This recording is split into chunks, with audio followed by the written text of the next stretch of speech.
Chapter 7. A Dreadful Step. Wainwright had tried to keep his word. He had remembered that MacArthur wanted the officers on Bataan to understand why he had left. So on March 11th, 1942, the night the PT boat set out, Wainwright had gathered his fellow generals around his trailer at his command post on Bataan and told them the news. They were all, at first, depressed, Wainwright remembered. But I soon saw that they understood, just as I understood. They realized as well as I what the score was. The next day, after transferring command of his half of Bataan to Albert Honest Jones, Wainwright set off with his trailer to establish a new headquarters in a comparatively quiet clearing farther down the peninsula, away from the front lines where he had spent so much time. It was not a very ideal setup, he wrote. For one, the new command post lacked adequate communication equipment. For another, Wainwright lacked the staff needed to command forces across Luzon. Unlike MacArthur, who had taken most of his staff with him, Wainwright did not want to poach from his successor. Among officers, he brought only Johnny Pugh and Tom Dooley. Wainwright's orderly, Sergeant Carroll, came too. So did the driver Sentimo and the cook Francisco, who now performed his twice-daily miracles with only rice, a little meat, and a coffee substitute. Dooley did his best to dress up a new mess with a Nipo roof and clean utensils, but there was no hiding the reality. Rations for soldiers on Bataan had fallen, again, now to 1,000 calories a day. That amounted to half of a half ration. A surgeon said it was barely sufficient to sustain life without physical activity. Even at these levels, even with another 1/3 cut to the rice that now served as the staple of everyone's diet, the food would last only another 30 days. In search of more time, Wainwright looked across the channel to Corregidor, which still housed the rations MacArthur had taken away from Bataan in January. If returned, they could provide another 15 days of sustenance, which would mean 15 more days for MacArthur to deliver a miracle. Under MacArthur's command structure, however, the stores on Corregidor still lay beyond Wainwright's grasp. Before leaving the Philippines, MacArthur had divided the islands into 4 commands. Wainwright on Luzon, including Bataan, Major General George Moore on Corregidor and the other harbor islands, Brigadier General William Sharp on Mindanao at the bottom of the archipelago, and Brigadier General Bradford Chenoweth on the Visayas in the middle. Although Wainwright outranked the others, the arrangement gave him no power over them. For reasons MacArthur had not explained, he wanted no one left behind in the Philippines to have such broad power. If disputes arose among the 4 commands, as inevitably would happen, MacArthur had left behind a member of his staff to serve in effect as his mouthpiece, Brigadier General Louis Beebe on Corregidor. The arrangement, Wainwright admitted, irked me a bit. Having previously advised MacArthur on supply issues, including the January food transfer, Beebe had little to recommend himself to the soldiers starving on Bataan. Nonetheless, on March 18th, Wainwright set off across the channel for Corregidor in the hope of reasoning with Beebe. It was, as I knew it would be, a fruitless visit, Wainwright wrote. Beebe would not budge. He simply repeated the orders MacArthur had given before leaving. Do not raid Corregidor's stores for Bataan. The logic baffled Wainwright. If the Japanese starved Bataan into submission, they would move their guns atop Mount Mariveles at the tip of the peninsula, and then no amount of food would save Corregidor. I came back to Bataan with a heart made heavier, Wainwright wrote. To have command over all men on Bataan but no control over the supplies they needed across the channel had put him in a humiliating position. Unbeknownst to Wainwright, Beebe was in an even more humiliating position. Corregidor had begun receiving messages from George Marshall addressing Wainwright as Commander of all United States forces in the Philippines. Somehow, MacArthur had forgotten to tell the War Department that he had divided the command before leaving the islands. Beebe urged MacArthur, now in Australia, to rectify the mistake at once, and resolved, in the meantime, not to inform Wainwright about the messages from the War Department. After Wainwright's visit to Corregidor, days passed with no response from MacArthur, but more communications from Washington. Most notably, a message from Roosevelt, congratulating Wainwright on a career milestone. His advancement to lieutenant general because, as the president put it, of the confidence I have in your leadership and in the superb gallantry of the devoted band of American and Filipino soldiers under your command. What MacArthur wanted no longer mattered. BB could not disobey his commander-in-chief. Thank goodness some of my worries are taken off my shoulders, BB wrote in his diary. On the morning of March 21st, he called Wainwright's headquarters with the news. Wainwright already knew half of it. The previous day, a radio on Bataan had picked up a San Francisco broadcast, mentioning his promotion to lieutenant general. To celebrate, aides had laid a tablecloth for dinner, set up candles, and made cocktails out of a drink they called native gin. Now, over the phone, BB said he had some more good news. But the line cut out. Yes, Wainwright implored. Go ahead. The ear injury he had sustained during World War I made it hard to hear the voice on the other end of the lousy connection to Corregidor. He asked Pugh to join the call. Then, BB's voice came back through. The troops in the Philippines are to be called hereafter the United States Forces in the Philippines, and you're designated as Commander-in-Chief, BB said. Can you come over? For the second time in scarcely a week, Wainwright and his aides packed up their belongings. He put on the best shirt he had left and added a third star made of tin to the two already embroidered on either shoulder. A soldier could wish for a little more ceremony when he gets another star, I guess, Wainwright wrote. Yet it was still a thrill. Then he set off for the tip of Bataan and the boat awaiting him there. Never again would he live in the trailer that had served as his home since departing Stotsenburg in December. He would make a new home across the channel. Arriving at Corregidor's North Dock, where MacArthur had left, Wainwright proceeded to the Malinta Tunnel, where he issued his first order assuming command of all forces, Army and Navy, in the Philippines. BB would become Wainwright's chief of staff. Evidently, the messages BB had sent earlier had not made it to MacArthur as he traveled by train to Melbourne, because around the time of his arrival, the sight of Wainwright's order from Corregidor caused a shock. Sutherland was heard to pronounce Wainwright unqualified. As to why, he and his boss would have more to say later. For now, however, MacArthur did not make his objection personal. After sending a message demanding Wainwright explain himself, MacArthur realized that it was he who needed to explain himself to the War Department.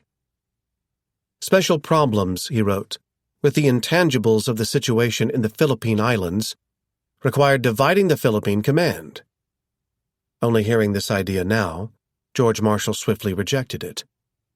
The distance between Australia and the Philippines made the arrangement, he wrote, impracticable. The Philippines would still technically fall under MacArthur as Supreme Commander of the Southwest Pacific, but day-to-day command needed to rest with an officer on the archipelago. Logical as that sounded, Marshall's arrangements failed to reckon with the most important of the special problems. If one man had command of all the Philippine Islands, one man could be forced to surrender them all. The Japanese had already sent Wainwright a demand to surrender. As if to tease the American and Filipino soldiers desperate for a drink, Japanese airplanes had dropped copies of the ultimatum in empty beer cans. At the least, the Japs might have sent a couple of full cans, Wainwright was said to have quipped upon fishing out the message. Your Excellency, it read, you have already fought to the best of your ability. What dishonor is there in avoiding needless bloodshed? What disgrace is there in following the defenders of Hong Kong, Singapore, and the Netherlands East Indies in the acceptance of honorable defeat? If he surrendered, the Japanese vowed to adhere to international law in their treatment of his officers and men. If he did not respond before noon on March 22nd, however, the Japanese would consider themselves at liberty to take any action whatsoever. MacArthur had never dignified such messages with a reply. Neither would Wainwright. No answer was needed, he said, and none was sent. The fight remained far from over, Wainwright assured his aides. Between soldiers and sailors, between military personnel and civilian staff, his force numbered 90,000 on Bataan, with 11,000 more in Corregidor.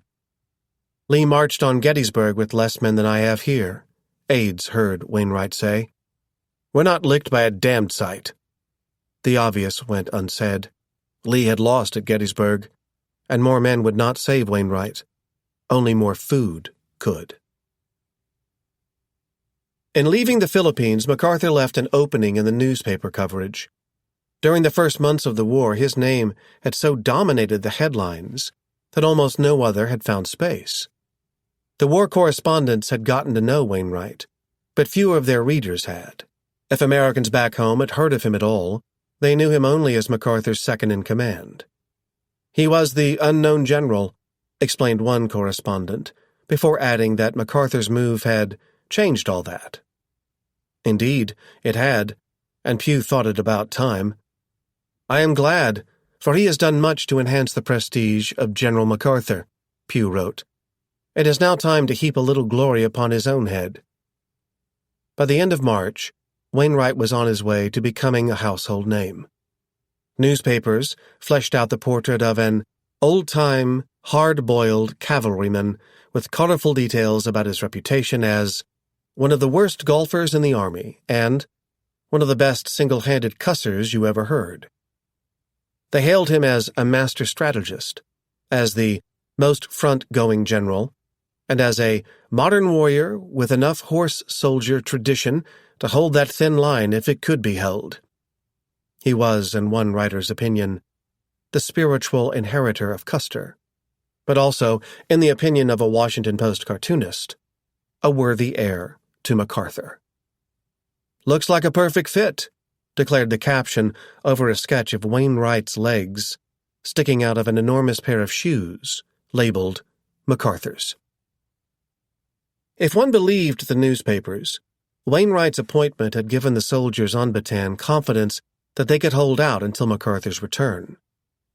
We still have plenty of generals left, but MacArthur's the one the Nips fear most. And they should, because he will get us enough planes and other reinforcements to chase the Japanese all the way back to Tokyo, a sergeant told the United Press correspondent Frank Hewlett. The resulting article described Wainwright as second in their, the soldiers, affection and admiration only to MacArthur himself. It was a strange sentiment coming from Hewlett, who had spent enough time in Wainwright's camp to know otherwise, but one that testified to Wainwright's own determination to defend MacArthur's reputation. Nonetheless, the Dugout Doug chorus sang on. The only good that its members could find in MacArthur's vow to return was comic relief.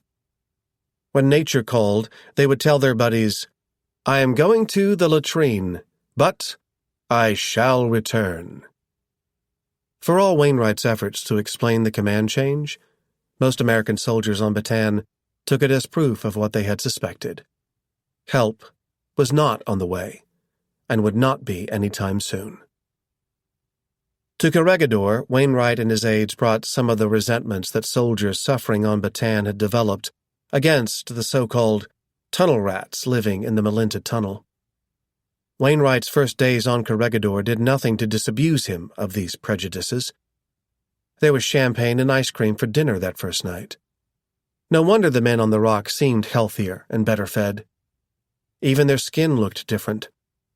Life in the tunnel had turned them a pasty color that contrasted with the rich brown hue Wainwright had earned on Bataan.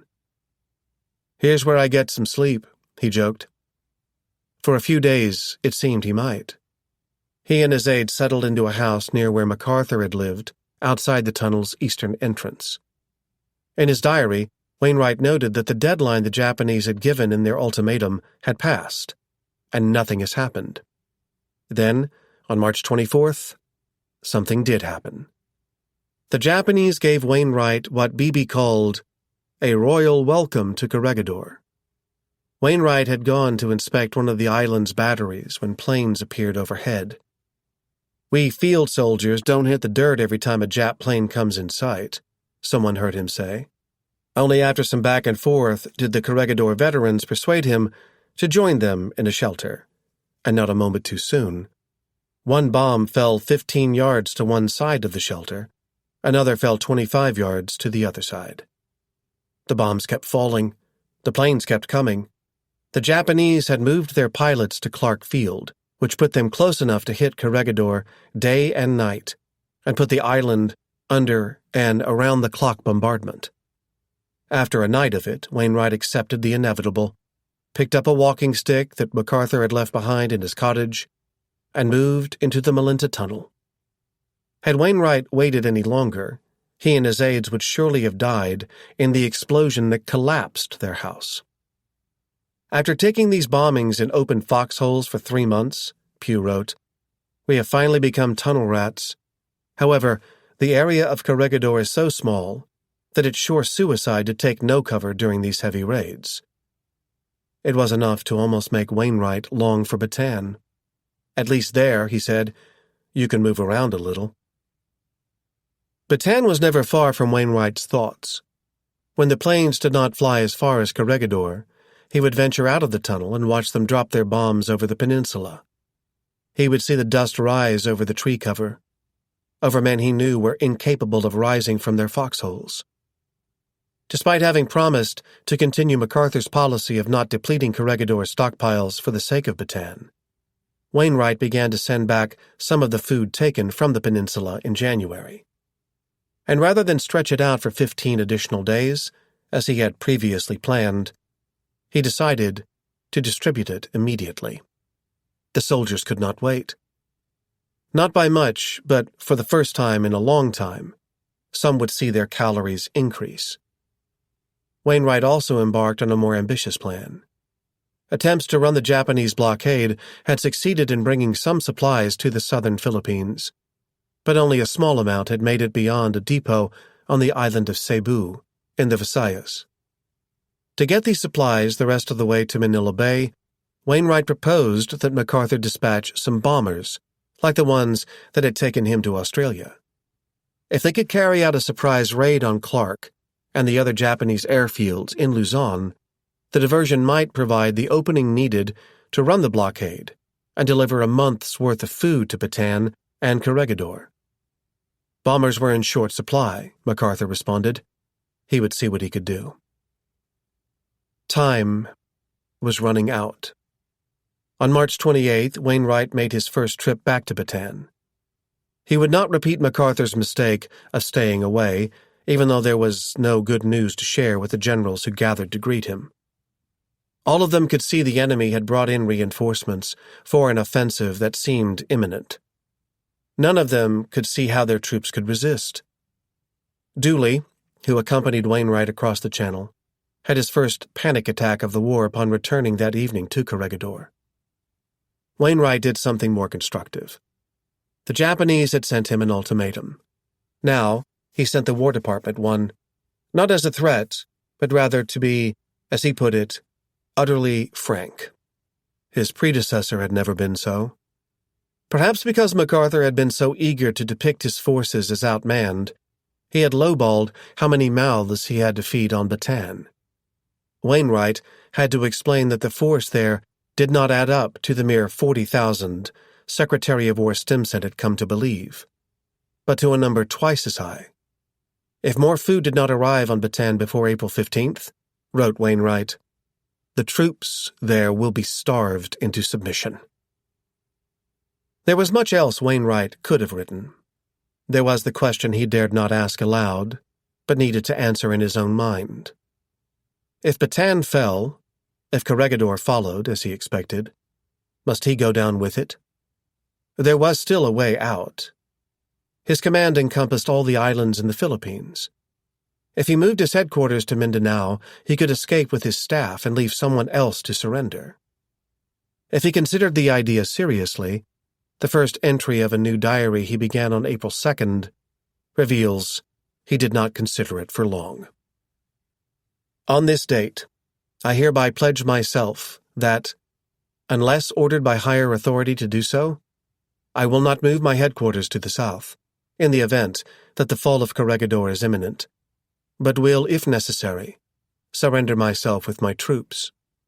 No other course of action would be honorable. The rides he had taken as a boy to the site of the Little Bighorn, the Civil War stories he had read as an Army officer lugging his books from post to post, pointed the way. Custer had died with his cavalrymen. Lee had surrendered with his army at Appomattox Courthouse. MacArthur had left his post.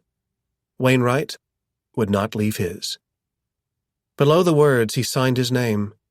The full diary entry took up only a page, but from that one page he could already foresee the others to follow. When the sun came up the next morning, April 3rd, the Japanese observed the anniversary of their earliest emperor's death with the beginning of an offensive they hoped would bring the Philippines into their empire. For the Catholic Filipinos and many of their American brethren, it was a holiday too, Good Friday, when they believed their Savior had died for their sins.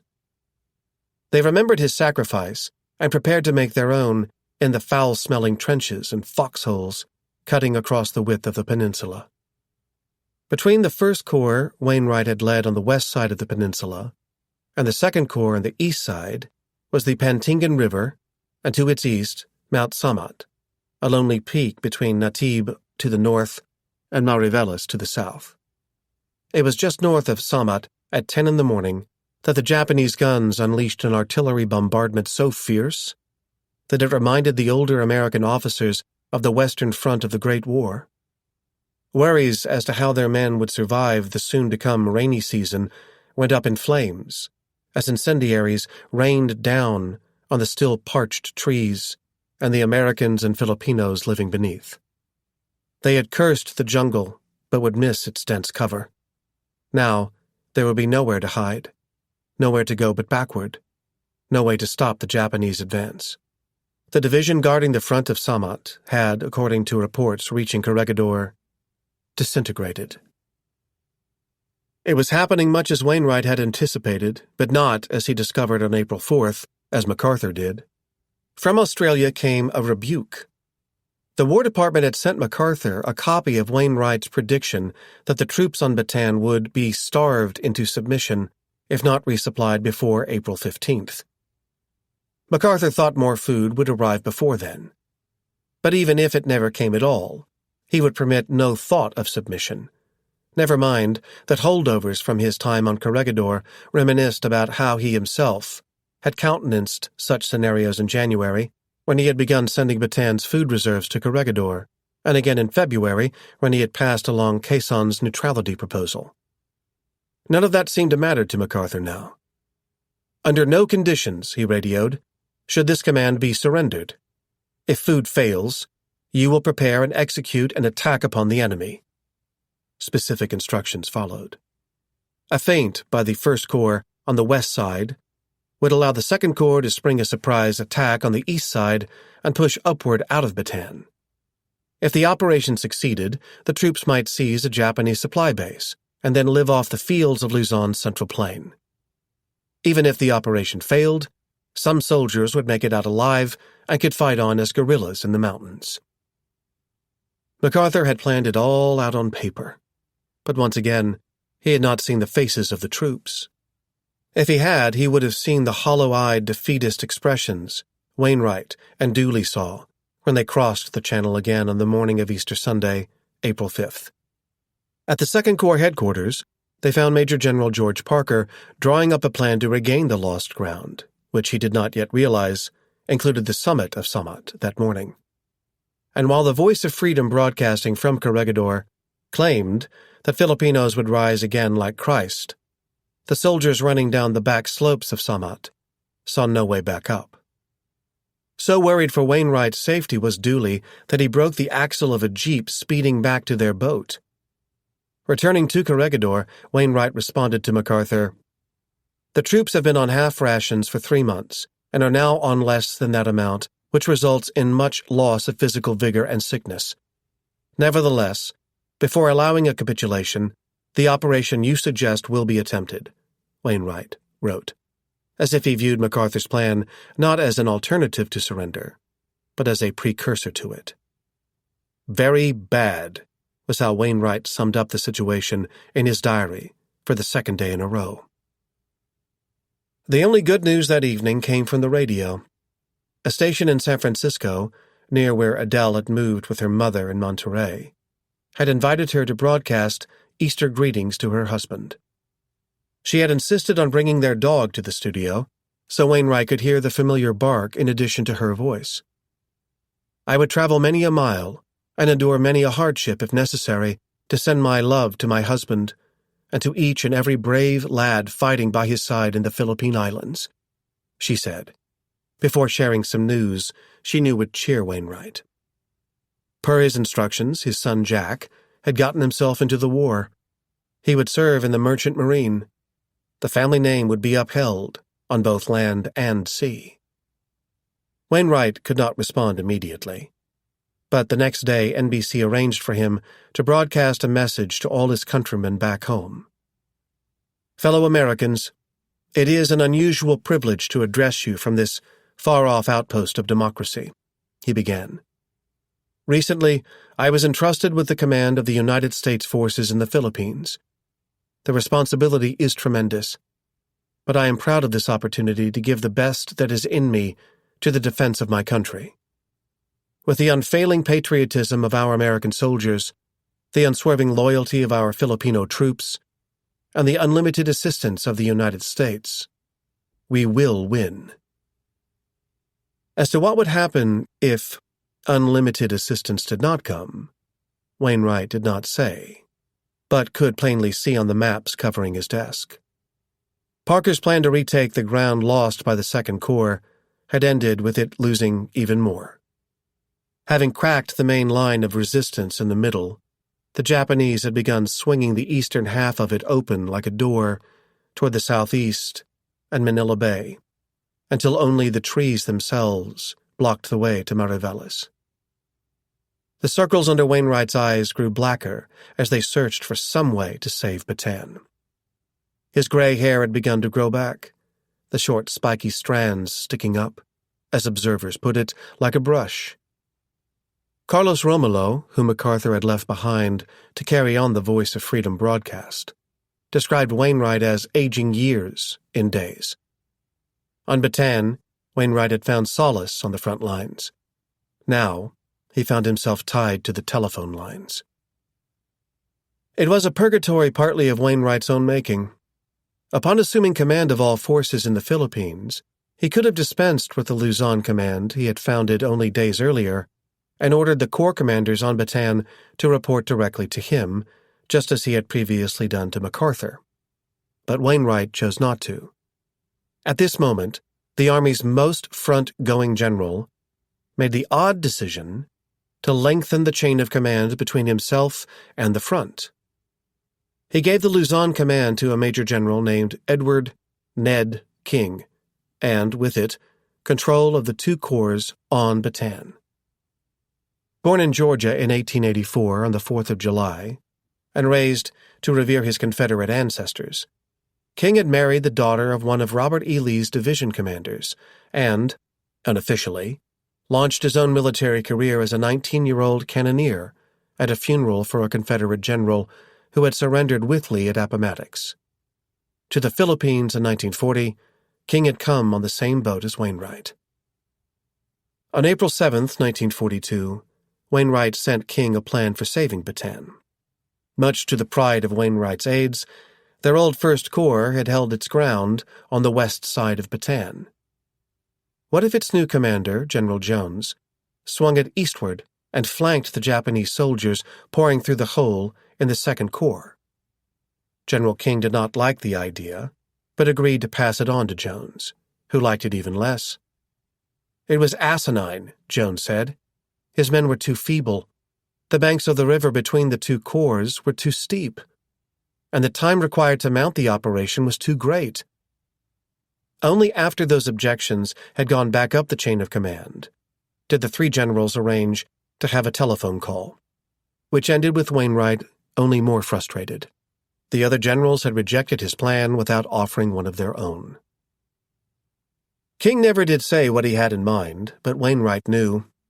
He knew it as soon as King's chief of staff, Arnold Funk, came across the channel to Corregidor later that afternoon and stepped into the Malinta tunnel. His face, Wainwright remembered, a map of the hopelessness taking hold on Bataan. "General," Funk said to Wainwright, "General King has sent me here to tell you that he might have to surrender." Wainwright knew what Funk wanted to hear. He wanted Wainwright's approval, but Wainwright could not give it. Back in February, Roosevelt had ordered MacArthur to keep our flag flying in the Philippines so long as there remains any possibility of resistance. Those orders remained in effect. So did the instructions MacArthur had sent. Wainwright had them lying right there on his desk. "You go back and tell General King that he will not surrender. Tell him he will attack," Wainwright said. "Those are my orders." Tears filled Funk's eyes. "General, you know, of course, what the situation is over there. You know what the outcome will be." "I do," Wainwright said.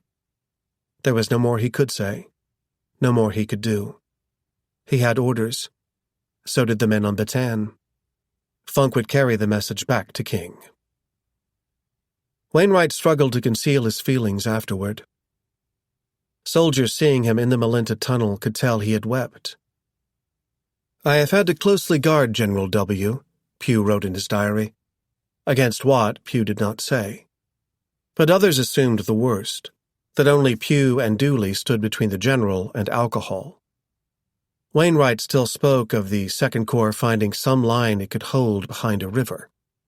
But Pugh could see his boss was hoping against hope. Wainwright knew what would happen on Bataan. He knew what it would mean for Corregidor, too. He knew MacArthur wanted his press aide, Carlos Romulo, the voice of freedom, spared from that fate. Romulo received orders to report to Wainwright the next day in the back of the headquarters lateral. He was sitting at his table, tieless, his collar open, Romulo recalled.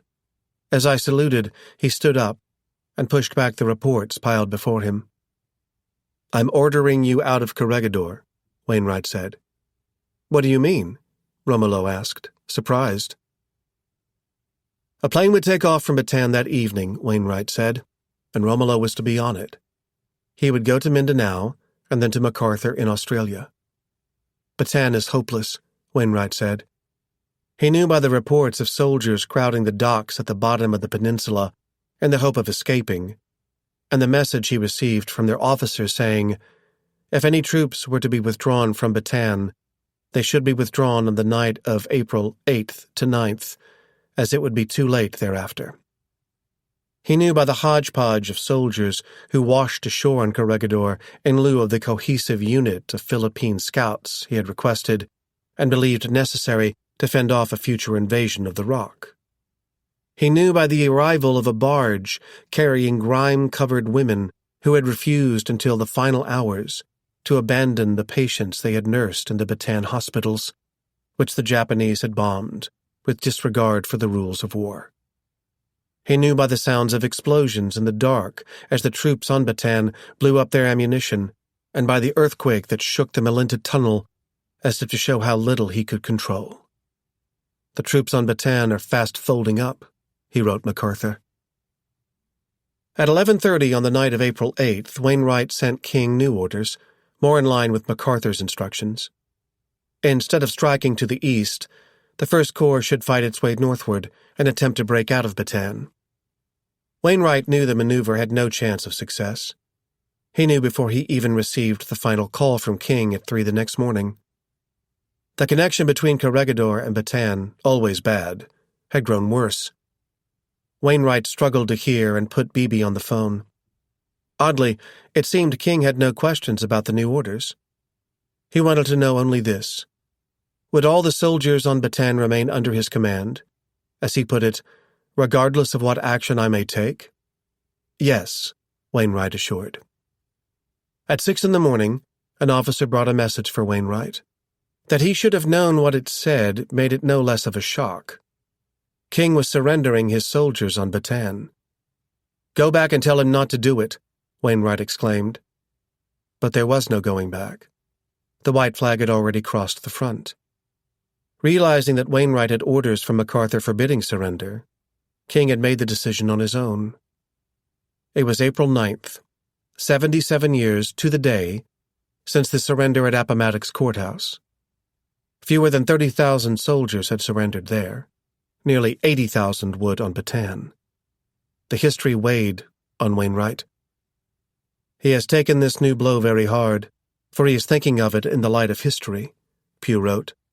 "Never has a general officer been given a more difficult assignment." Wainwright never blamed King. The decision which he was forced to make required unusual courage and strength of character, Wainwright wrote MacArthur. "Physical exhaustion and sickness due to a long period of insufficient food is the real cause of this terrible disaster." True, King had broken an order, but only because Wainwright had refused to break one himself. As he later explained, "I had my orders from MacArthur not to surrender on Bataan, and therefore I could not authorize King to do it. But King was on the ground and confronted by a situation in which he had either to surrender or have his people captured or killed piecemeal. This would most certainly have happened to him within 2 or 3 days. Someone had to end the charade MacArthur had perpetuated, as Dooley put it, by conveying the wrong idea to the War Department and press. MacArthur had made them all believe that the Philippine Army could hold out, that food would, too, and that surrender was a choice. But, as Pugh wrote in his diary that night, King had no other choice. The enemy twice bombed our main Bataan hospital, were shelling into the area of the only other. Troops were no longer under control. Organized resistance had already ceased. Only bloodshed would have continued. In spite of all the misleading accounts that Washington had received about conditions on Bataan, leaders there were not as deluded about the situation as Wainwright and his aides feared. In fact, Roosevelt had thought better of his order to fight to the last American in the Philippines. At some point in the early hours of April 9th, Melbourne time, he sent MacArthur a message to share at his own discretion with Wainwright, for whom it was written. "I am keenly aware of the tremendous difficulties under which you are waging your great battle. The physical exhaustion of your troops obviously precludes the possibility of a major counterstroke, unless our efforts to rush food to you should quickly prove successful. Because of the state to which your forces have been reduced by circumstances over which you have had no control, I am modifying my orders to you. I feel it proper and necessary that you should be assured of complete freedom of action and of my full confidence in the wisdom of whatever decision you may be forced to make." Perhaps MacArthur never considered what the president's words would mean to Wainwright at this sad juncture. Perhaps MacArthur deemed Wainwright undeserving of the consolation they would bring. Either way, MacArthur opted not to pass along the message, because he had received it, as he told the War Department, simultaneously with word of Bataan's surrender. As the action taken on Bataan anticipated the authority conveyed in the message, I do not, repeat not, believe it advisable to transmit now its contents to General Wainwright. Unfortunately for MacArthur, Roosevelt decided to send the message to Corregidor on his own. As it turned out, Wainwright already had a copy. The Corregidor radio station had intercepted the version sent to MacArthur, whom Wainwright, as a result, knew had chosen not to pass it along. In the wound of the surrender, that knowledge stung. So as not to let it fester, Wainwright would later claim that MacArthur apologized. But contemporary records show only a more awkward exchange between the two. Wainwright passive-aggressively inquiring if MacArthur did not concur with Roosevelt's message, and MacArthur choosing to merely confirm that it gave Wainwright complete authority to use your own judgment. For Bataan, the revised orders had come too late. For Corregidor, they had come just in time. Hours after King's surrender, the Japanese already had some guns in place on the bottom of Bataan and began firing on Corregidor. just as the strategists behind War Plan Orange had feared. As the Rock's batteries prepared to return fire, Wainwright ordered them to desist. "You can't fire on those artillery positions because 4,000 of our soldiers are hospitalized there. I want you to hold off for 3 days and give the Japs time to evacuate the patients." The artillerymen objected. If the batteries did not respond now, while still operational, they might not have the opportunity later. But Wainwright would not waver. From lookouts on Corregidor, observers could see Japanese soldiers marching American and Filipino prisoners. To what end, Wainwright would have to wait to learn. The Japanese had severed the phone lines to Bataan. Wainwright could only stare out at the thick jungle canopy and wonder what horrors it concealed. He could think of little else those first few days after the fall of Bataan. The lead headline in the New York Times credited Wainwright with having saved many from captivity. The luckiest had found boats on Bataan. The less fortunate had swum for Corregidor. It had taken days to sort out all the new arrivals. When fully counted, they totaled more than 2,000. In the cruel math of a military siege, Wainwright could not celebrate all their escapes. Some of them, such as the few 26th Cavalry members who made it over, had something to contribute and joined the 1,500 Marines manning the beaches. But for the most part, the newcomers made it to a bed in the hospital wing of the Malinta Tunnel and no farther. And the tunnel already had too many people consuming calories with no way of expending them toward the defense of the island. Of the 13,000 souls on Corregidor, civilians accounted for a few thousand. Wainwright tried his best to rally them. In a proclamation, he called on them all to view themselves as part of a team. "Bataan has fallen, but Corregidor will carry on. On this mighty fortress, a pearl of great price on which the enemy has set his covetous eyes. The spirit of Bataan will continue to live," he wrote. "Corregidor can and will be held. There can be no question of surrendering this mighty fortress to the enemy." The younger men seemed to believe it. "Morale of this spot is going up. All think we can hold out here and trust that the united effort will eventually wipe the Japs from this area," Dooley wrote. In the knowing looks that veteran officers exchanged, Wainwright could tell they knew otherwise. So did MacArthur, it seemed, based on the messages coming from Australia. On April 12th, he sent orders to prepare a careful plan of demolition for the harbor forts to be applied in case of necessity, by which he meant defeat. He also, finally, sent some bombers on the air raid that Wainwright had long begged them to carry out on Japanese targets. But the operation came too late to make any difference, except in the headlines. The day after Bataan's surrender, the Japanese had taken possession of Cebu, where supplies had been stockpiled, and forced the American commander there, Brigadier General Chenoweth, to flee into the mountains with a few hundred men.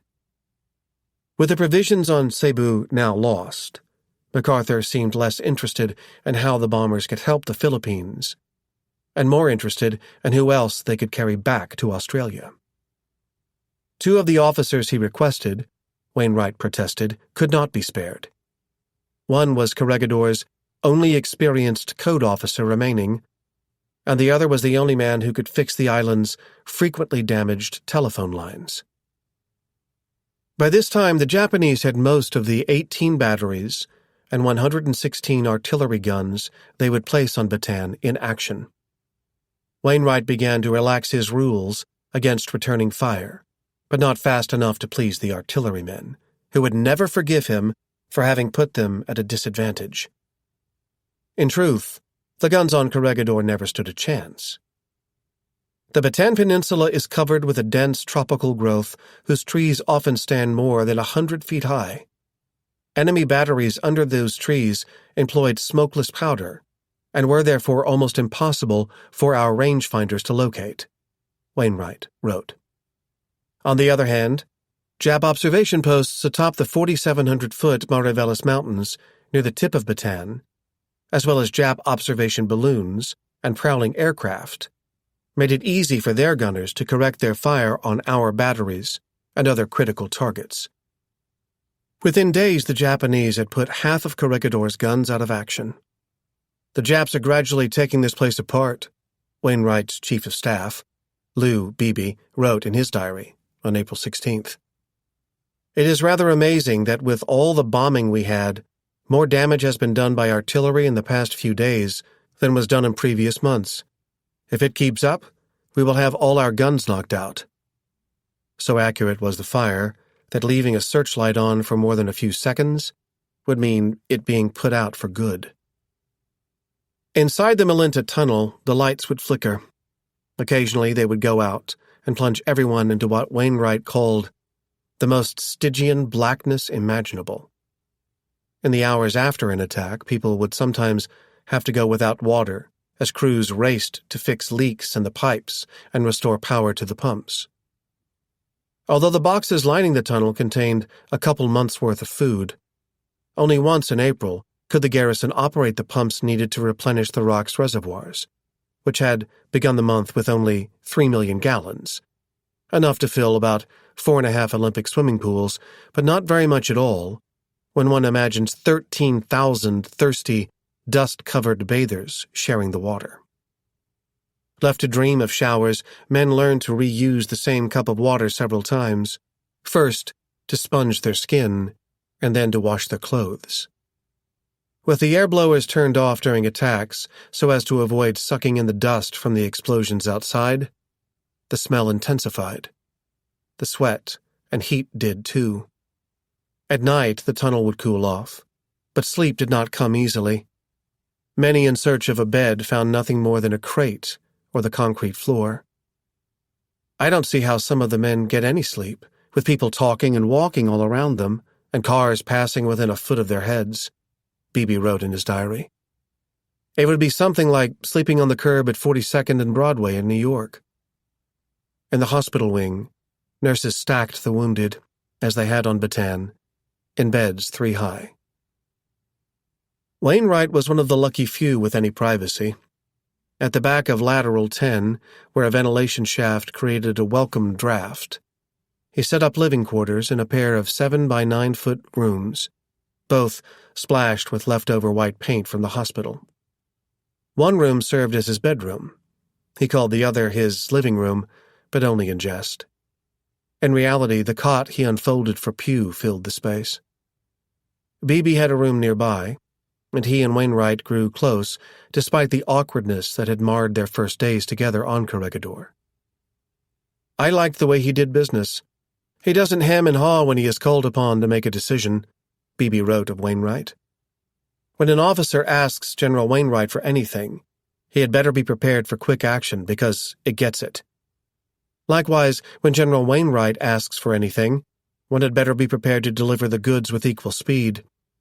He thinks like lightning, and he can't tolerate people among his close associates who are mentally slow." Wainwright had made his career in the cavalry on speed, but time inside the Malinta tunnel passed slowly. His days would begin at 6 in the morning.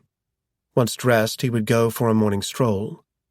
Stepping out of lateral 10, he would find himself about equidistant from the main tunnel's eastern and western ends. Whichever direction he would turn, he would reach an entrance where he could survey the destruction from the blasts he had felt overnight. Next came breakfast, which Wainwright would usually eat with those convalescing in the hospital. The men on Bataan would have envied the coffee and toast and sometimes the bit of bacon the patients had. He would have lingered with the wounded in the hospital longer, if not for the stack of paperwork awaiting him in the headquarters lateral. After putting in a couple hours at the office, Wainwright would find an excuse to tour the island's defenses. Some days he would go on foot. Other days he would take a beat-up Chevrolet. Both the Buick and Chrysler he had inherited from MacArthur had already become casualties of the Japanese gunners, ready to fire at the first moving object they could find. Wainwright would return to headquarters around noon. When he had first come over, he had made a point of refusing to eat around this time in solidarity with Bataan, where his men had eaten only breakfast and dinner. Technically, there should have been no lunch on Corregidor either, but in practice, Most men found something. Wainwright himself began having soup. If his workload and the Japanese bomb load allowed, Wainwright would break up his afternoon office time with a second tour of the island. Around 8 o'clock he would have dinner, which, as the siege wore on, turned into a reprise of earlier meals. Beebe complained that he once had corned beef hash 3 times in a day. In the evening, Wainwright would finish the daily reports that both MacArthur and Marshall expected to receive. Before climbing into his cot, Wainwright would venture outside just beyond the tunnel entrance for a cigarette and a chat, as he put it, with anybody who came along. On the night of April 25th, 2 shells did. They killed 15 and wounded 35 others, but missed Wainwright. On the morning of April 28th, however, the Japanese got him as he walked toward the entrance with one of MacArthur's cigars in hand. My head suddenly felt as if someone had rammed a red-hot pipe through one ear and out the other. But a cigar is a cigar, especially one of MacArthur's. I continued out to view the damage and take my smoke. I noticed that every sound, from voices to shelling, was quieter than before. The blast had ruptured his left eardrum and damaged the right one too. Hard of hearing before, he would now struggle to hear at all. He did not need to hear the blasts the next day. He could feel them. Everybody could. It was Emperor Hirohito's birthday. The Japanese bombers kicked off the celebration around 7:30 in the morning. Then the artillery took over. Inside the tunnel, the generals tried to guess how many shells fell before agreeing on a number north of 2,000.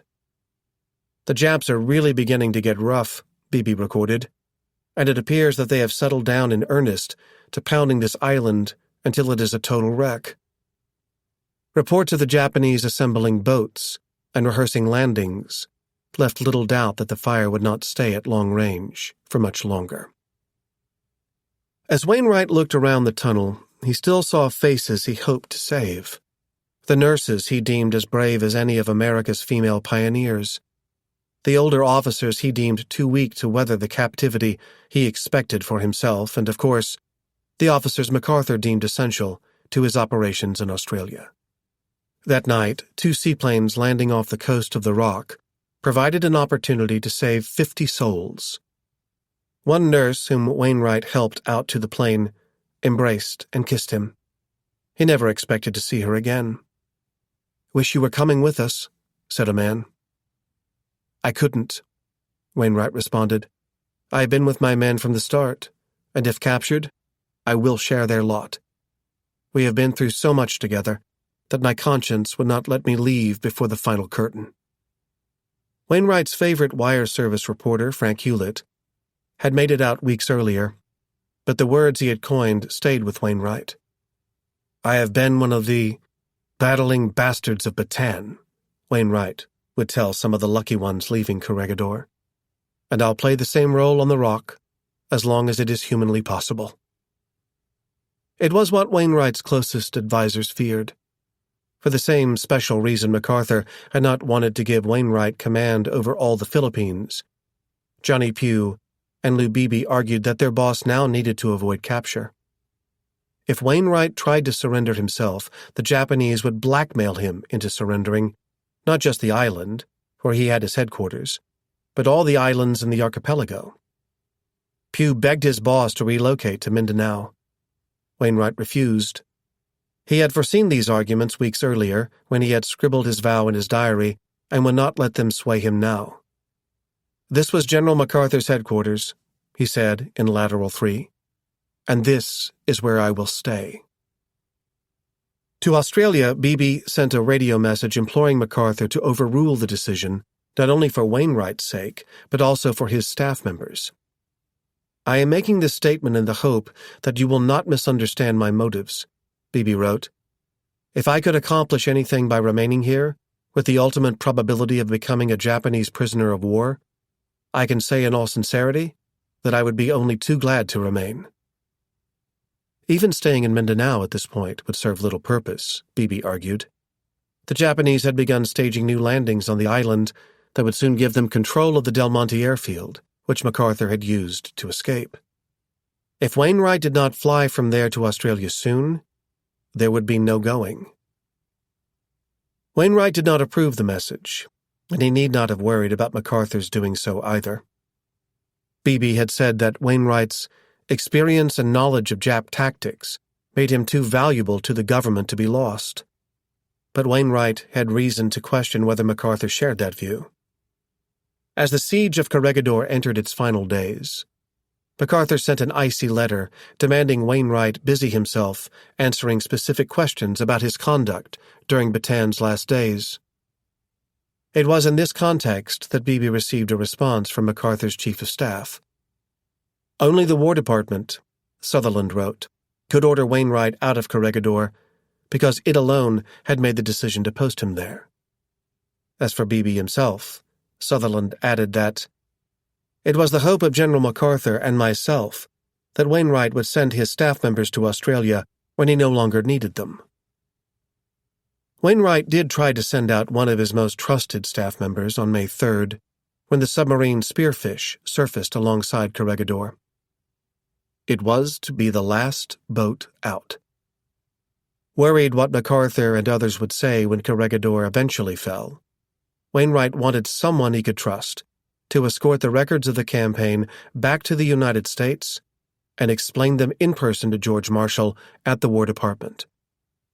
For the mission, Wainwright selected his long-serving aide, Johnny Pugh, and promised, if he accepted, to have him promoted from his current rank of lieutenant colonel to full colonel. But Pugh would not accept. Wainwright had set an example by staying with his men, and Pugh would honor it by staying with his general. That was just your devotion and loyalty to me, Wainwright would write many years later as he thought about the wife and young son whom Pugh could have gone home to see. Wainwright had his own son to consider. To Fort Stotzenburg before the war, Wainwright had brought part of a large and valuable firearms collection that he owned and hoped to leave to his son one day. Many of the guns Wainwright knew by now had fallen into Japanese hands, but a few of them, including his old Colt revolver and a newer Smith & Wesson, had made it to Corregidor. He had given the Colt revolver to one of the men departing the Rock on the seaplanes a few days earlier, with instructions to deliver it to General MacArthur as a gift. But it never made it to MacArthur, because the passengers never made it to Australia. They had to abandon the plane on Mindanao, where they made the decision to conceal the gun in a tree. The Smith & Wesson had spent more time by Wainwright's side during the fighting. He did not want the Japanese to have it. The Spearfish would spirit it to Jack. He also included a letter to his wife. "It will probably be my last to you, for a long time," he wrote. Between 7 in the morning and noon the next day, no 5-second period passed without a shell falling on Corregidor. It was equivalent to the Japanese dumping on the island, according to Wainwright's calculations, 600 trucks loaded to the brim with shells weighing a total of 1.8 million pounds. It took no mental giant to figure out that the enemy was ready to come against Corregidor, Wainwright wrote. From Washington, George Marshall asked what chances the garrison stood. "Worse than 1 in 2, Wainwright answered. Few of Corregidor's field batteries and machine guns had survived. Ditto for the trenches, barbed wire, machine gun nests, and the other defenses erected on the beaches. The shelling," he wrote, "had literally pulverized them all. The once lush island hardly had any plants or trees left to provide cover. Not even in the trenches of World War I had Wainwright seen such a barren landscape. No wonder the morale of the men had begun to plummet. Since the Bataan surrender, the Corregidor garrison had suffered 600 casualties. Even if the men somehow fought off a landing, they would have to surrender for lack of water within days, unless they could find a way to get the island's pipes and pumps operating again." The strategists behind War Plan Orange had imagined that the United States could hold the entrance to Manila Bay for a maximum of 6 months. Even with all the mistakes and miscalculations that had marred the execution of Orange, none greater than MacArthur's decision to run away from the plan only to retreat back to it, Wainwright and his men had made it just short of 5 months. Time had run out. It was time to prepare for the inevitable.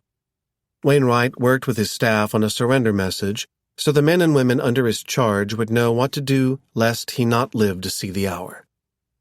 A submarine had already carried away most of the gold in the Philippine treasury, but there were still banknotes to burn and wooden chests of silver coins to sink at a secret spot in the water off Corregidor. Now it was around 8 o'clock on the evening of May 5th. At the east entrance of the tunnel, Wainwright stared into the night and wondered if it concealed the boats the Japanese had ready. Their shells had left Corregidor with almost no searchlights, and the moon would not rise until around 11, which meant the Japanese had time to approach in the darkness before landing in the moonlight. For now, only the embers of Wainwright's cigarette and the explosions from the Japanese artillery illuminated the night.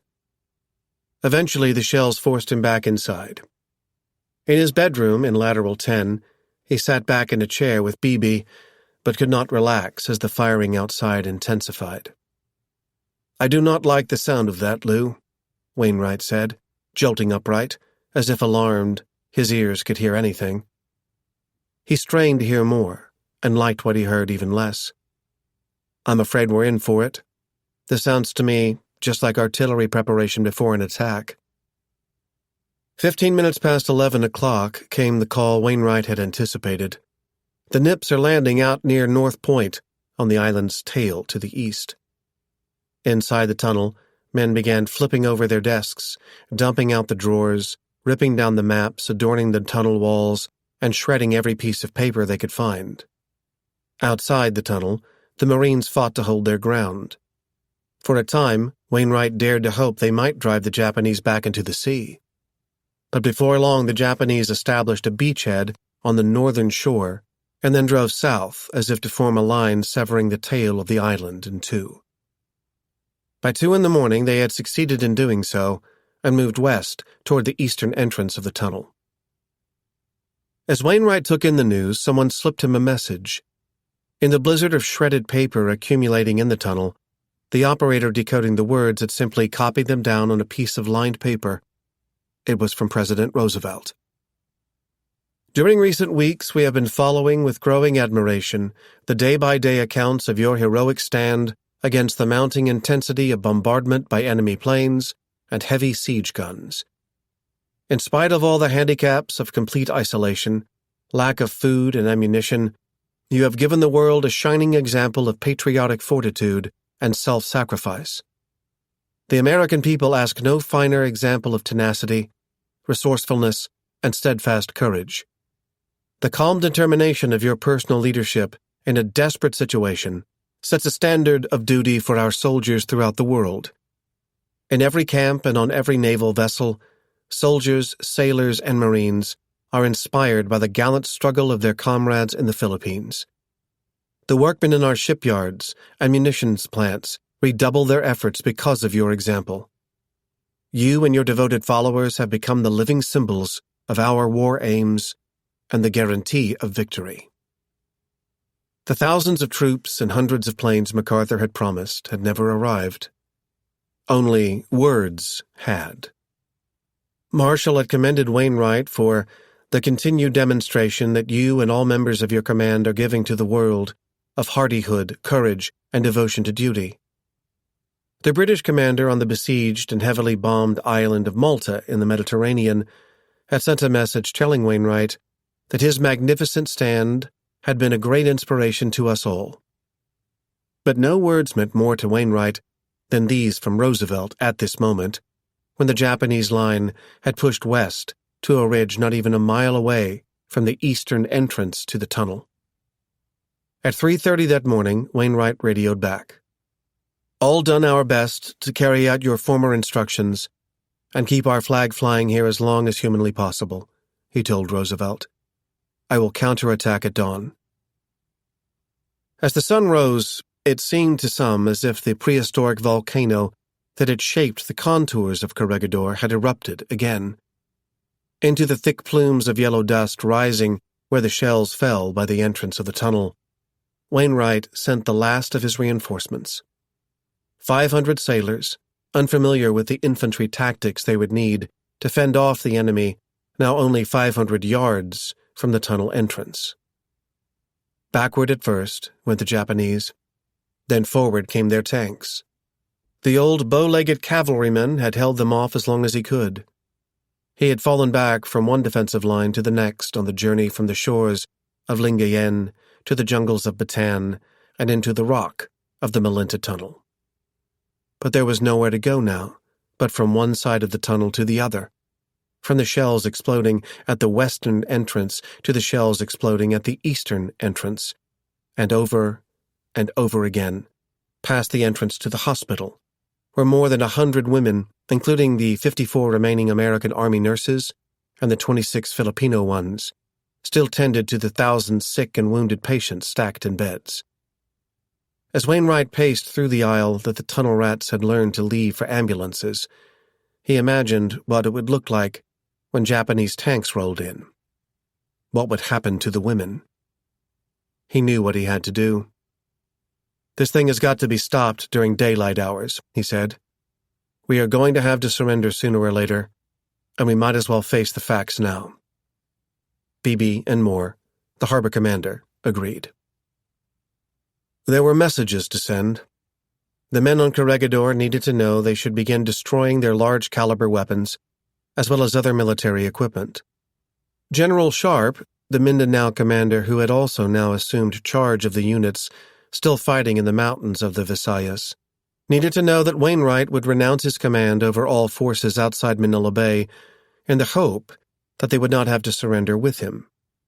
Roosevelt needed to know that there was a limit of human endurance, and that limit has long since been passed, and that Wainwright had made this decision with broken heart and head bowed in sadness, but not in shame. MacArthur needed to know that Wainwright had fought for you to the best of my ability, from Lingayen Gulf to Bataan to Corregidor, always hoping relief was on the way.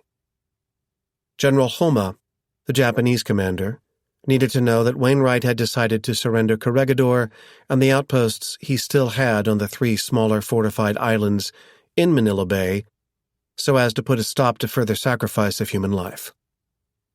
At 10:30 in the morning, over the radio frequency that MacArthur and Romulo had used for the Voice of Freedom, Beebe read the message he had prepared with Wainwright. At 12 noon local daylight saving time, May 6, 1942, a white flag will be displayed in a prominent position on Corregidor.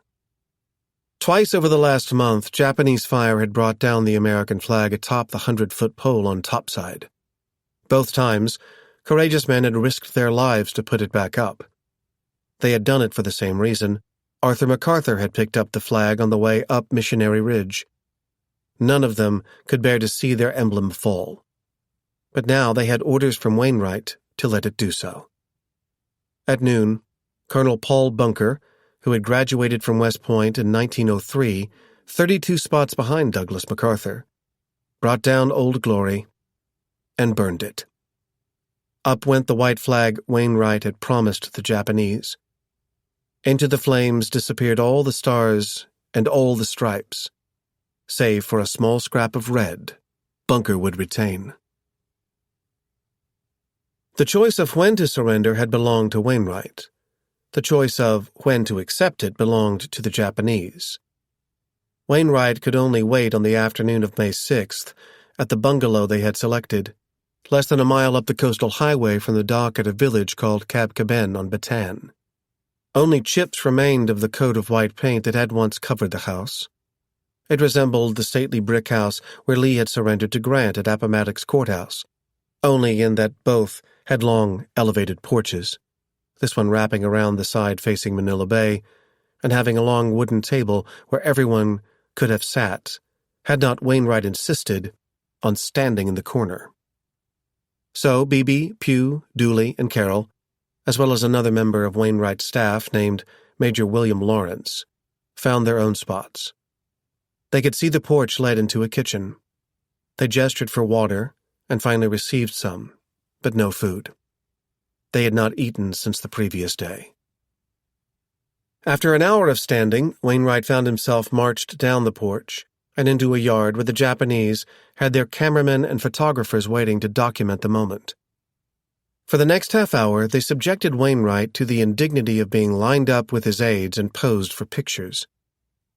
It was easy to tell which was the American commander-in-chief, for he was the eldest, tallest, and most distinguished-looking in the party, despite the tired, haggard, frightened look on all their faces, wrote one of the journalists invited by the Japanese.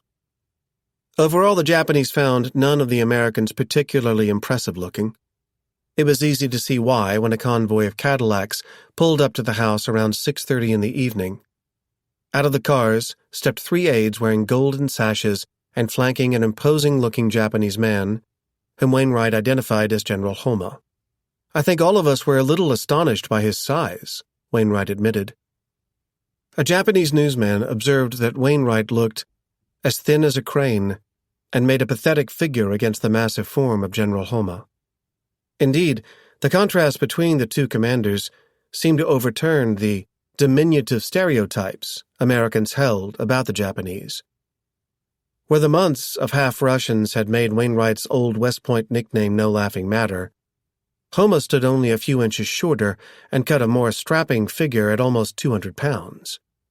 Where Wainwright had only the stars on the drooping shoulders of his khaki uniform, Homa had rows of ribbons pinned to his olive-drab jacket and puffed out by his massive chest. Where Wainwright had left behind his service revolver on his desk in lateral 3 and carried only the walking stick MacArthur had left, Homa wore a sword. How they worshipped those damned swords, Wainwright thought. For his part, the Japanese general returned the stare from the Americans with what Wainwright deemed bored contempt and a half-hearted salute. With the Japanese leading the way, Wainwright and his party went back up the porch, where Homa seated himself at the center of the long table. Several other officers then bowed to him before taking the chairs on either side of his. Homa's 3 aides moved into a line standing behind their chief. Only then did someone gesture to Wainwright to take the center seat on the opposite side, with Beebe and Dooley sitting to the left, and Pugh and Lawrence sitting to the right. Alone behind Wainwright stood Sergeant Carroll with his back to Manila Bay. By this time, the Americans had set their eyes on the carts full of juice, wine, fruit, bread, and meat that the Japanese rolled onto the porch from the kitchen. Homa began to speak in Japanese. "Welcome," someone translated. "You must be very tired and weary." "Thank you, General Homa," Wainwright responded. "I have come to surrender my men." It was what he had been trying to do all day. Nothing had gone as it should have. The Japanese had continued firing on Corregidor as if they had not seen the white flag that had gone up over the island at noon, and as if they had not heard the message Beebe had repeatedly broadcast. Around 2 o'clock, a Marine who had marched out of the Malinta tunnel with a musician and a flag-bearer an hour earlier returned with a message. The Japanese would receive only Wainwright. So, out of the tunnel he had gone. In the Chevrolet with his aides, he had driven as close as he could to the Japanese lines and then walked with a white flag toward the artillery lobbing shells over their heads and the machine guns firing past them. Finally, a Japanese lieutenant able to speak English had come forward to parley.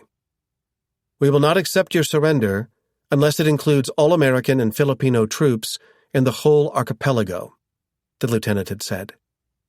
It was exactly what Pugh and Beebe had feared would happen. Wainwright had refused to negotiate with a lieutenant, but a Japanese colonel entering the discussion had responded with an angry torrent of Japanese that Wainwright could not understand, but whose meaning he could guess. "In that case, I will deal only with General Homa," Wainwright had said. The Japanese had agreed to bring Wainwright to Bataan for that purpose. In the meantime, their assault on Corregidor had continued. Never mind the inhabitants there had no more defenses. They had already destroyed all their weapons. The only hope for saving the men and women in the tunnel, for averting a massacre far bloodier than the Little Bighorn, lay with Homa. Wainwright handed Homa a document stating the parameters of the surrender. No one on the Japanese side showed any interest in what Wainwright had written. Homa said something. Would, his translator asked, Wainwright surrender all the forces in the Philippines? Tell him, said Wainwright, addressing the translator but staring at Homa, I command no forces in the Philippines other than the harbor defense troops and small detachments in northern Luzon. Tell him that the troops in the Visayan Islands and on Mindanao are no longer under my command. They are commanded by General Sharp, who in turn is under General MacArthur's high command. Homa looked astonished. The Japanese whispered furiously to one another. General Homa says that he does not believe you, the interpreter said. He says that it has been reported many times by the United States radio that you command all troops in the Philippines.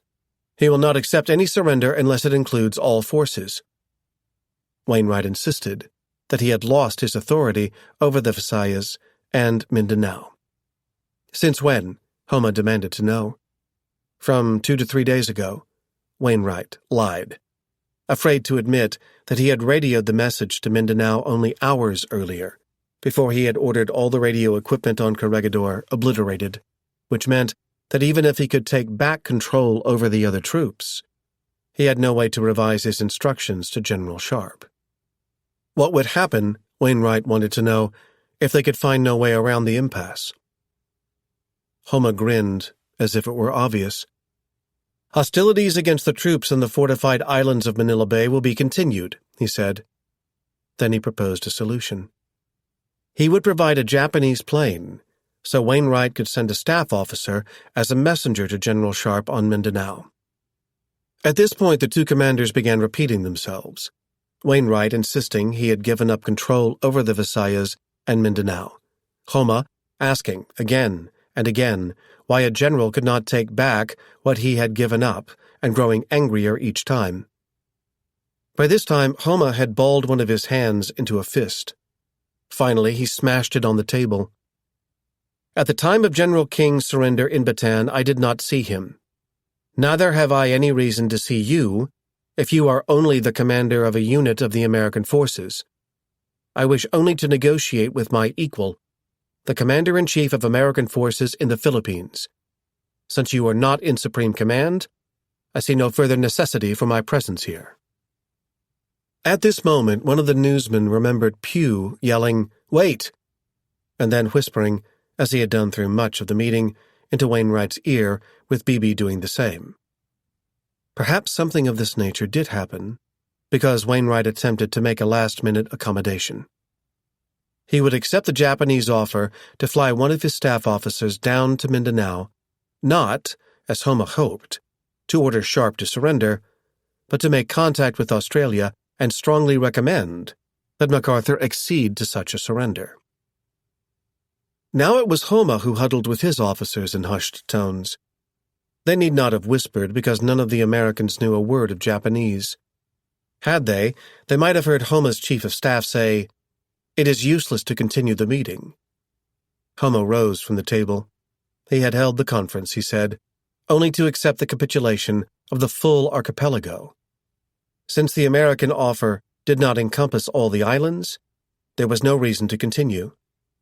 Within minutes, he and his aides had cleared off the porch and driven away. The attack on Corregidor would go on. Shock overtook Wainwright. He could scarcely speak. His men had lacked the weapons to stop a tank before, and now lacked the weapons to stop even a foot soldier. They had unilaterally disarmed. The image he had conjured before of the Japanese tank edging into the tunnel pushed into his mind again, and he could see no way around it. But of course there had been a way around it. Pugh and Beebe had begged Wainwright to go south and, when he had said his honor would not allow it, begged MacArthur to intervene. Even Homa, who had hidden his fluency in English from the Americans, wondered why Wainwright had not gone to Mindanao if he had no intention of surrendering all the forces in the Philippines. People noticed Wainwright putting more of his weight on the walking stick, as if he would fall over without it. "General," he heard Dooley say a few minutes after Homa's departure, You'll have to arrange some way to accept his terms, or the blood of every one of those people on Corregidor will be on your head." Beebe and Pugh whispered the same. Another concession had to be made. Wainwright would not have hesitated at this moment had he been certain that MacArthur would approve. It was not knowing that made it so hard. It was the suspicion that MacArthur would not approve. At every opportunity, he had stood in the way. He had opted not to transmit Roosevelt's letter giving Wainwright freedom of action, refused to believe the plight of the forces on Bataan, forbade them to surrender, insisted they fight on as guerrillas, and had subsequently left orders for the soldiers in the Visayas and Mindanao to do the same in the event of Corregidor's fall.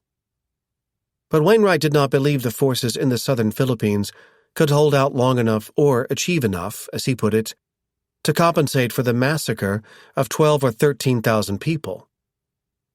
For nearly a half-century, the United States had tried to project its power across the Pacific without bearing the military and financial burdens of a great power. The men and women MacArthur had left behind on Corregidor could not now make up the balance with their lives. But Wainwright could save these lives by trading away the freedom of his fighters in the South. He knew MacArthur might have preferred to die rather than to make such a deal. MacArthur had said the Japanese would never take him alive, and they had not. He had left. He had sent orders for Wainwright to demolish Corregidor's defenses rather than let them fall into the hands of the Japanese, but had made no provision for the people left totally defenseless in the tunnel. Had Roosevelt intended to write off all these lives, why had he made his confidence in Wainwright's judgment so clear? For better or worse, Wainwright had received command over the full Philippines, and now, he reasoned, he must use it to surrender all forces on the islands. The opportunity to do so to Homa had passed. A Japanese officer told Wainwright he could return to Corregidor and surrender to the highest-ranking Japanese officer there. The sun had long since set under the western sky as Wainwright and his men set off back across the channel on a Japanese barge. It was a black night, full of blow, and the waters of Manila Bay were wild, Wainwright remembered. The ride was hell. The boat tossed in the tides until finally beaching off a rocky part of Corregidor in chest-deep water. Trying to carry Wainwright and Beebe above the water, Carroll and another enlisted man tripped over their own feet. Beebe, who had already fallen seasick, had his head go under. Wainwright would wade the rest of the way ashore. There would be no pictures of him doing so, and that would be just as well. The men and women who awaited his return outside the tunnel, where the Japanese had rounded up their newest hostages, would try to reassure him that he had done his best. Nonetheless, he would feel, he said, as if he had taken a dreadful step. The glory of sloshing ashore through the waters was lost on Wainwright. It would be for MacArthur to find. Part 2. The Will to Return. Chapter 8. Down Under. The broadcast sounds as if it could have come from a radio station any time in the 1940s, and anywhere in the United States, with one big band song after another. But the voice breaking into the music informs otherwise. You are listening to station KZRH, the voice of the Philippines, reaching you from Manila, says the announcer with an American-sounding accent. The day is May 7th, 1942. The time is minutes before midnight. Tonight, as we have previously announced, we have a special presentation to make. We now turn it over to our main studio. On comes a Filipino host, calling the attention of everyone, everywhere. He has a guest to introduce. Music playing in the background and other signals competing for the frequency from around the world make it suddenly hard to hear. From the bomb-splattered, ill-wrecked sectors of Corregidor and through the hot, dusty roadways of Bataan, the host says of his guest, He has made his way to this city accompanied by high-ranking officers of the Japanese army. He has come to speak to all of you, to give you his own message, in his own words, from his own lips. Listen now to General Jonathan M. Wainwright. "This is Lieutenant General J. M. Wainwright," says a deep, almost robotic voice, pausing between the J and M, as if not recognizing the initials. "Message for General William F. Sharp, commanding the Mindanao and Visayan forces." The words are drawn out, the tone expressionless as if read from a script. "To put a stop to further useless sacrifice of human life, I tendered to Lieutenant General Homa, the Commander-in-Chief of the Imperial Japanese Forces in the Philippines, the surrender of the 4 harbor defense forts of Manila Bay. General Homa declined to accept my surrender unless it included the forces under your command. After leaving General Homa with no agreement between us, I decided to accept, in the name of humanity, his proposal, and tendered at midnight, May 6th to the 7th, 1942, to the senior Japanese officer on Corregidor, the formal surrender of all American and Philippine Army troops in the Philippine Islands. You will therefore be guided accordingly and will, repeat, will, surrender all troops under your command to the proper Japanese officer. This decision on my part, you will realize, was forced upon me by means entirely beyond my control." The message continues for more than half an hour. For long, unexplained stretches, the broadcast goes silent but then resumes with more instructions for Sharp, as well as other officers in the archipelago. The voice tells them to share their new orders with General MacArthur, but, as if anticipating what he might say, warns in the next sentence not to disregard them. Failure to fully and honestly carry them out can have only the most disastrous results. In the final minutes, the speaker fights through a fit of coughing and sniffling, and then signs off. Exactly when and how Douglas MacArthur heard the message remains unknown. Certainly within hours of the conclusion of the broadcast in the wee hours of May 8th, he knew of its existence. Less than 2 days had passed since the newsmen gathering at the headquarters he had established in an insurance building in downtown Melbourne, Australia, had left disappointed. MacArthur had refused to see them. A spokesperson merely read out the news that Wainwright had surrendered. Not until the next day did MacArthur relent and provide a handwritten public statement explaining his silence.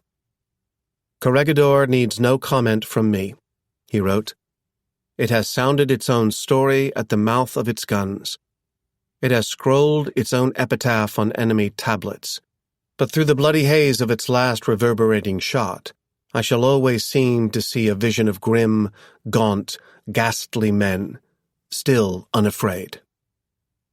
That was the way MacArthur wanted the world to remember Corregidor, fighting to the last man, preferring death to surrender. The KZRH broadcast threatened to tarnish that image.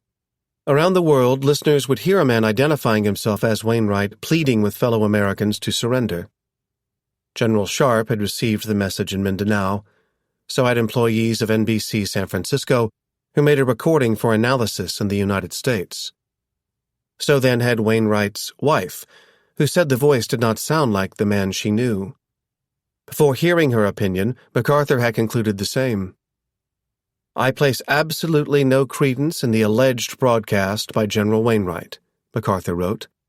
"The enemy in the Philippines has consistently endeavored to attribute spurious statements to prisoners as part of their propaganda campaign."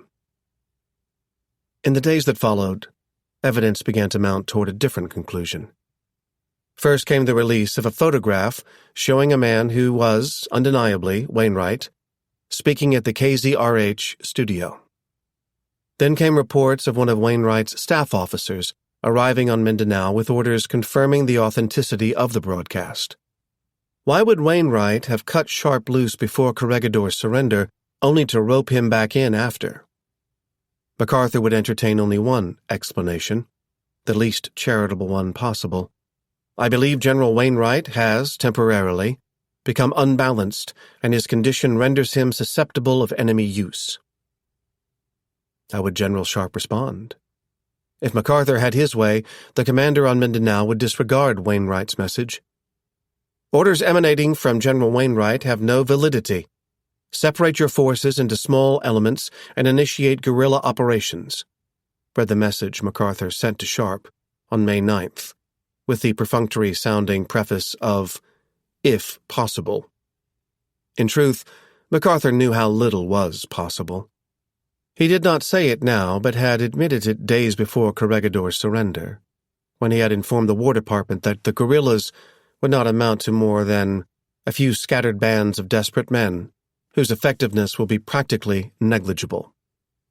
The forces on Mindanao had already lost control of the airfields he had hoped would expedite his return to the Philippines. But even if he privately conceded that he could no longer fly back to the islands, he wanted to keep the flag flying somewhere on them for the public's sake. That was why the news Sharp sent on May 11th came as such a blow. After seeing Wainwright's representative, Sharp announced he had made a decision. Instead of dispersing his men to fight on as guerrillas, he had ordered them all to surrender immediately. "I now have no means of communication with the Philippines," MacArthur informed the War Department. No longer was he connected to the islands he called his second home. The path back would be long and hard. It would begin down under. Members of Douglas MacArthur's staff knew that their boss liked maps. There was one he seemed especially to relish during his days in Australia, an outline of the United States superimposed over a swath of the Southwest Pacific. Even a cursory look at the resulting image reveals the audacity of his vow to return to the Philippines. Between Melbourne, where his quest would begin, and Manila, where he hoped to finish it, is an area vastly larger than the mainland United States. Had MacArthur's cartographer superimposed more of the Americas onto the Southwest Pacific, Melbourne would sit in the vicinity of Colombia and Ecuador. Manila in the middle of Canada. When viewed this way, MacArthur's vow to return sounds as quixotic as a South American general setting off to conquer the upper reaches of North America. Plus, much of the United States, as rendered on his map, had by this time fallen to the Japanese, with Borneo, Java, and Celebes giving the Japanese Seattle, San Francisco, and Salt Lake City, with the better part of Timor giving them the southwest of MacArthur's youth, with the northern part of the sprawling island of New Guinea giving them Milwaukee and Chicago, and with a base at Rabaul on the island of New Britain giving them a powerful bastion around New York. Even Texas and Florida, which swooped down into northern Australia on the map, did not look safe. In secret, the Japanese had decided that they lacked the manpower to occupy a landmass as large as Australia. But in the spring of 1942, MacArthur was not alone in viewing the continent as ripe for the taking. The country had denuded its own defenses by sending the best of its men overseas to fight with the British. And the 25,000 Americans whom MacArthur found upon his arrival could not make up the deficit. According to his recollections, which were characteristically self-serving, matters had become so dire on the eve of his arrival that Australian leaders had forsaken all hope for opposing a landing on their shores. He remembered receiving a plan instead for a scorched-earth defense by which the Australians would cede 3/4 of the continent and retreat behind a line running from Brisbane, about midway up the east coast, to Adelaide, toward the eastern side of the southern coast. The parallels to the retreat to Bataan haunted MacArthur. He had not forgotten how leaders in Washington, as well as the naval commanders in the Pacific, had disappointed him in the Philippines, and he began to believe there was a conspiracy, maybe by a New Deal cabal, as he described the Democrats in the executive branch, to do the same to him in Australia. I cannot too strongly represent that the defensive force here must be built up before hostile direct pressure is applied, for it would then be too late, he wrote to George Marshall. We must anticipate the future, or we will find ourselves once more completely outnumbered. The Japanese, in reality, had never really outnumbered MacArthur's men in the Philippines, but he had not admitted that before and could not do so now. The sacrifices made on Bataan and Corregidor required rationalization, and his defenders found it in the myth that the 5-month stand in the Philippines had held down the best of the Japanese army and slowed its advance toward Australia. George H. Brett, the American Air Force commander in Australia, wondered if MacArthur felt guilty about having left his men at the most critical moment of their hopeless fight. Perhaps he did, because Brett was not alone in finding MacArthur, as the journalist Clark Lee put it, short, sharp, and frequently insulting. But there were other explanations, too, especially in the case of Brett, whom MacArthur blamed for having sent the beat-up B-17s to pick up his family and fellow PT boat passengers from Mindanao. The experience MacArthur had shared with the other officers whirling around in the PT boat like concrete in a mixer, to use his metaphor, had cemented their place in an inner circle that others struggled to penetrate, and then made him, if possible, even less approachable than before. Still led by Richard Sutherland, these men would become known as the Bataan Gang. Never mind that most of them had not once slept on Bataan. To them, everyone in the world was either for MacArthur or against him, Clark Lee wrote. They moved in an atmosphere of unreality. The world centered around MacArthur. Nothing else was important. That was the message MacArthur himself sent about his theater of operations. Nothing else mattered. The United States and Britain proceeded with their plans for defeating Germany first, but the European theater remained a distant concern to MacArthur. Advised that intercepted communications showed the Japanese massing their carriers for another surprise attack in the Pacific, he responded that the Atlantic and Indian Oceans should temporarily be stripped in order to concentrate a sufficient force for this special occasion, as if those theaters could simply break for intermission. Frustrated that the British had not returned the nearly 50,000 Australian troops serving in the Middle East, he hinted that it would be only fair for the British to supply troops of their own for Australia. When the Australian Prime Minister passed the suggestion along to his British counterpart and attributed it to an American general, it touched off a diplomatic row that President Roosevelt himself had to settle. I fully appreciate the difficulties of your position, Roosevelt wrote to MacArthur afterward. They are the same kind of difficulties which I am having with the Russians, British, Canadians, Mexicans, Indians, Persians, and others at different points of the compass. Not one of them is wholly satisfied. It was a gentle way of prodding MacArthur to see the bigger picture. The Atlantic could not be stripped.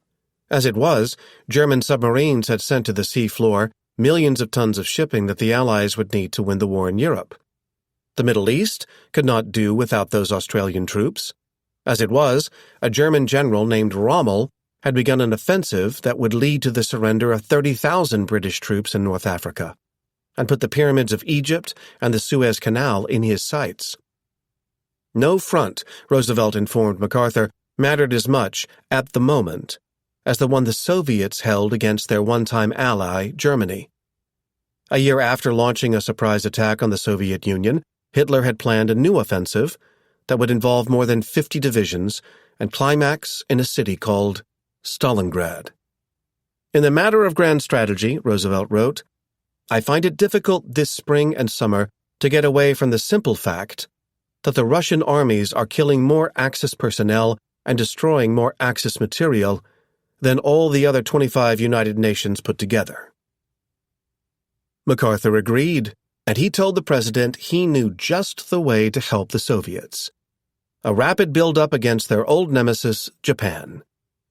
Not for the first time, MacArthur went on to imagine that the Soviets might come to his aid by opening a new front in the Far East, when, of course, what they really wanted was the United States to open a new front against German forces in Europe.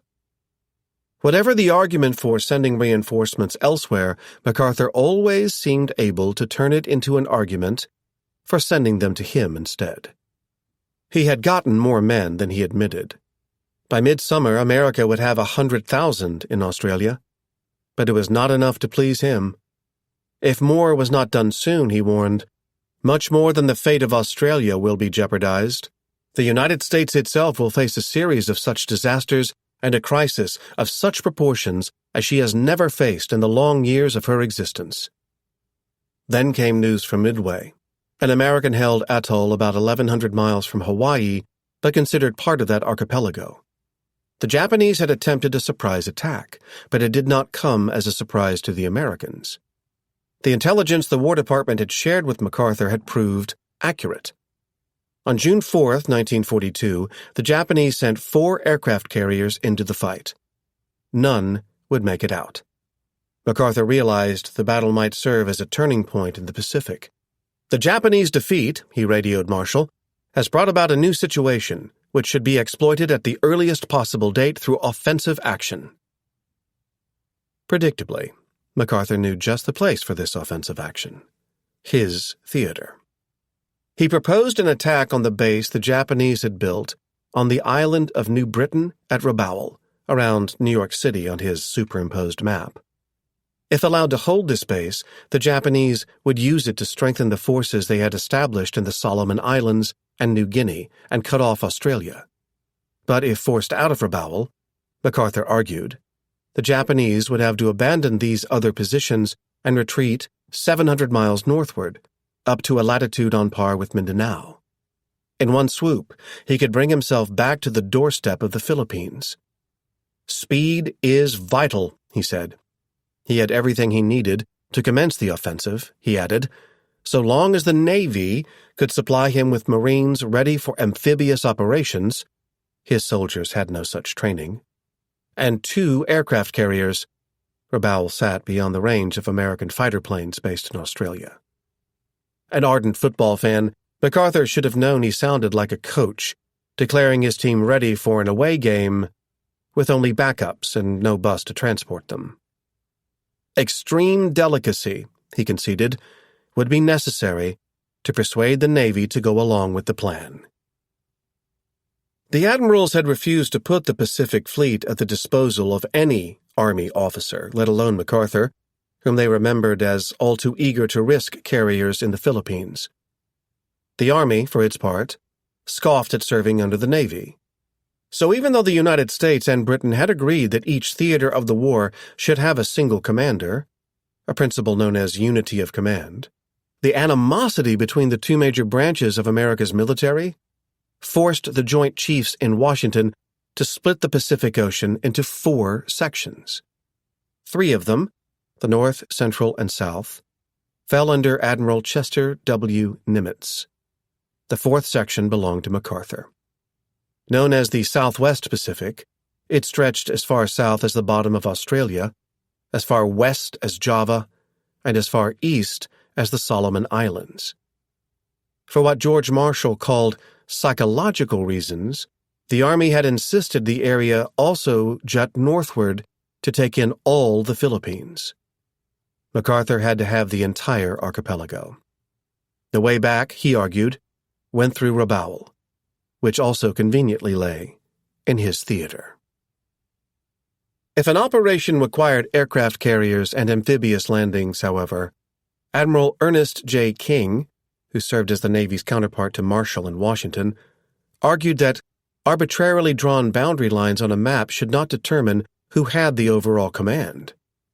Expertise and training should dictate that decision. MacArthur should take a back seat. A naval officer should lead the way. King, as it turned out, already had plans in the works for operations in the Solomon Islands, which he argued the Navy would have to make its way up before approaching Rabaul. As usual, MacArthur sensed a conspiracy. In a long letter, he warned Marshall that if the Navy had its way, it would take charge over all offensive operations in the Pacific Theater. Marines would do the fighting, while Army soldiers, MacArthur warned, would be relegated merely to base training, garrisoning, and supply purposes. He went on to explain that he had discovered during his time as Chief of Staff a secret Navy plan for the complete absorption of the national defense function. With good reason, Marshall began to wonder if MacArthur cared more about fighting the Navy than the Japanese. "I am engaged in negotiations as to command in the proposed operations and will keep you informed," Marshall wrote.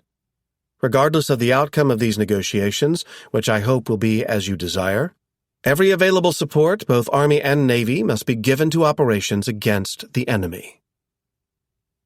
Not until July 4th, a month after Midway, did Marshall inform MacArthur that the Army and Navy had reached a compromise, breaking up the offensive against Rabaul into 3 tasks.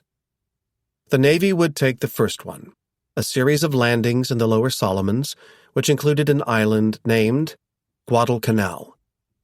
The Joint Chiefs had removed it from MacArthur's theater by slightly moving his easternmost boundary line westward. Responsibility for the main attack on Rabaul would rest with MacArthur. But before undertaking it, he would have the task of clearing the northeastern coast of New Guinea, the world's second-largest non-continental island, stretching above Australia on MacArthur's modified map, all the way from his mother's hometown of Norfolk, Virginia, to the Great Plains.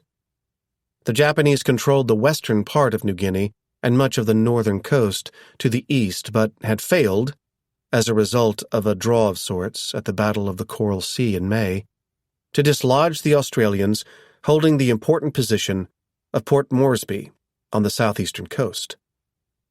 In the interior of the island rose a mountainous jungle passable from Port Moresby only by one trail, running to a village called Buna, which, as of yet, sat unoccupied by the Japanese on the northeastern coast.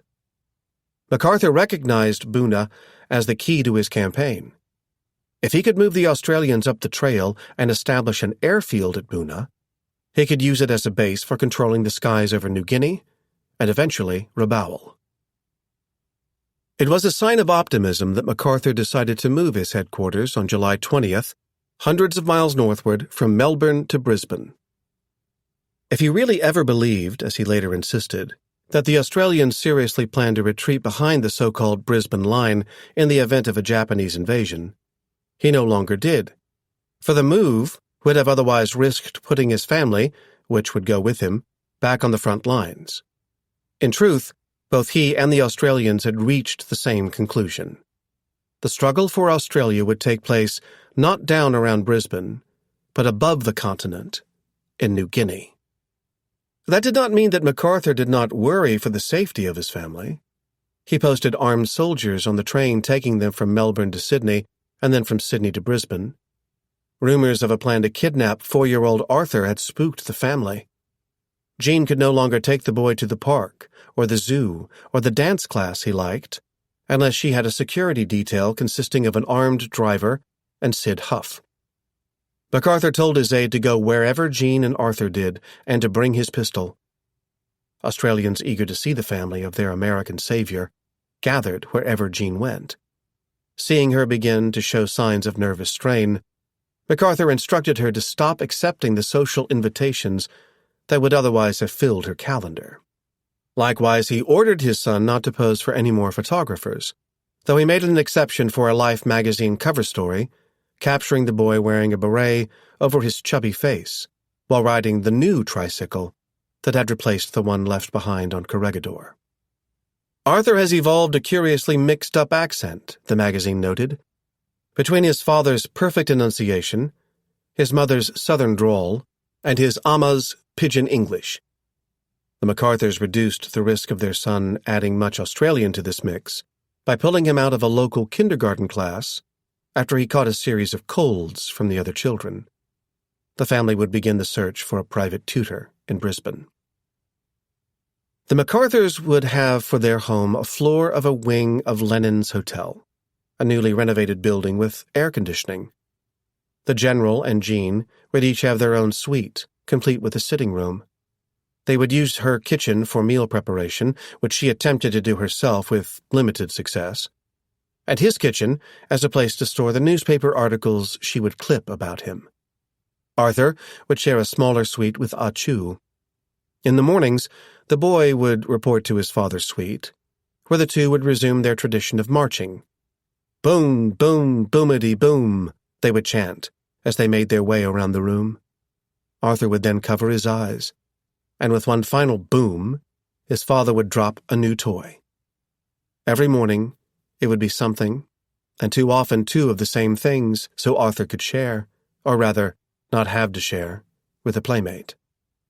Surely, in spite of this ritual, MacArthur received a telegram naming him America's #1 father for 1942, per the decree of the National Father's Day Committee. By profession, I am a soldier, and take pride in that fact, but I am prouder, infinitely prouder, to be a father, MacArthur responded.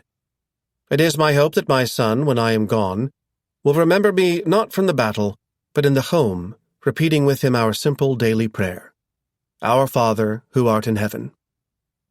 He did not mention that he did not have time to go to church with Jean on Sundays, but he did find time to write similarly affected-sounding acknowledgement letters to the many such honors that associations conferred upon him, especially around June 13th, when the United States celebrated Douglas MacArthur Day by resolution of Congress.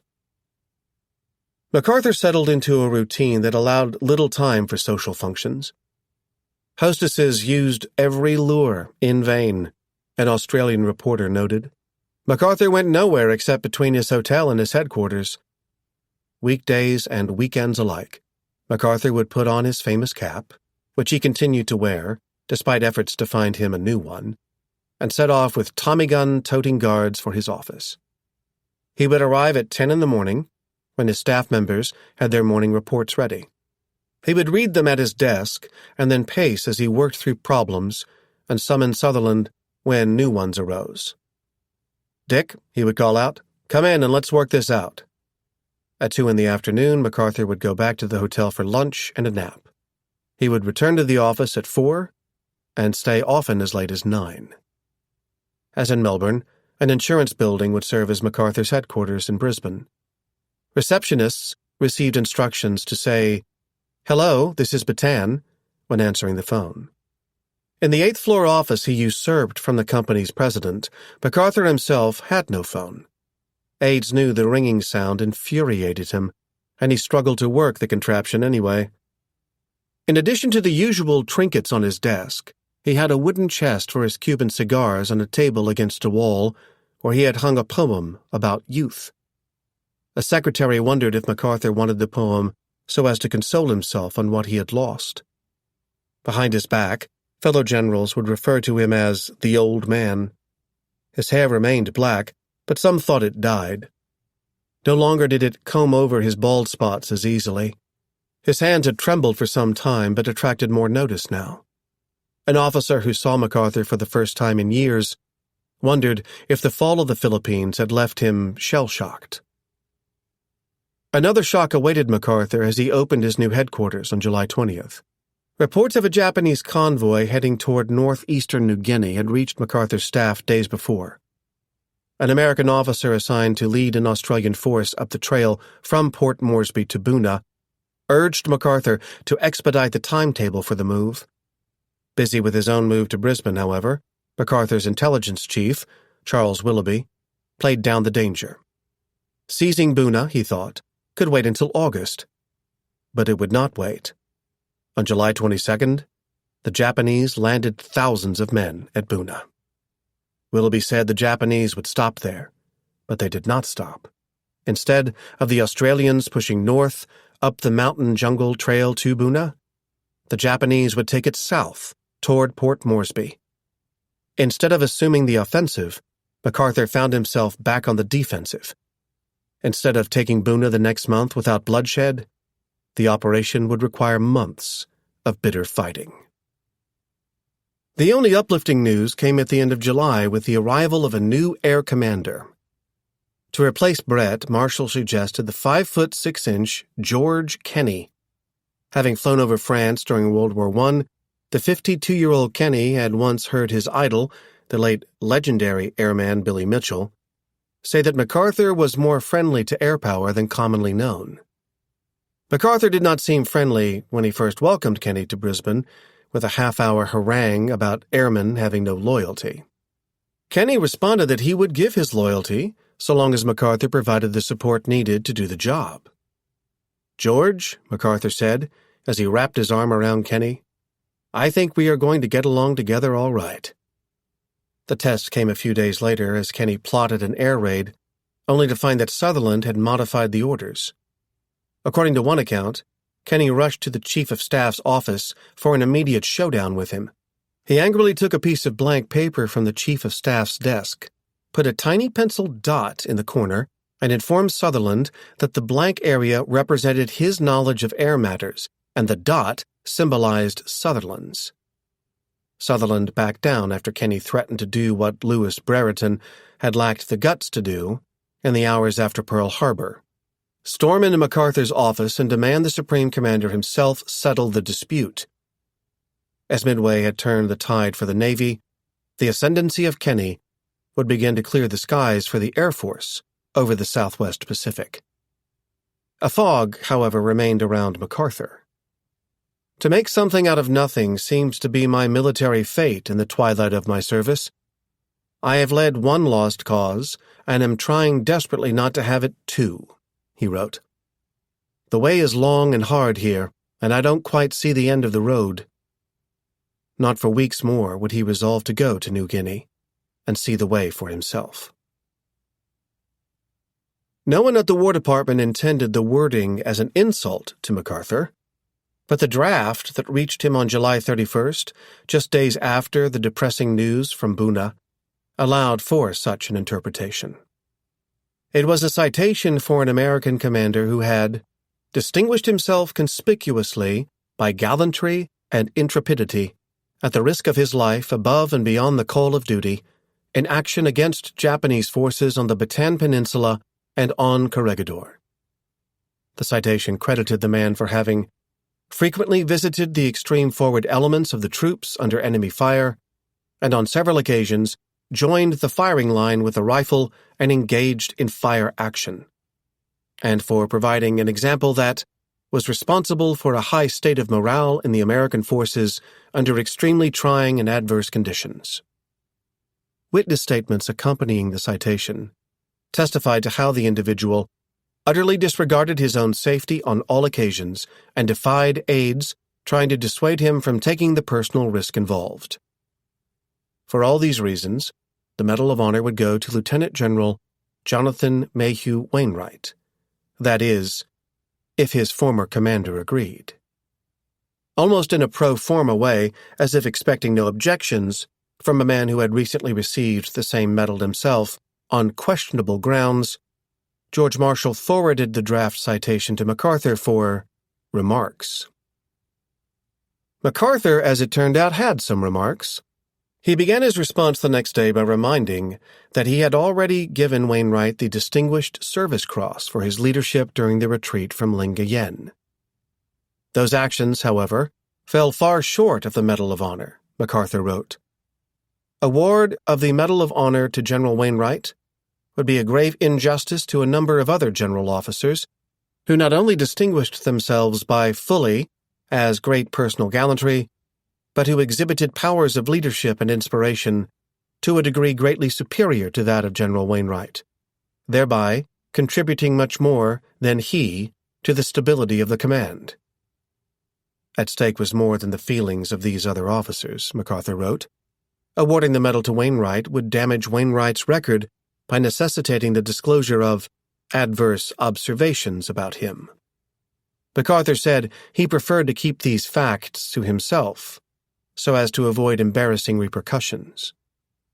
But if Marshall persisted in pursuing the medal for Wainwright, there would be no choice but to put them in writing. Without saying what these observations were, MacArthur now claimed they were what had necessitated dividing the Philippines into 4 separate commands in the first place. Gone was the explanation about special problems with the intangibles of the situation in the Philippine Islands. Only the inadequacy of Wainwright remained. In fairness, the evidence suggests that MacArthur always shared the off-the-record assessment Sutherland later offered of Wainwright as strategically and tactically not too good. Sutherland, for one, would never forgive Wainwright for the gap separating the two corps on Batan's first defensive line. But if MacArthur had harbored such strong concerns when he left the Philippines, how had he rationalized expanding Wainwright's command to all forces on Batan, even if not to all forces on the islands? Something had changed. Perhaps it had happened when Marshall forwarded the message from Wainwright, predicting that Batan would be starved into submission within weeks. MacArthur had responded that the rigor in rationing food might have relaxed in his absence. Perhaps the change had happened when Wainwright's prediction on Batan had come to pass despite MacArthur's orders forbidding surrender. Certainly, it had happened by the time MacArthur learned of Wainwright's broadcast, ordering the surrender of all forces in the Philippines. For MacArthur, the Medal of Honor conjured the image of his father raising the flag under fire. To have the award go to a man who had ordered the colors struck in the Philippines of all places would have struck at what had become Douglas's birthright. To defend the medal, he would destroy a man. He had already laid the foundation by describing Wainwright as sounding unbalanced on a radio broadcast. From that word could rise the charge that Wainwright had let his drinking undermine his judgment. Almost surely that was what MacArthur meant when he hinted at revelations that would embarrass Wainwright and the army alike. On the other side of the world, Marshall could feel the fury in MacArthur's words. The threat to Wainwright's reputation as well as the army's stunned the chief of staff. His deputy questioned General MacArthur's motives. Secretary of War Stimson did too. He encouraged Marshall to call MacArthur's bluff. If the papers showed that Wainwright deserved it, as Marshall thought they would, Stimson wrote, I favored giving it to him regardless of MacArthur's objection. Marshall would have done so had he not had a war to win, and an army whose prestige he could not afford to squander through what he was warned would lead to a public airing of the case. A decision on the medal would have to wait until the end of the war, and so would solace for the general, doomed to be the war's highest-ranking American prisoner. Chapter 9. Honor of Another Kind. They had feared the coming of the rainy season on Batan, and now it found them midway up Luzon's central plain, in the town of Tarlac. They had dreamed of taking showers on Corregidor, and now they struggled to keep their bunks dry. They had cursed the dust blinding their eyes, and now they saw mud and mildew everywhere. They had lain awake through bombardments, and now they tried to sleep through thunder. When the clouds cleared between the storms, they could see Mount Arayat rising to the south beside their old home, Fort Stotzenberg, a few dozen miles to the south. They had surrounded their barracks there with parade and polo grounds. Now a few hundred yards of barbed wire did the job. The Japanese needed no more to hold 179 of their most prized prisoners, American generals, colonels, and their aides and orderlies, in a 2-story barracks built to hold half as many Philippine Army trainees. Everyone talked of escape. The Japanese must have known. They divided the prisoners into groups of 10 and explained that if any man disappeared, the other 9 members of his group would die for his disobedience. So would the camp's senior American officer, the lieutenant general who somehow managed to keep a sense of humor after hearing the news. If anyone contemplates taking off, Wainwright quipped, please let me know so I can go too. His men could see he would not have made it far. He was in very bad shape, one remembered. His health looked impaired, his limp more pronounced, his spirit depressed. There was nowhere for him to go but backward in his own mind. The Japanese had forced Wainwright to relive his piece of the war many times over, in the interrogation sessions they subjected him to, about what he had done with Philippine banknotes and silver, in the hours they forced him to pose for a painting of the failed May 6th negotiation on the porch of the bungalow, and the way they made him partly retrace the route of his initial retreat to Batan. On May 7th, the day after his surrender, They had taken him back across the channel from Corregidor to the peninsula. We drove up through Bataan, with all its shadowy memories, rounded the bay by way of San Fernando, Pampanga, and Calumpit, where we had fought for the very right to reach Bataan, and arrived in Manila in about 4 hours, Wainwright remembered. He had not wanted to read the surrender message on the radio that night, but the Japanese had insisted and rushed him over to KZRH. That part of the city had once reminded him of Times Square, but no longer. The neon lights had gone out, and the crowds of theater-goers, diners, and shoppers had disappeared.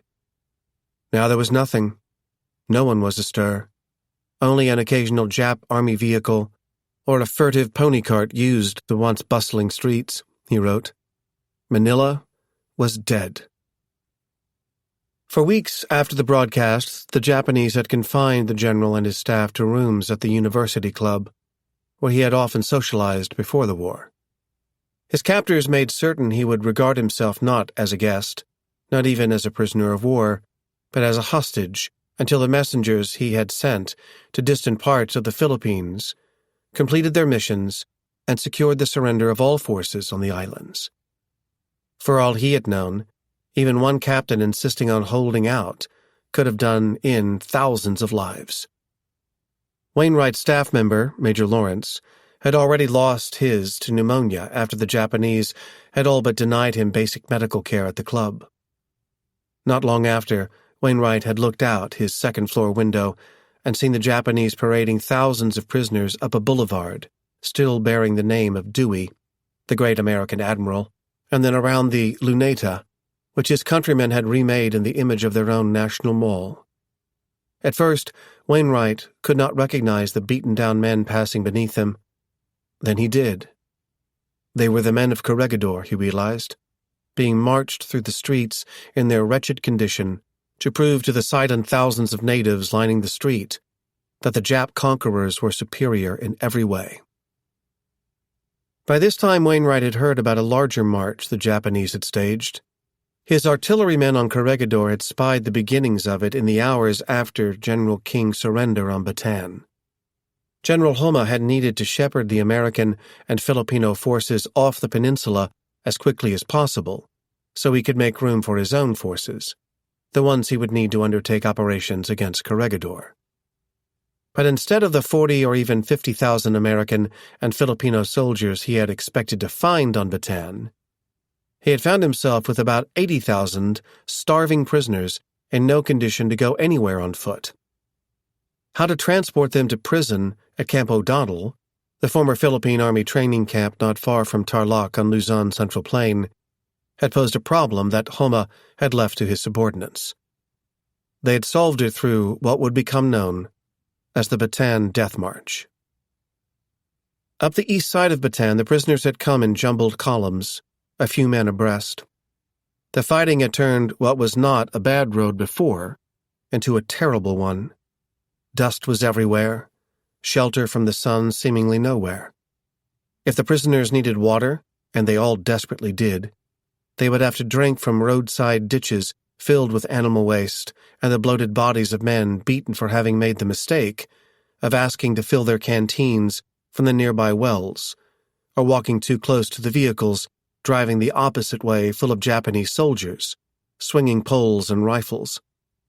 In many cases, the bodies in the ditches belonged to men who simply did not have the strength or will to carry on to the next stop, 10 miles northward, and sometimes twice that far. The Japanese promised food ahead but never had enough. Alongside the road gathered Filipino civilians, risking their lives to deliver food to family members and perfect strangers in the ranks of the sunburned, blistered bodies. The Japanese rewarded the prisoners who made it the 66 miles to the highway junction of San Fernando by stuffing them into train cars that would carry them most of the rest of the way to O'Donnell, crammed in so tight as to give deadly meaning to the term standing room only. Men with dysentery relieved themselves where they stood. Some breathed in the smell. Others could not breathe at all. Hundreds of the American marchers and thousands of the Filipino ones, who had always made up the bulk of the army on Bataan, never reached O'Donnell. Those who did discovered what Wainwright had when he had visited Philippine Army camps shortly before Pearl Harbor. Conditions were filthy and poor, and made worse at O'Donnell by there being only a few water spigots for the tens of thousands of troops pouring in. According to reports reaching Wainwright at the University Club, deaths at the camp had reached 300 a day. In desperation, he had written a plea to General Homa. If the Japanese did not have sufficient supplies for the camp, perhaps they would allow the United States or the Red Cross to send a ship through the blockade with emergency provisions. No real response to the proposal came, only more anxious days of waiting for the Japanese to accept his surrender. Not until June 9, 1942, did the Japanese give Wainwright a handwritten note, which one of them translated as such. Your high command is hereby terminated for yourself and the members of your staff, and you now become prisoners of war. You and the members of your staff will be moved to the prisoner of war enclosure at Tarlac at 10 a.m. today. Off they went in a truck, up the ruins of Luzon's Central Plain to Tarlac, for a reunion with General Ned King and the other senior officers who had surrendered on Bataan and passed through Camp O'Donnell. The fare prepared at Tarlac by boiling a mysterious 2-inch fish, head included, in a kettle and pouring the resulting soup over rice seemed not bad by comparison to the pebbles and insects served with the rice at O'Donnell. But Wainwright could not stomach it. At all times of night, friends would have to help him down the stairs, out of the barracks, into the rain, and to the outhouse clogged with diarrhea because the Japanese had shut off the pipes to the toilets. As the days in his diary passed, he had managed to retain the book he had begun on April 2nd. His thoughts turned more and more to the past. Over and over again, he read his previous entries, as if searching for how they had led him here. His aides tried to cheer him on July 31st by celebrating the 40th anniversary of his entrance into the army, but could not lift his spirits. He could not have imagined that a letter recommending him for the Medal of Honor had made its way to Australia that very day. Had he might have guessed in the more paranoid regions of his mind what MacArthur would write back. Wainwright had begun preparing for it. In his diary, he started drafting an explanation for his actions, as he put it, while all facts are still fresh in my memory. On August 1st, the day MacArthur sent his response to Marshall, Wainwright noted a conversation with a fellow prisoner about how unprepared they had found the conscripts MacArthur had supposedly trained before the war. The Philippine Army was doomed before it started to fight, Wainwright wrote. A special interest to him was evidence that MacArthur himself had recognized this reality. Lou Beebe recalled hearing MacArthur describe Bataan as doomed as early as January, when he had ordered some of the peninsula's food reserves shipped to Corregidor. Wainwright resisted the urge to take these facts to their logical conclusion, but other officers made it for themselves. A foul trick of deception has been played on a large group of Americans by a commander-in-chief and small staff who are now eating steak and eggs in Australia, wrote one prisoner. God damn them. If MacArthur played the villain in the story that the prisoners told themselves, they needed him to play the savior too. The question of when he would fulfill his vow to redeem the Philippines was never far from thoughts at Tarlac. If he performed as poorly as he had during the opening months of the war, it might be a long time, one officer reckoned. The absence of any sign of an advance from Australia added to the despair. Then, on August 11th, came the first sign of hope. MacArthur's soldiers had not gone anywhere as far as Wainwright had heard, but someone slipped him the news that the Navy had landed Marines at Guadalcanal in the Solomons. It was a long way from the Philippines, but it was the right direction. MacArthur, Wainwright estimated, might return to the Philippines as early as the end of 1943. But he himself, Wainwright, now knew, would not be there. That very day, the Japanese brought the prisoners at Tarlac back to Manila and loaded them on a ship for Formosa.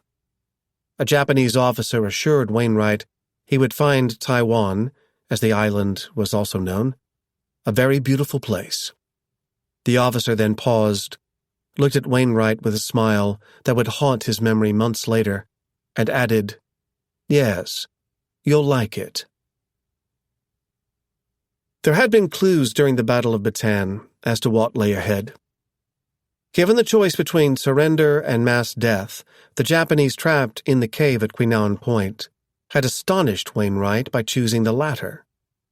It was not just a preference. It was Japanese army policy, and said to be a part of a samurai code known as Bushido, which the Japanese translated for Westerners as the way of the warrior.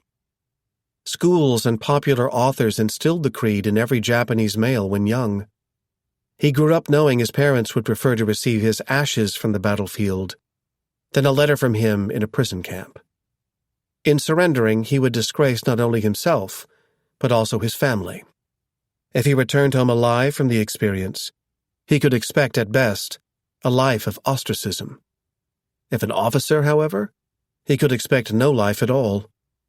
In this case, Japanese society offered only one recourse, the choice that many of the prison guards Wainwright would meet believed he should have taken: suicide. That is not to say Wainwright's decision surprised the Japanese. To the contrary, they had expected he would surrender far sooner than he had. They understood that surrender was part of the Western way of war. In their eagerness to impress Western powers in the late 19th and early 20th centuries, the Japanese had carefully upheld international agreements for the treatment of prisoners, as Arthur MacArthur and other observers had been able to attest during the Russo-Japanese War. By 1929, however, attitudes in Japan had changed. Although Japanese representatives signed a new Geneva Convention that year, their leaders back home refused to ratify it. A country whose soldiers never surrendered had nothing to gain from the protections. Nonetheless, Japan assured the world after Pearl Harbor that it would follow the spirit of the agreement, which required each warring power to treat prisoners consistent with how it would treat its own soldiers of equivalent rank. An American enlisted man who had seen how little the Japanese valued the lives of their own soldiers could take little comfort from this, nor could an American general aware of what the Japanese expected from their own officers. The way the Japanese loaded the prison ship for Formosa made the point. The Americans had to stand and wait at the pier for hours. Only after the Japanese had loaded the ashes of their honored dead could the prisoners come aboard. The ship ventured out of Manila Bay, past the little island Wainwright had surrendered in its mouth, up along the jungle-clad western coast of the peninsula he had defended, and across the strait the Japanese bombers had crossed in the hours after Pearl Harbor en route to Clark Field. Into view on August 14th came the southwestern coast of Formosa, which the Japanese had forced China to relinquish a half-century before. Worried what diseases Americans might introduce, the Japanese subjected the prisoners to a thorough medical exam, much of which, Wainwright noted, centered about the rectum. Only after passing it did the prisoners have the privilege of transferring into the suffocating, bed-bug-infested cargo hold of the small steamer that would take them around the bottom of the island and partway up its east coast to a town called Karenko. On August 17th, they filed off the boat to find the locals assembled on the street for yet another Japanese prisoner parade. The faces staring at the Americans as they marched made them feel, Wainwright wrote, as if we were freaks. Around 3 o'clock, the parade passed through a gate into a yard tucked into a river bend and surrounded on every side by 150 yards of barbed wire. The Japanese led the prisoners toward a 2-story barracks, topped with dark tiles and lined with porches. The back porch opened into a washing area. The front opened out onto a parade ground full of grass. Trees and shrubs lined the gravel paths traversing the yard and leading up a set of terraced stairs to the prison headquarters. Beyond the barbed wire to the east was the ocean, and to the west, a vista, alternating between purplish valleys and iridescent mountains with their peaks touching the clouds. On the other side of the river, the prisoners could hear the sounds of children attending school. The smiling Japanese officer in Manila had been half right. Karenko was charming, but Wainwright immediately knew he would hate it. Once inside the yard, the Japanese assembled the Americans on the parade ground, ordered them to drop their baggage and bow. By the rules of the camp, even the highest-ranking American officer had to salute the lowest-ranking Japanese private. The colonel in charge of all prisoners on Formosa was there to welcome the Americans and instantly became known to them as Old Sourpuss because of his manifest impatience as they struggled to learn the proper way to bow, first to him and then to the elderly captain in charge of Karenko. Able to speak only Japanese, the captain launched into a speech about how Nippon, as the Japanese called their country, had cleared the seas and skies of American ships and planes and left American soldiers without hope of victory. It is entirely the gracious gift of His Majesty the Emperor that you have crossed over the death line, being assured of the safety of your life and can enjoy peaceful living. Anyone who does not observe the Nippon military discipline shall be severely punished, and the life of such prisoner shall not be always assured. The Americans and the English are not allowed to hold the haughty attitude over the peoples of Asia, or to look them down, which has been their common custom for a long time. If there is any such attitude at all on your part, you shall be severely punished. When the captain finished, few of the Americans had understood a word, but had received one message nonetheless. They could not rely on English. They would need to learn Nipponese. The interpreter translating the speech struggled to do so, as if intimidated by his own officers. The Americans would nickname him Mickey Mouse. There was nothing comical about what followed. The Japanese made the Americans strip to their underpants and lay out their clothes and baggage at their feet. We stood there like human scarecrows, Wainwright remembered, as guards combed through toiletries and unwound rolls of toilet paper, as if perpetually certain that the next sheet would be the one containing a secret file. After what seemed like hours under the scorching sun, the Americans received back their clothes, save for their shoes. The guards handed out Japanese-style clogs to the prisoners, but then started screaming at them when they failed to take off these wooden sandals upon entering the barracks. The Japanese did not allow clogs inside. Wainwright found he had a room with Ned King at the end of the first floor. Each of them had a metal-framed bed with a straw mattress, a few blankets, and a sack of rice the Japanese called a pillow.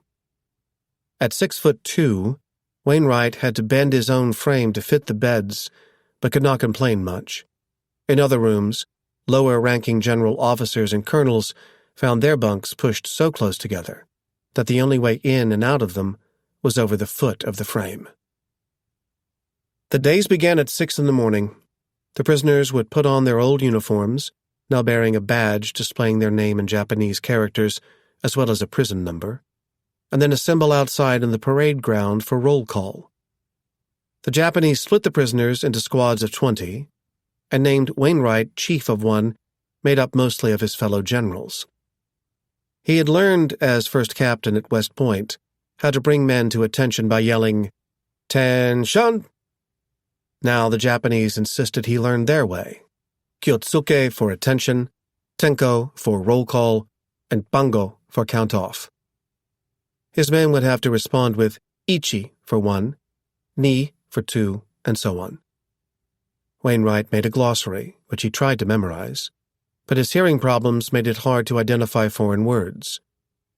Concerned the Japanese would punish his men for his mistakes, he soon ceded the title of squad leader to King. At the end of roll call, the prisoners had to bow even lower than normal to a white post positioned, it was explained, so as to point the way toward the emperor in Japan. Until the prisoners mastered this bow, they had to practice it over and over. Even when they got it right, they knew they would have to do it again at 8 in the evening. Roll call happened twice a day. Between the first and second roll calls, the Americans had 3 meals at regular intervals in their cramped rooms.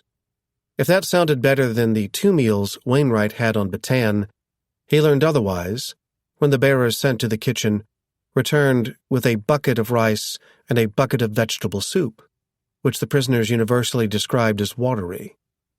The fare was almost always the same for breakfast, lunch, and dinner, and it was never enough. When split among the members of a squad, the soup filled 2/3 of a bowl, and the rice not even a teacup. "We were as hungry after finishing it as when we began," Wainwright wrote.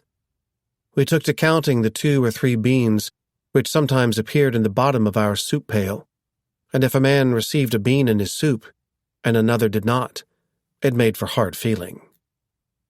The only regular protein came either from the bean paste known as miso, served occasionally with breakfast, or the weevils and worms always available in the rice. Early on, Wainwright would look for the bugs so he could remove them. Within weeks, he began looking for them so he could eat them. Neither was easy for Americans to do with chopsticks. The prisoners resorted to using their hands for one activity, scrounging for snails in the yard. The snails which did show themselves were far removed from the escargot, which French chefs can prepare so tastefully, Wainwright wrote. But those who found them considered themselves lucky and hobbled quickly over to the kitchen to boil them in hot water and wolf them. Having survived Bataan and Corregidor, a general nicknamed Skinny could have assumed he had no more weight to lose. But Karenko showed him otherwise. In his diary, which he continued to keep, he started recording his weight. On August 29th, 12 days after arriving, it stood at 136.4 pounds. By September 15th, it had fallen to 134.2 pounds. By September 26th, 132 pounds. The Geneva Conventions guaranteed that prisoners would receive the same calories as their captors, but anyone looking at the fare the guards ate could see that the systematic starvation, as Wainwright called it, was a one-way affair. If there was one area where the Americans did not wish for the treatment the Japanese gave their own soldiers, it was discipline. Frequently slapped, Japanese soldiers did not hesitate to hand out the same, and, much worse, to Westerners who had no idea how to respond. The translator, whom the prisoners called Mickey Mouse, laughingly advised them to take a page from their Bible and turn the other cheek. But hunger made it hard for the prisoners to bite their tongues. At one point, an American colonel who had taught at an Army quartermaster school in Chicago could not take it any longer and decided to bring the Japanese a suggestion for reducing the food imbalance. For his bravery, he received a beating. Still convinced that he could find a sympathetic Japanese officer, he tried again to make his case, and received 2 more beatings. The Japanese offered the prisoners one way to increase their food. They could work for more. The Geneva Conventions, Wainwright knew, forbade captors from forcing officers like himself to work. The captain in charge of Karenko let it be known that he expected everyone to work nonetheless. The Japanese had mobilized their entire society for war, he had explained in his welcoming speech. Everyone in the country is willing to endure all sorts of hardships and fighting for the final victory in the war. You must understand that it is nothing but natural that you are not allowed to lead an idle life. To keep up appearances, the Japanese presented Wainwright with what he deemed a wily way around the Geneva Conventions. His fellow officers would have the opportunity to work on a prison farm. If they took it, their food would improve. If they refused, well, they would see. The Japanese called the farm program volunteer. Wainwright called it coercion and refused. As it stood, the prisoners could not have accomplished much in the fields anyway.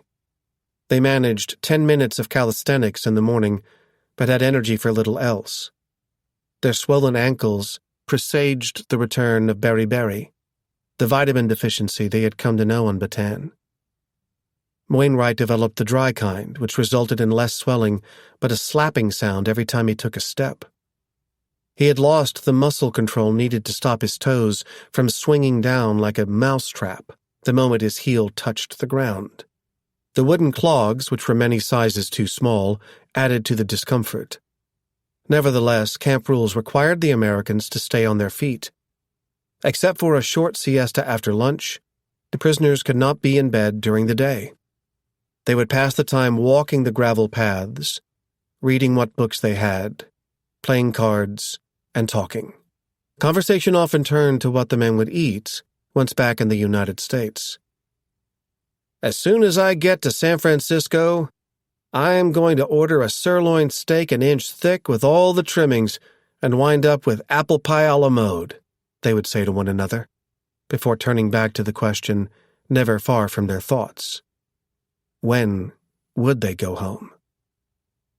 The only clues came either from the guards or from the Japanese English-language newspapers that occasionally arrived at the camp. Skimming through the articles could give some idea of events in the Atlantic, where American and British troops, under the command of MacArthur's old chief of staff, Eisenhower, would soon open a second front in North Africa, but almost no sense of events in the Pacific, where, the Japan Times Advertiser claimed, Japanese soldiers might soon achieve a foothold on the west coast of the United States from which they could march on Washington. Younger officers looked to Wainwright for their cues. When a conversation with him turned pessimistic or optimistic, their spirits would do the same. On Sundays, the Japanese would let the prisoners hold church services. Catholics met inside, Protestants outside under the trees. As the great-grandson of an Episcopal bishop, Wainwright would go to the latter.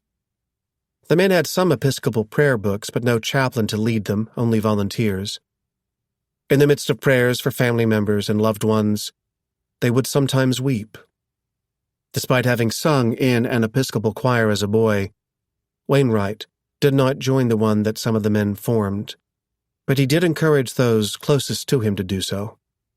Music, he believed, served as a source of solace. So did writing. Karenko was beginning to be a place that prompted a man to look to the job of summing up, of trying to leave some record of how he felt and what he had done, Wainwright wrote. Not until mid-October did the Japanese allow him to write to his wife, and then only once with no prospect of doing so again. They urged the prisoners to focus instead on writing their wills. The Americans found other outlets for expression: diaries, imaginary dinner menus, cookbooks, and even novels, with the caution that the Japanese might seize these papers without any notice. The prisoners also drafted citations for awards they were in no position to present, but hoped fellow soldiers would one day receive for acts of heroism on Bataan. Worried the real story of the campaign there would go untold if he did not survive, Wainwright made copies of his thoughts for a few fellow prisoners. These were merely written to give expression to my thoughts, and were meant as an accusation to no one, least of all General MacArthur, he wrote in his diary on September 24th. 3 days later, Wainwright added several more pages to the dozens he had already written in his diary about the fall of Corregidor.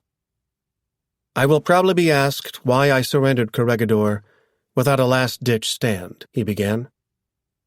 What would the history books have written about him, he wondered, if he had fought to the last man, as had happened at the Alamo or Little Bighorn?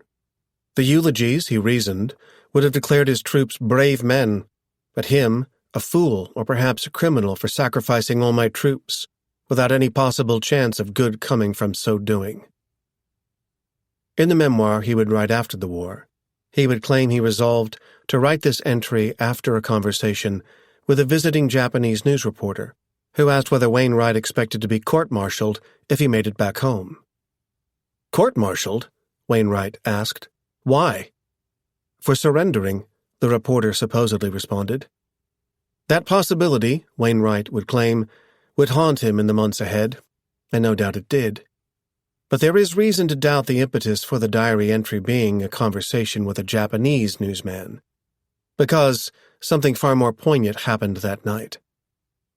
It was the first time Wainwright saw some of the Americans who had surrendered on his orders in distant parts of the Philippines, despite MacArthur's insistence they fight on as guerrillas. After a long journey, William Sharp, Bradford Chenoweth, and 2 other American generals, as well as 20 colonels and 16 enlisted men, arrived at Karenko. Upon seeing them, Wainwright apologized with an expression that Chenoweth would remember as utter abjection. In addition to the Americans from the Visayas and Mindanao, Karenko began receiving high-ranking British prisoners, including Lieutenant General Arthur Percival, who had surrendered Singapore to the Japanese. Dutch and Australian officers came too, in violation of an article of the 1929 Geneva Convention against mixing different nationalities in prison camps. The new arrivals made the barracks even tighter, and the rations even slimmer. At the end of September, Wainwright and Percival, as the two highest-ranking prisoners, asked to deliver a joint letter of complaint to the head of the prison. But the old captain refused to speak with them. Instead, they received a meeting with his second-in-command, a burly lieutenant the prisoners called Boots because of his odd choice in footwear. Boots, Wainwright recorded, shouted that we would not see the camp commander and that if we ever wrote another such letter of protest, he would personally see to it that we were severely dealt with. A change seemed to come over Wainwright afterward. He did not even protest when a guard stole something from his room. It would give the Japanese an excuse for another beating, someone heard him say.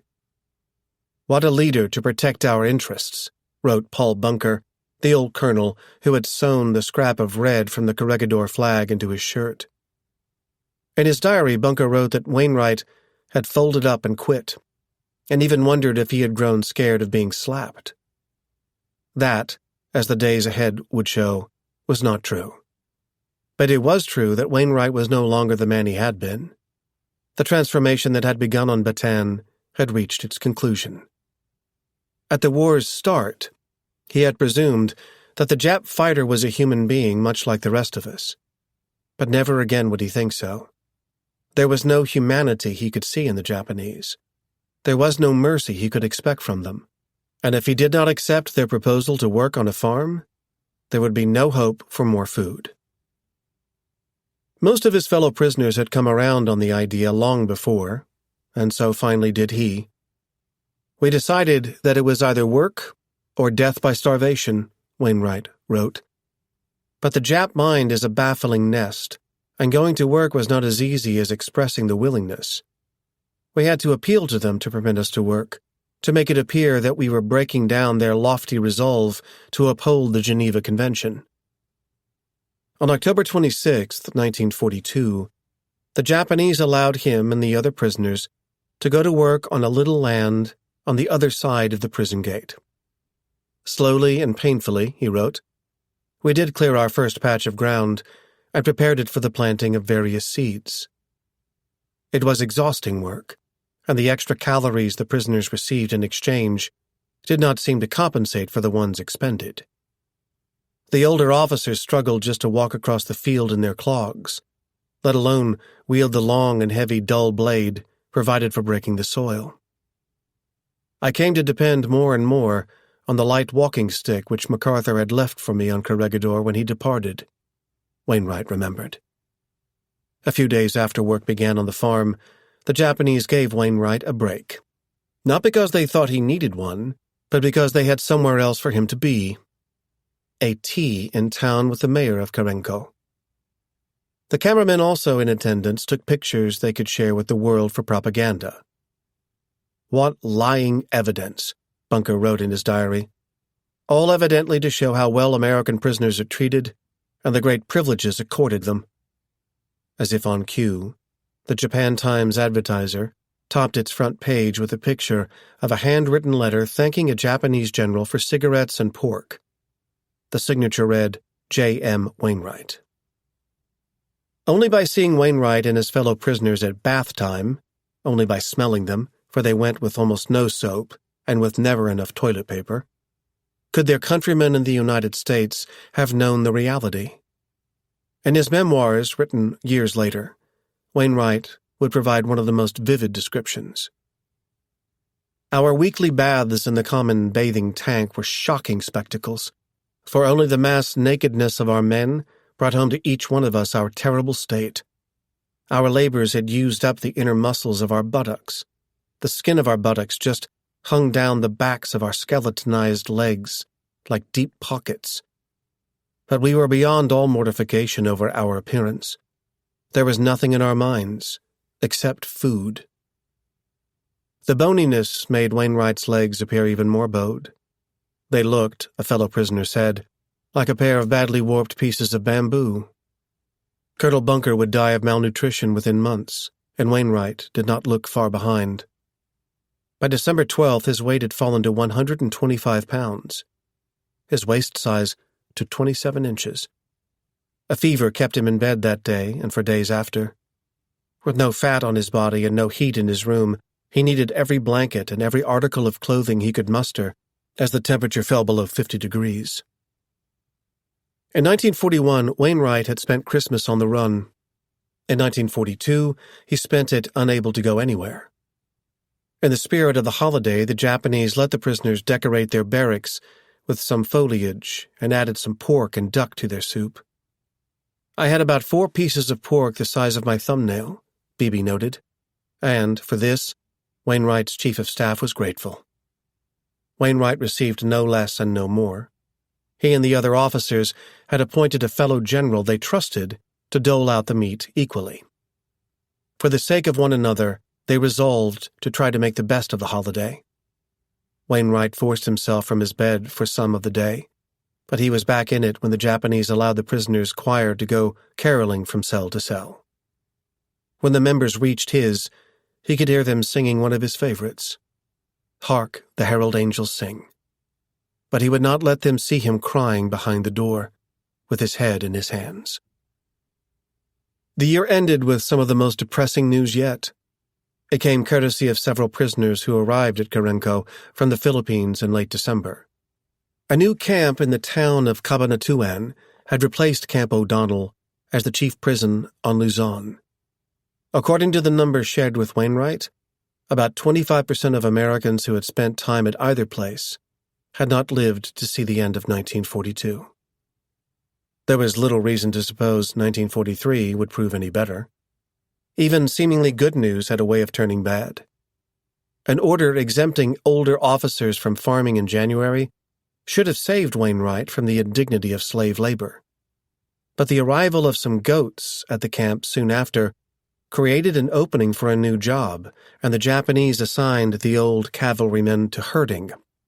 In response to a series of articles in the Nippon Times, as the Japan Times Advertiser now called itself, guards at Karenko had begun to talk more about prisoner rights. But the talk did not have the effect that the prisoners at Karenko might have hoped, because the newspaper coverage did not concern their treatment, but rather the treatment of internees in the United States. Franklin Roosevelt had signed an order allowing the military to relocate and intern Japanese immigrants and their children living on the West Coast. The evidence suggests their plight probably would not have concerned Wainwright had not their treatment, as he discovered, enraged his captors. On February 26th came a summons for a meeting with Boots. After bowing, Wainwright listened with several other high-ranking prisoners as the Japanese lieutenant made a rare concession. There had been times when guards could have disciplined prisoners without striking them. But, Boots continued, if the treatment of prisoners in American and British camps did not improve, punishments would grow even harsher in Japanese camps. It is but natural that sentries learn from the news of cruel treatment of our Nipponese internees and lose their kind hearts, Boots said. Then he gave the prisoners assembled before him a choice. Either agree to draft letters calling on their governments to live up to their ideals, or prepare to face, as he put it, consequences. What sort of consequences became obvious before bedtime when Wainwright went out back to the latrines.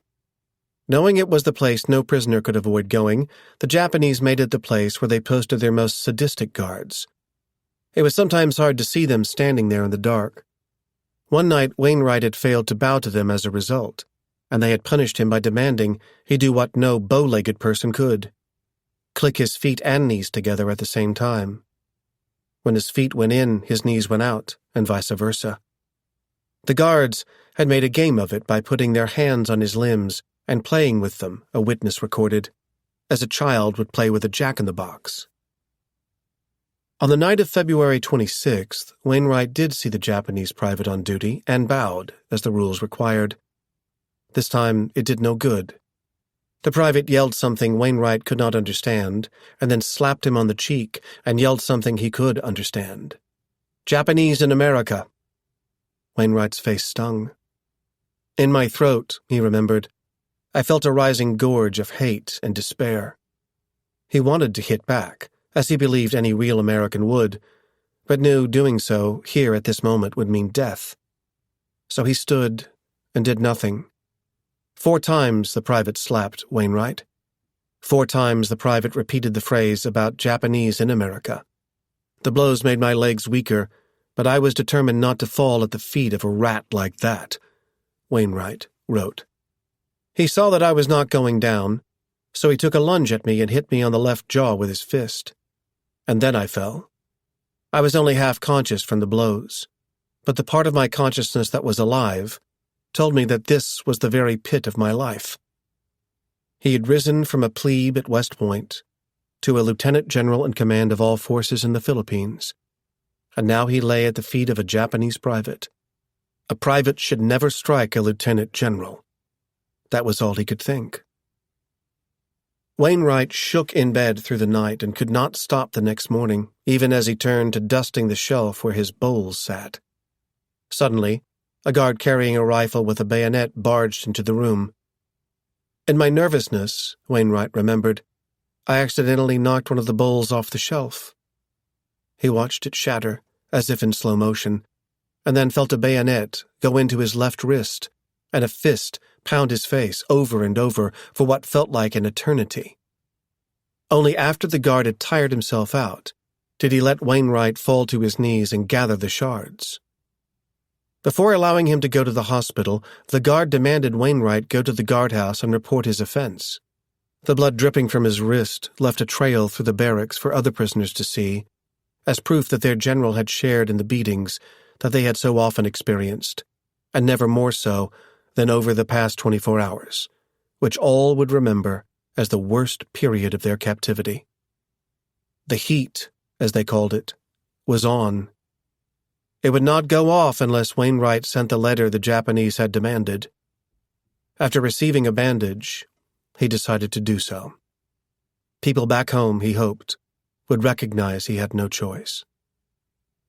The next day brought the most unexpected news, a short radio message from his wife.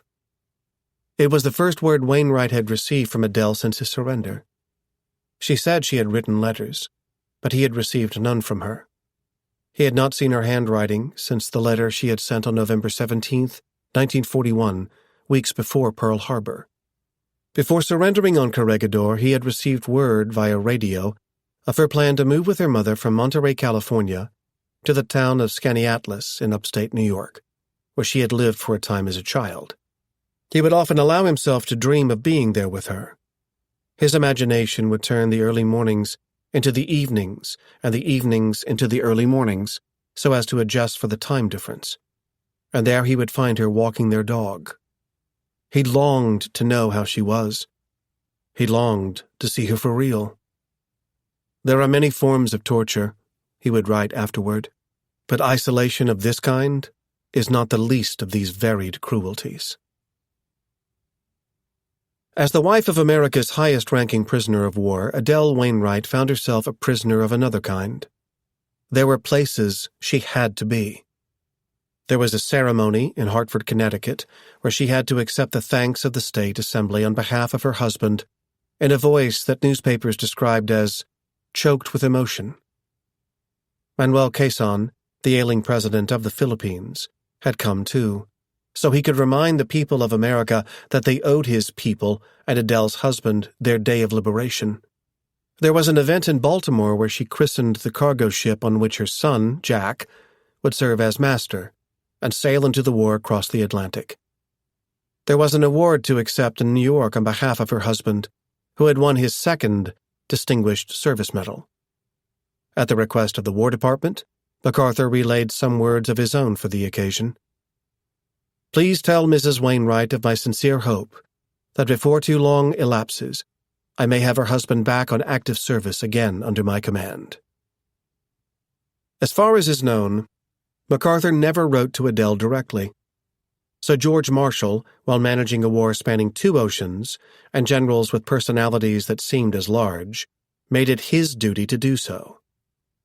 "You have been in my thoughts pretty constantly for a long time, and I have wanted to write to you," Marshall wrote. "There must be a great deal of consolation to you at this time in the knowledge that he, your husband, has made for himself a great place in history." Marshall sent Adele what information he could about her husband, and made a point of keeping tabs on her son's travels at sea. Very few made it to a first-name basis with Marshall. Adele did. He called her, "My dear Adele." She called him, "My dear George," and confided her struggles. "Each day of my life seems worse than the last as I look into the future," she wrote. When the news about Bataan falling in April 1942 had arrived, she had still been in Monterey. The newspapers described her as exhausted and under heavy strain. She had her mother put out a statement saying, "There is a limit to human endurance." Adele was close to hers. When the news of Corregidor's fall followed the next month, reporters described her as being in a highly nervous state. By then, she had moved with her mother to Skaneateles. "Difficult as your situation is, I am confident that you can keep your chin up, for that is just what Wainwright would want you to do," Marshall wrote. She tried to occupy herself. She worked shifts as an airplane spotter, but rumors about her husband always found her. They popped up from time to time in newspapers, picking up reports from the Japanese press. On the eve of the 1-year anniversary of Pearl Harbor, Adele finally received the first direct word from her husband. The Japanese had allowed him to broadcast a short radio message. Marshall confirmed its authenticity. "Am well and cared for," Wainwright said. He said he had written to her and told her to try sending him a letter. She had. Evidently none had made it through. Adele had planned to take part in events commemorating the 1-year anniversary of the fall of Bataan, but when the day came, she had a bad cold and could go nowhere. Instead, she called in for a radio interview for which she could barely speak. The pauses between words were long, with the tedium of prodigious effort, a newspaper correspondent wrote, but she seemed insistent on trying, as if hoping her words might somehow make it to her husband. Not until later that spring did Adele receive her husband's letter dated October 13th, 1942. "Each day that goes by, darling, makes it one day nearer the time when I can get home to you, and I am sure that I am going to get home sometime," he wrote. "This can't last forever." There were, he wrote, a lot of personal things he wanted to share, but dared not write. He explained, as someone else must of course read this. By someone else, she knew what he meant. For the sake of the Japanese censors, no doubt, he described himself as comfortably housed and quite well fed. For Adele's sake, however, he snuck in a detail that suggested otherwise. "About the size and weight I was when we were married," he wrote. The image of how thin he had been back then came to her immediately, and so did a sense of how much weight he had lost. Adele could tell that her husband had changed in other ways. The Japanese believed society had no place for those who surrendered, and he seemed as if he expected his own countrymen to ostracize him the same way if he returned home. Apparently, he had no idea that Americans had named a shipyard and streets after him and hailed him as a hero. If he returned home, he said, he could not imagine living in Washington, where he believed himself reviled. "I don't think I will want much in the way of society," he wrote. "Perhaps the people at home don't understand my fatal decision in the Philippines." He could not mount a defense now, but expected to have his opportunity to do so in the future. "I have no self-criminations as to my action, and will explain all when the time comes, and I will be fully backed by all the senior officers who were still there at the end." He underscored those words, as if to suggest the senior officers not still there at the end might not stand with him. MacArthur had supposedly recommended Wainwright for the Distinguished Service Medal Adele had accepted. What higher medal her husband would have received without his commander's meddling, Adele did not know. Nor did she know that a member of MacArthur's staff had angered the Secretary of War during a recent visit to the War Department by making more of the same insinuations about her husband. But she knew enough now to question the sincerity of Douglas MacArthur. He had abandoned her husband once and, if the letter from Formosa hinted at the truth, might do so again. Chapter 10. Bypass. There was another field commander beginning to feel forsaken by Douglas MacArthur. In late November 1942, the highly regarded 56-year-old Major General Robert L. Eichelberger received a summons to the forward headquarters MacArthur had finally opened at Port Moresby on the southeastern coast of New Guinea. The failure to seize Buna on the other side of the mountains in July still haunted the headquarters staff. Bob Eichelberger remembered MacArthur saying, while pacing the screened veranda of the commodious house he had taken, "I want you to take Buna or not come back alive." MacArthur promised to reward Eichelberger with newspaper coverage if he returned triumphant. But when he succeeded in doing so in early 1943, after a battle that proved far bloodier than the Navy's better-known simultaneous struggle for Guadalcanal in the Solomon Islands, MacArthur seemed less than eager to share the headlines, even though he himself had once again stayed away from the front lines. The paperwork supporting a Medal of Honor bid for Eichelberger mysteriously went missing at MacArthur's headquarters. When copies inconveniently surfaced, MacArthur torpedoed the nomination, albeit without the insinuations he had made against Wainwright. For the next year, Eichelberger would find himself stuck on training duty in Australia. There were other people whom MacArthur had better reason to keep out of the headlines.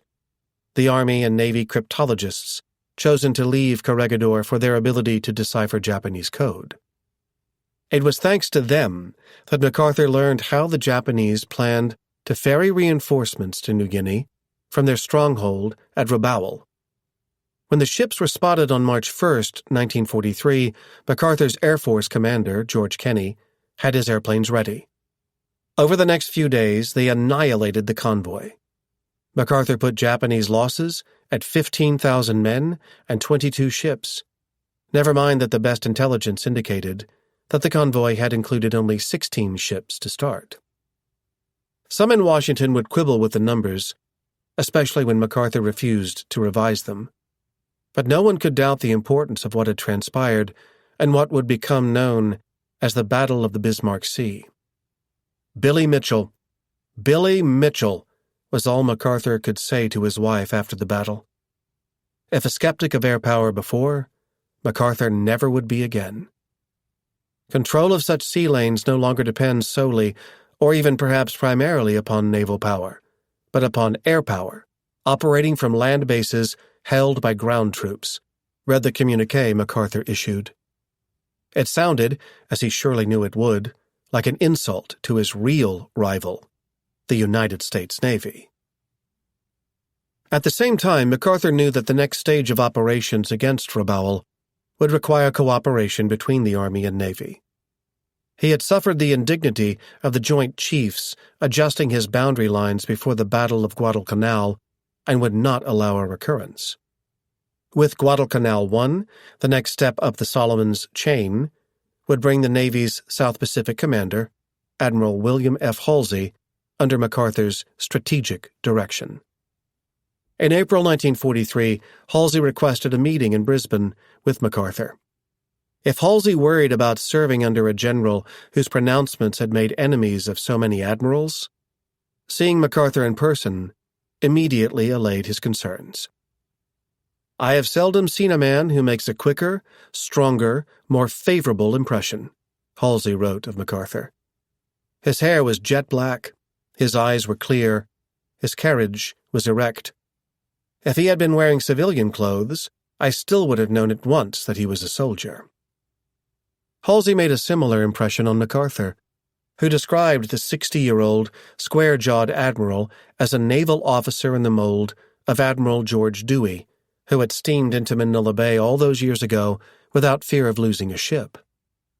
No doubt MacArthur intended that compliment as a contrast, with the admirals who had refused to do the same when he had called for carriers on Corregidor.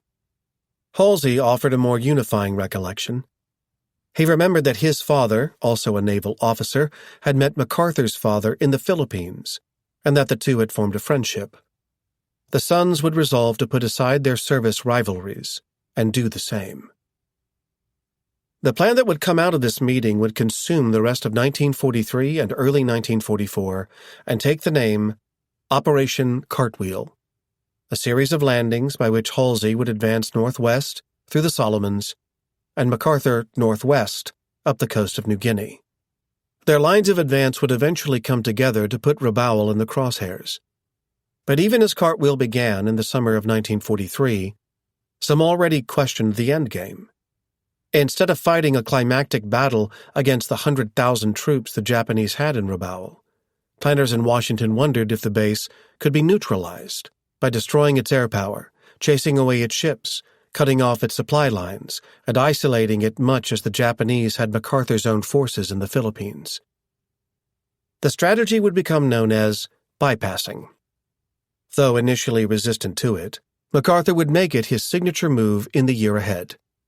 It would lead to his most brilliant triumphs, but also threaten the one he sought most: returning to the Philippines. As MacArthur would later tell the story, the idea of bypassing Rabaul had sprung from his own head. He had kept it locked there until a meeting one day in early 1943 when he heard staffers despairing as to how he would take the base that served as the linchpin of the Japanese position in the Southwest Pacific. "General," MacArthur recalled one staffer saying, "I know your peculiar genius for slaughtering large masses of the enemy at little cost in the lives of your own men, but I just don't see how we can take these strong points with our limited forces." MacArthur agreed, even though his ground forces now totaled 18 divisions and his aircraft 1,400 planes, to say nothing of those on Halsey's 5 carriers. This force, MacArthur told his staffers, would not suffice. But what he said next, according to his account, stunned them. "I said I did not intend to take them, the Japanese strongpoints. I intended to envelop them, incapacitate them, apply the hit them where they ain't, let 'em die on the vine philosophy." Instead of charging up the ridge as his father had, MacArthur planned to move around it so as to strand the enemy on its summit. "New conditions and new weapons require new and imaginative methods," he told his staffers. "Wars are never won in the past." If MacArthur did give this speech, it seems odd that he protested the same idea when George Marshall proposed it in the run-up to the conference, President Roosevelt, Prime Minister Churchill, and their respective joint chiefs held in Quebec in August 1943. How to assign resources to competing offensives in Europe dominated the discussion. The Americans wanted to focus on building up forces in England for Operation Overlord, by which the Allies would cross the English Channel for an invasion of Europe, scheduled for the spring of 1944. The British, meanwhile, preferred to keep momentum in the Mediterranean, where Eisenhower's forces had defeated Axis ones in North Africa and landed on the underside of Europe in Sicily. A similar dispute loomed in the Pacific. Unlike in Europe, however, this dispute pitted not the American strategists against the British ones, but rather the Americans against the Americans, or more specifically, the United States Army against the United States Navy. All these months after the Japanese had attacked the Philippines, all these months after Wainwright had carried out the retreat to Bataan, the Navy was finally set to carry out its part of War Plan Orange.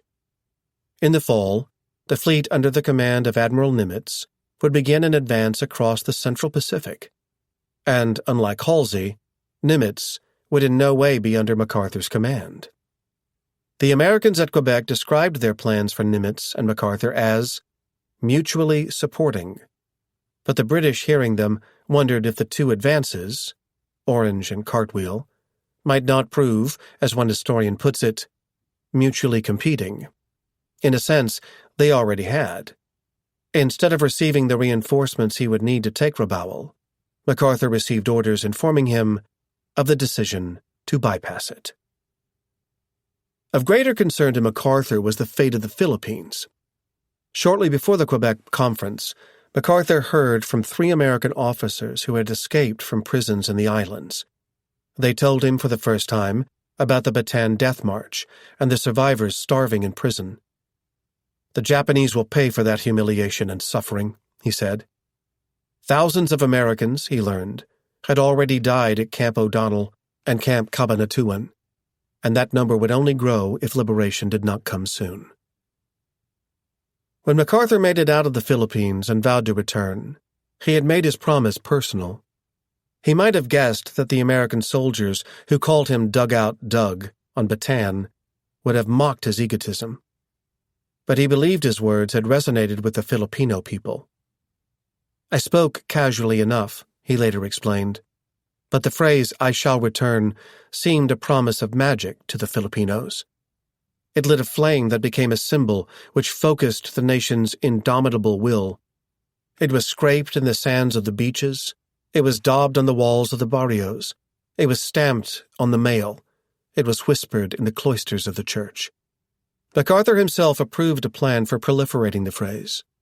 To counter Japanese propaganda, his aides set about emblazoning the words, "I shall return," with his signature on cigarettes packs and candy wrappers that submarines smuggled to the Philippines. In spite of the terms of Wainwright's surrender, some Filipino and American fighters had escaped into the jungles and mountains in the hopes of fighting another day. After a period of radio silence, they had begun making contact with MacArthur's forces in Australia. One early message read, "Your victorious return is the nightly subject of prayer in every Filipino home." It remained MacArthur's prayer too. But anyone looking at a map of the Pacific could see that the Joint Chiefs had put the 2 advances on a collision course. If Nimitz made his way through the Gilbert and Marshall Islands to the Carolines, and if MacArthur continued to make his way northwest up the coast of New Guinea after neutralizing Rabaul, their trajectories both pointed toward the Philippines. As to who would have the honor of landing ashore first, the Joint Chiefs refused to give an opinion at this juncture. MacArthur did not hold back his own. He had not liked War Plan Orange at the beginning of the war, and liked it even less now. From a broad strategic viewpoint, I am convinced that the best course of offensive action in the Pacific is a movement from Australia through New Guinea to Mindanao, he wrote Marshall. While Nimitz would have only his carriers for air support, MacArthur boasted he would have his new favorite weapon, land-based aircraft.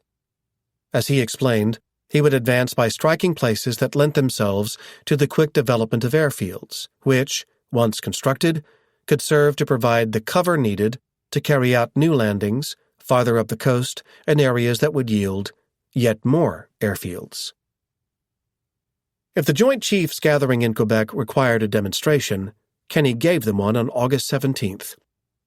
Having developed a secret new airfield in the interior of New Guinea, from which both his bombers as well as short-range fighters could reach the main Japanese air base on the island at a place called Wewak, he launched a surprise raid.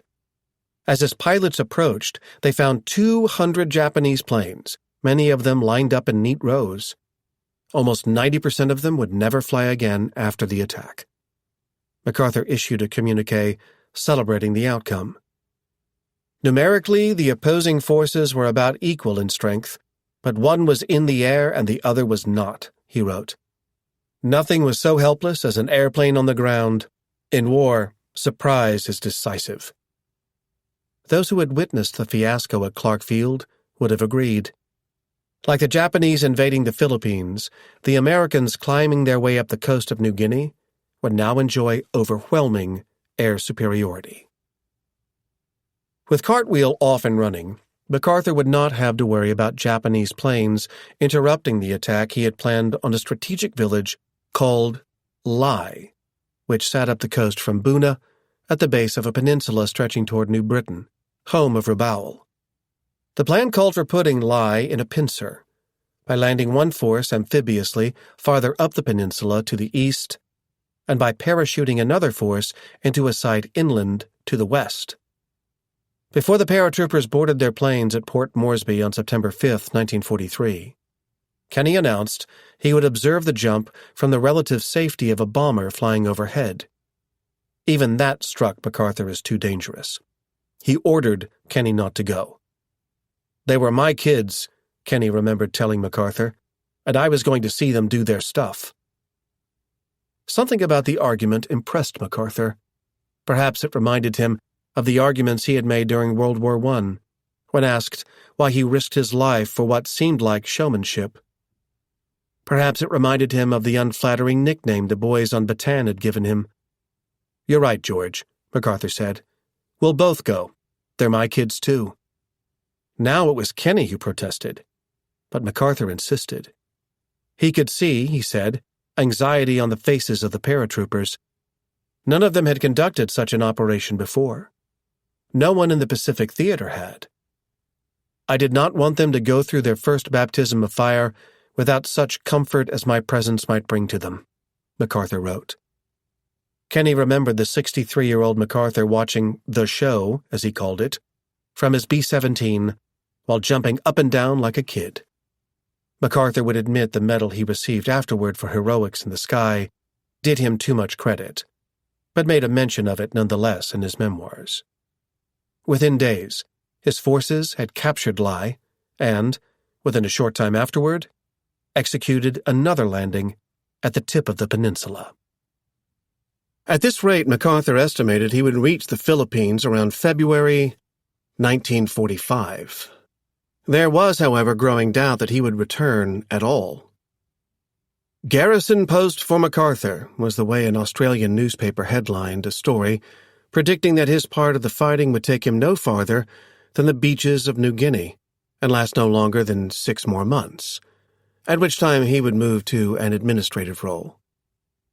There was more to it than gossip, as Sutherland found when sent to represent MacArthur at a major Allied conference in the fall of 1943 in Cairo, Egypt. It was there that the Joint Chiefs decided that priority in the Pacific should go to Nimitz instead of MacArthur, in the belief that operations in the Central Pacific promised at this time a more rapid advance toward Japan. Never mind the high casualties that marred the first of Nimitz's island chain landings that November in the Gilberts. On the plane flying east out of Cairo toward New Guinea, Sutherland was not the only general who might have felt disappointed. George Marshall had learned that he would not have the honor of commanding the troops destined to make history by crossing the Channel from England to France in the spring of 1944. Command of Operation Overlord would go to MacArthur's old Chief of Staff, Eisenhower, because Roosevelt did not believe he could make do without Marshall as the Army Chief of Staff. Informed of the decision, Marshall decided to take the long way back to Washington by accompanying Sutherland to the Southwest Pacific. Marshall and MacArthur had not seen each other in years, and whether they would see each other even now remained uncertain. Reaching the far-flung Southwest Pacific Theater was no guarantee of receiving a meeting with its often reclusive commander, as Eleanor Roosevelt had learned a few months earlier. "I am delighted that she will be able to see you," President Roosevelt had written to MacArthur in August, in advance of the First Lady's visit. But she never did see MacArthur. Although MacArthur had limited his time away from Australia after the victory at Buna in early 1943, he arranged his schedule so that he would be in New Guinea when Eleanor arrived in Australia. He pawned the job of escorting the president's wife off on General Eichelberger, still paying penance for the press he had received post-Buna.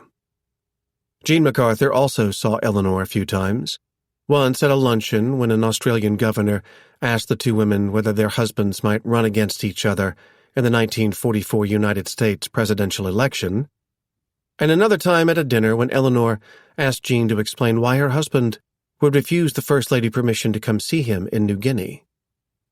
Perhaps Eleanor suspected that the answer to her question was the same as the answer to the governor's.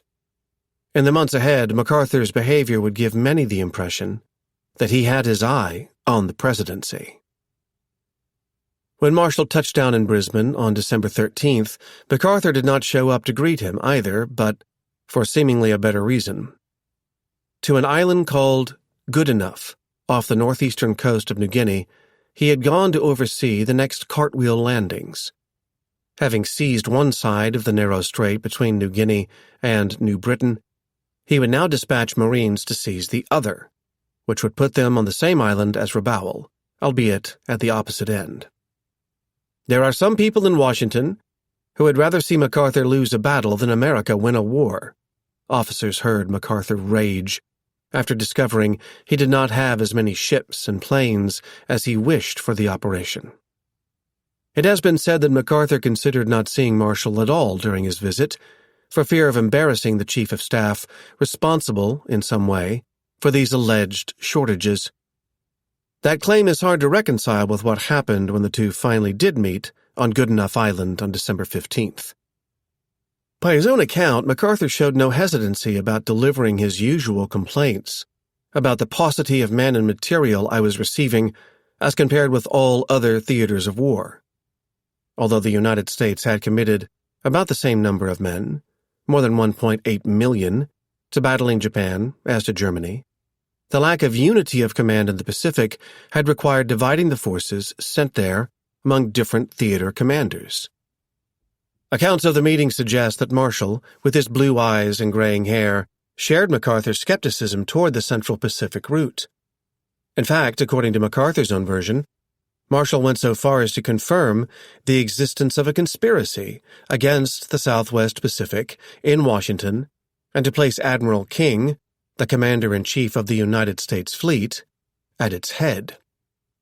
King, MacArthur recalled Marshall saying, resented the prominent part I had in the Pacific War.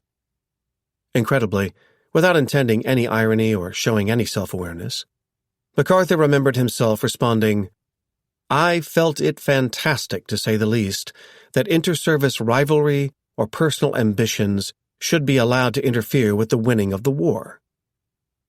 Operation Cartwheel's success so far, he insisted, owed to the unity of command he had exercised over Army, Navy, and Air Force units in the Southwest Pacific. The failure to extend the arrangement across the entire Pacific, he warned, would waste time and supplies, to say nothing of human lives. The dueling paths across the Pacific had one upside that MacArthur never acknowledged. As a boy at the West Texas Military Academy, he had discovered that competition brought out the best in him. The same now happened in the Pacific. By early 1944, Cartwheel had almost reached its conclusion. MacArthur's progress up the coast of New Guinea, and ultimately successful landing on New Britain, had cut Rabaul off from the south and southwest. Meanwhile, Halsey's climb up the Solomons had cut the Japanese base off on the east and soon around its north. And Kenny's bombers had pummeled its airfields and harbors from above. To finish the encirclement of Rabaul, or to put the cork in the bottle, as MacArthur liked to say, Cartwheel called for an April landing in the Admiralty Islands, which included Los Negros and Manus, northwest of Rabaul. In February, however, pilots flying over the Admiralties reported the Japanese bases there stripped of planes and free of anti-aircraft fire. Charles Willoughby, MacArthur's intelligence chief, worried that appearances could deceive. The Japanese probably had 4,000 men there. Nonetheless, MacArthur bet he could take them by surprise. His own officers could not believe the audacity of the plan he announced on February 24th, for what he called a reconnaissance in force in just 5 days' time. He would need troops ready to piss in the fire and get going, and he had them. A division of American cavalrymen who had given up their horses but not their heritage. He remembered himself as a boy watching them ride out after Geronimo on the frontier, and now he would go with them. 1,000 of them on transports, he on a naval cruiser leading the warships whose guns would bombard the beaches. 8 hours after the cavalrymen began landing on Los Negros, MacArthur joined them ashore. Officers had tried to talk him out of it. Kenny even tried to bribe him by offering to let him drop a bomb from a plane instead. But MacArthur insisted he needed to be on the ground so he could call for a retreat if necessary. The moment he stepped onto the beach, he made up his mind. "Hold what you have taken, against whatever odds," he told the cavalryman. "You have your teeth in him now. Don't let up." As MacArthur moved from the beach to an airfield, he ventured closer to the jungle beyond the perimeter the cavalryman had established. Shown 2 Japanese bodies killed within the half hour, he stopped, stared at the corpses, and declared, "That's the way I like to see them." They would not surrender otherwise, he knew. His men would have to kill the rest of the Japanese on the island. At any moment, he felt they might come sprinting out of the trees, yelling, "Banzai!" Warned that a Japanese sniper had been killed in the jungle just moments earlier, he responded, "Fine, that's the best thing to do with them," as if more concerned for the consciences of the cavalrymen than for his own safety. They could not understand how the Japanese had failed to shoot him already. He made such an easy target, with his corncob pipe leaving a trail of smoke. Rather than trying to blend in with the cavalrymen dressed in green fatigues, he donned khaki pants, a twill trench coat, and the world-famous gold-braided cap. In truth, MacArthur did take one precaution for his health. He had a personal physician named Roger Egberg come ashore too. Seeing that MacArthur refused to wear a steel helmet, the terrified Egberg felt no choice but to take his chances without one too. Only later, when they had returned to the cruiser, did MacArthur tell the doctor he need not repeat the performance in the future. "Doc, I noticed you were wearing an officer's cap while we were ashore. You probably took a look at me and put it on," MacArthur said. "Well, I wear this cap with all the braid. I feel in a way that I have to. It's my trademark, a trademark that many of our soldiers know by now. So I'll keep on wearing it. But with the risk we take in a landing, I would suggest that you wear a helmet from now on." MacArthur knew the risk. He wanted his men to see him running it. He also wanted readers of newspapers and magazines back home to do the same. For that reason, he made sure reporters observed his first amphibious landing of the war. Throughout the inspection, lasting a full hour, General MacArthur showed his usual magnificent lack of concern for possible danger, wrote a wire service reporter. That sentence must have pleased MacArthur all the more because of his outrage at the very different conclusions contained in a mysteriously sourced but seemingly knowledgeable essay published in January in the American Mercury magazine. The essay contended that a growing chasm had formed between, as the headline put it, "General MacArthur, Fact and Legend," between the general celebrated for facing enemy fire and the one known to his troops as Dugout Doug, between the strategist likened to Napoleon and the one whose grand plan to meet the Japanese on the shores of the Philippines had collapsed within days, between the air-powered genius advancing up the coast of New Guinea toward the Philippines under the cover of Kenny's planes, and the one caught with his own planes on the ground hours after Pearl Harbor. In the weeks after that disaster, the essay conceded, Americans had needed a hero. MacArthur had made a good one, and his friends in the press, to say nothing of his press censors, had made him appear an even better one. MacArthur had given orders ensuring his Filipino press aide, Carlos Romulo, made it off Corregidor, and Romulo had, to become the author of a best-selling book depicting MacArthur as an indomitable hero at the fall of the Philippines. In Washington, according to the essay, leaders aware of the messier truth had suppressed it in the interest of giving their countrymen a figure to rally around. But these good intentions had laid the foundation for a plan by the Republican Party to elevate MacArthur to the presidency in the 1944 election. Although no general has ever left the field to become a candidate for the presidency, even the dashing George McClellan had been retired before he ran against Lincoln, the number of those who are determined to take a chance with MacArthur seems to be growing, stated the article, adding that he could end the distraction by taking a page from another Civil War general, William Tecumseh Sherman, and declaring, "I will not accept if nominated, and will not serve if elected." MacArthur wrote a letter calling the article libelous. He did not, however, write a statement declaring himself unwilling to accept the Republican nomination. On the contrary, Republicans, hoping to stop President Roosevelt from winning an unprecedented fourth term, had found much to convince themselves that the commander of the Southwest Pacific Theater might offer their best hope. During visits to Washington for meetings about the war, staffers, including Sutherland and Willoughby, had made time for meetings with Senator Arthur Vandenberg, a prominent Michigan Republican.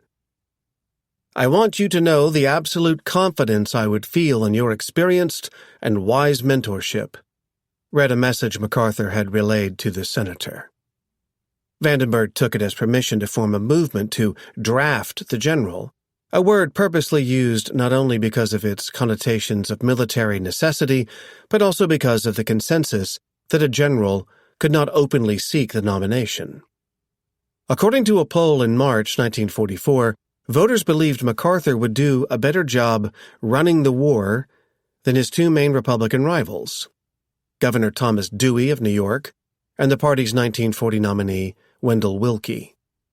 Both of these men, however, topped MacArthur when pollsters asked about other subjects, such as the economy, where MacArthur had spoken out less, at least publicly. He confided more in personal correspondence with a Nebraska congressman named A.L. Miller. When Miller predicted that 4 more years of left-wingers and New Dealism would destroy democracy in the United States, MacArthur responded, "We must not inadvertently slip into the same condition internally as the one which we fight externally," by which he meant tyranny. There were those especially on the lunatic fringe of the left, as Time magazine put it, who believed MacArthur himself favored a more authoritarian model of government. They had not forgotten his role in putting down the bonus march, and some on his staff spoke in ways that gave currency to such slanders. George Kenney remembered once hearing Dick Sutherland, over dinner, propose democracies do away with elections during wartime. To his credit, MacArthur shot down the idea.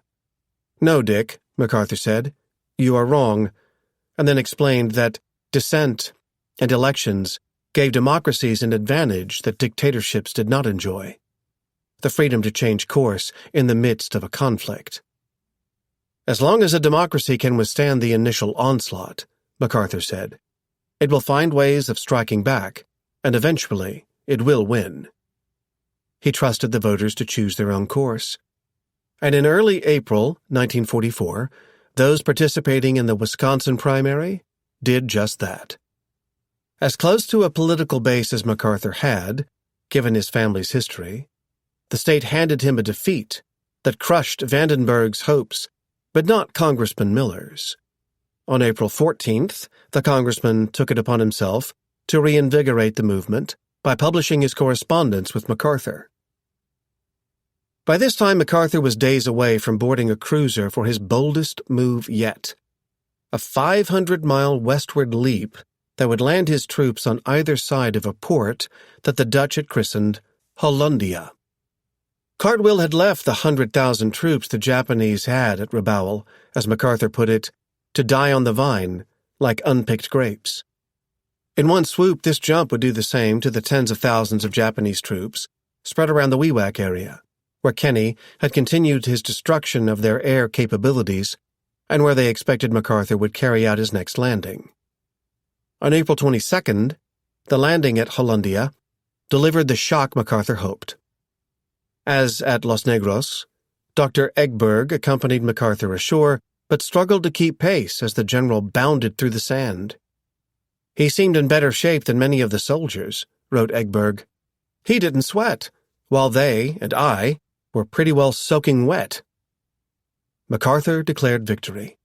The bypassed Japanese around Wewak now had his troops to the west and east, his naval forces to the north, the impassable mountains of the jungle to the south, and his air force overhead. "This enemy army is now completely isolated," he wrote. "Their ultimate fate is now certain. Their situation reverses Bataan." Much as MacArthur could relish those words, they were not the ones that the newspapers hounded him to hear. Before leaving for Hollandia, he had issued a statement acknowledging the authenticity of the letters published without his permission, but rejecting any interpretation of them as intended as criticism of any political philosophy or any personages in high office, by which he meant Roosevelt. MacArthur added that he did not seek the presidency, but the phrasing left open whether he would accept the office, which, of course, had been the game all along. No longer would the press let him play it.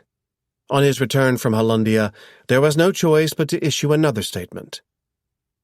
I have had brought to my attention a number of newspaper articles professing in strongest terms a widespread public opinion that it is detrimental to our war effort to have an officer in high position on active service at the front, considered for nomination for the office of president, he wrote.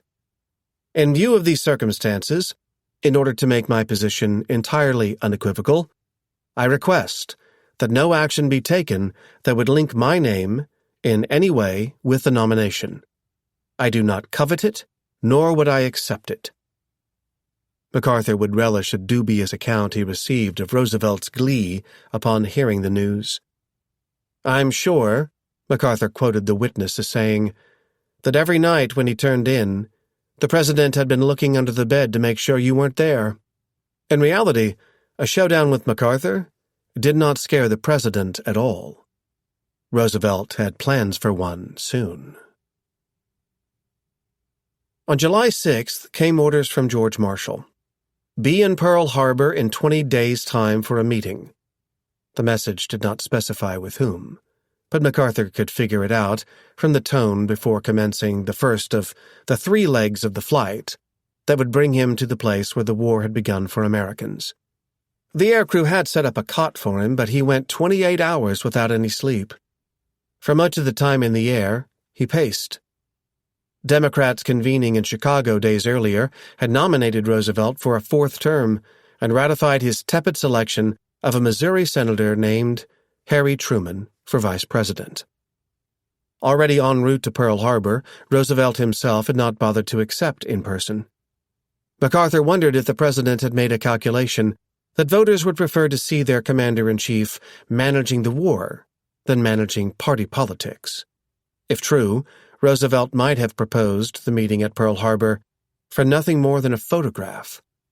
The thought enraged MacArthur. Not since 1937 had MacArthur visited any American territory closer than the Philippines. Not since the war had begun had he set foot, as he put it, on soil over which I am not the commander. He did not think he should be away from his theater now. He had followed up his success at Hollandia with new landings that had him days away from reaching the far northwestern corner of New Guinea, which would put him a mere 600 miles from Mindanao. His troops, however, were not the only ones nearing the Philippines. Only days before MacArthur had begun his journey to Pearl Harbor, Nimitz's forces had staged a return of their own to the American territory of Guam as part of the battle for the Marianas. The campaign had already cost thousands of American lives, but also set up a naval victory west of the islands in the Philippine Sea, which leads, as the name suggests, to the Philippine Islands. MacArthur knew Roosevelt would have Nimitz at Pearl Harbor too. For months, the Joint Chiefs had put off answering who would lead the leap into the Philippines. On board the plane, MacArthur confronted a possibility even more disturbing than Nimitz receiving the job. Roosevelt might assign it to no one. In a cruel irony, MacArthur's success bypassing Japanese strongpoints had given planners in Washington a new idea. Bypassing most of the Philippines, the islands to which he had vowed to return, in favor of invading Formosa to the north and thereby putting American forces closer to Japan. Unsurprisingly, MacArthur's nemesis, Admiral King, was the most vocal proponent of the plan. But even Marshall seemed taken with it. MacArthur would still land on Mindanao, but Marshall feared that reconquering the rest of the Philippines, especially the main island of Luzon, would require difficult fighting that could bog down the war. Leaping over Luzon to Formosa could save time and lives. With regard to the reconquest of the Philippines, Marshall had written MacArthur, we must be careful not to allow our personal feeling and Philippine political considerations to override our great objective. By this time, 2.5 years into a war, The phrase, "our great objective," should have had a clear meaning.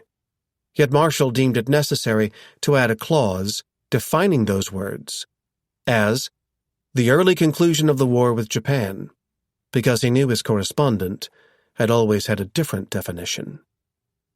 The Philippine Islands had constituted the main objective of my planning from the time of my departure from Corregidor, MacArthur would later admit.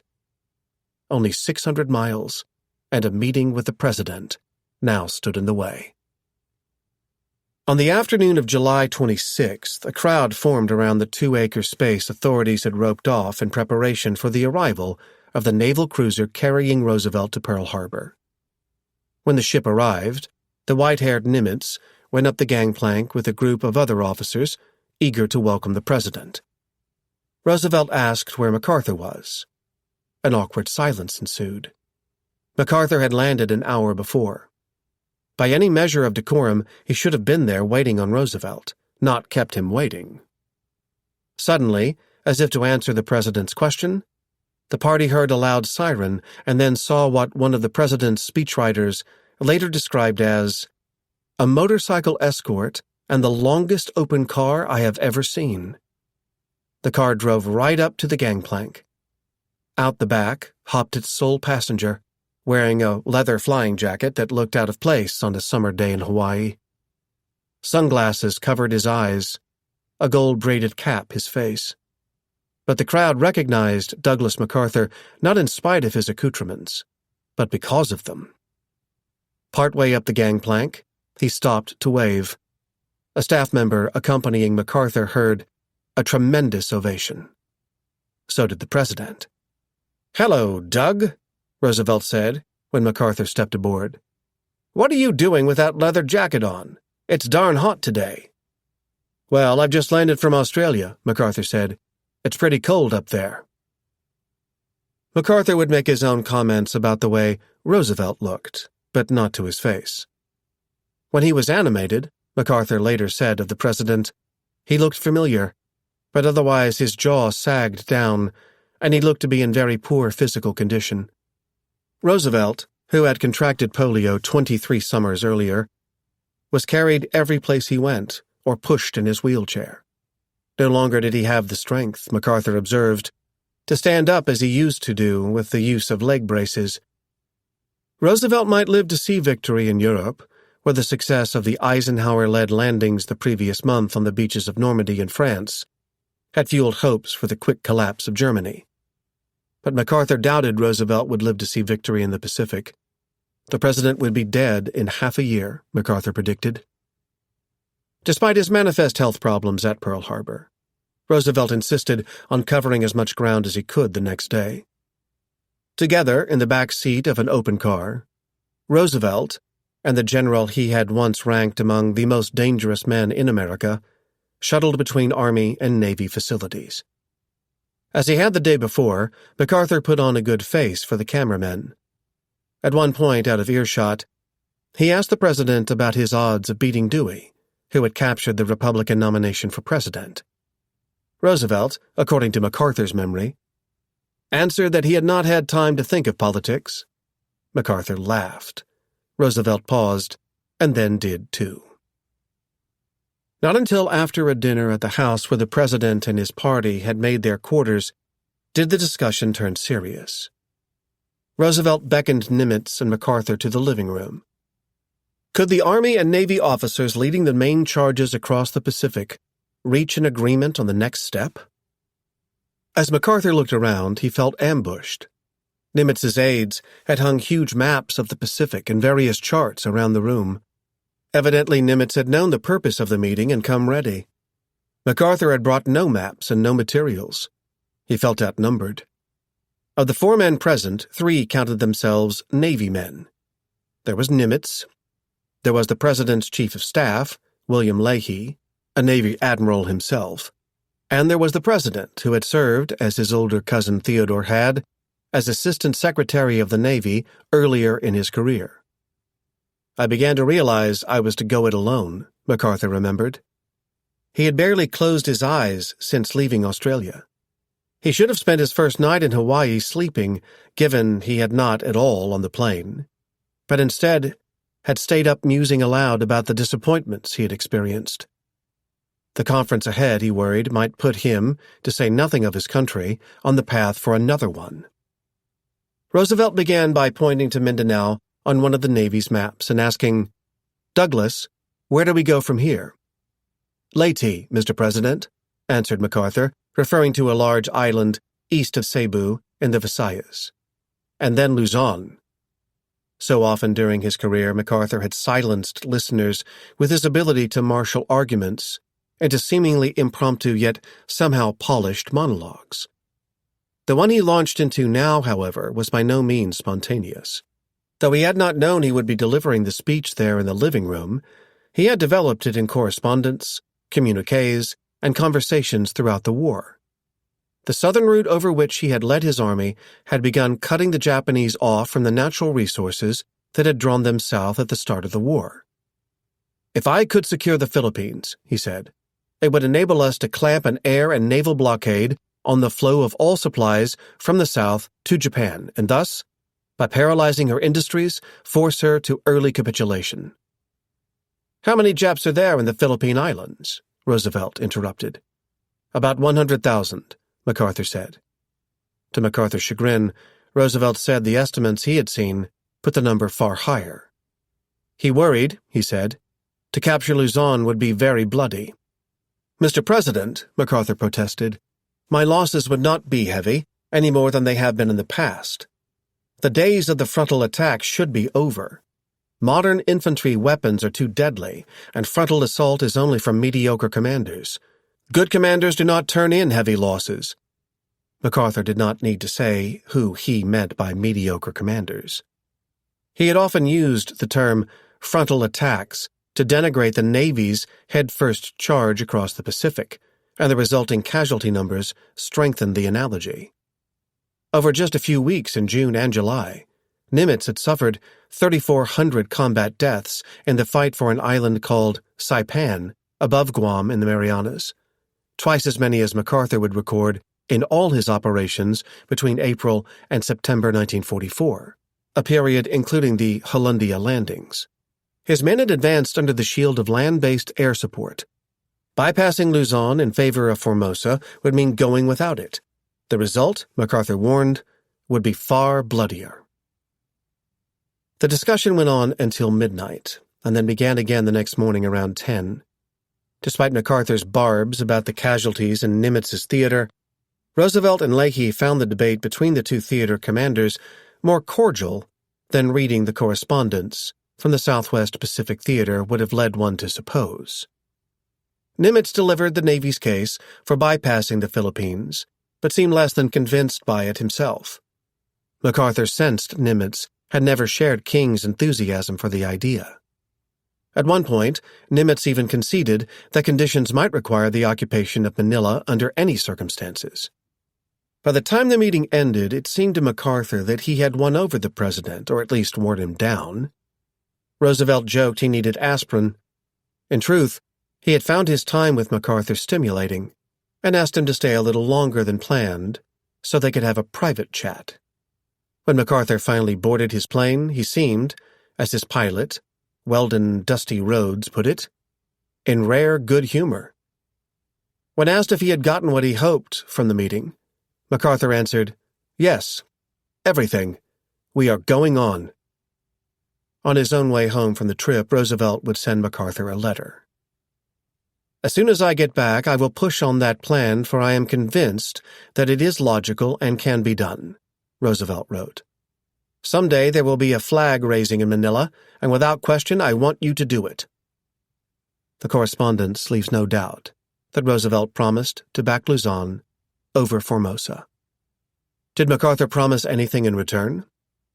Some historians have conjectured so. According to this theory, he offered what any wartime president weeks away from an election would want: good headlines from the front. If the two men reached such a deal, neither received much. MacArthur could have obtained more from Roosevelt, who gave only his personal support for Luzon in deliberations with the Joint Chiefs when he could have given them orders that ended the debate in Washington altogether. Instead, the debate would go on. Meanwhile, Roosevelt received from MacArthur only what he had always given freely: hyperbolic reports of success. This is not to say the Hawaii meeting was without political intrigue. Very likely MacArthur made an ominous prediction, though probably not in words, that sounded as overtly threatening as he later recalled them to one of his staffers. "Mr. President," MacArthur remembered saying, "if your decision be to bypass the Philippines, I dare to say that the American people would be so aroused that they would register most complete resentment against you at the polls this fall." The United States had what MacArthur called a moral obligation to the Philippines. Unlike Formosa, the Philippines were American territory. We had been thrown out of Luzon at the point of a bayonet, and we should regain our prestige by throwing the Japanese out at the point of a bayonet, MacArthur explained. Almost all the 17 million people on the archipelago, in his opinion, had stayed loyal to the United States, in part because they believed his vow to return. Roosevelt had failed to send help when the Filipinos needed it in 1942.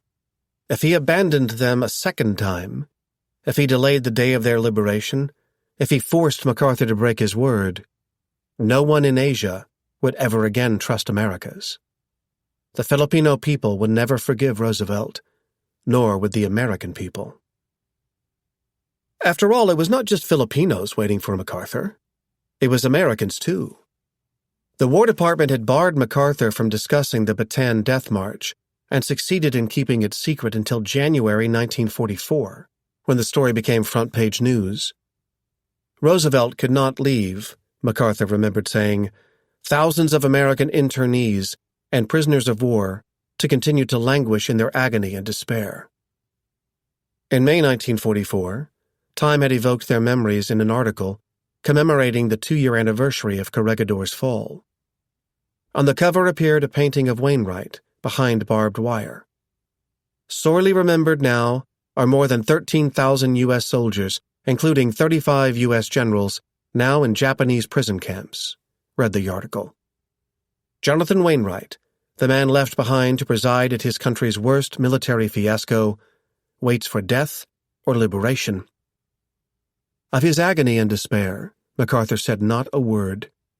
He knew the highest-ranking American taken prisoner was no longer in the Philippines. Wainwright was on Formosa, where MacArthur had no interest in going. Chapter 11. Solitaire. Wainwright was still on Formosa, but no longer at Corenco. The Japanese had moved him around the island multiple times. Each time, the group of officers with him had grown smaller. The first of these moves came on April 2, 1943, when the Japanese ordered all American, British, and Dutch prisoners of the rank of brigadier general and higher to pack up their belongings and march to a nearby train station.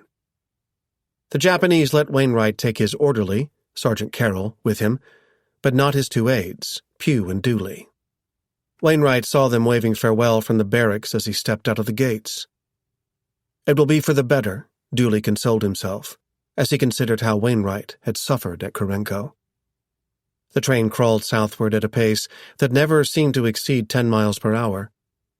After 7 hours and several stops, the generals arrived at a place called Tamazato, where they found their new camp just yards from the tracks.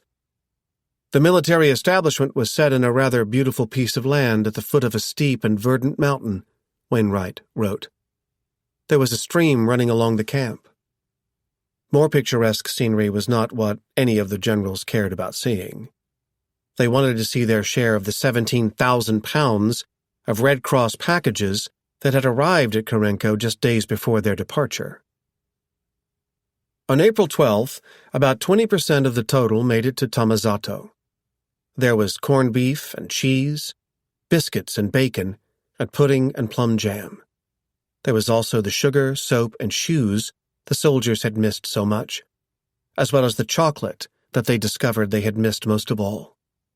It was like Christmas morning, but with generals doing the unwrapping.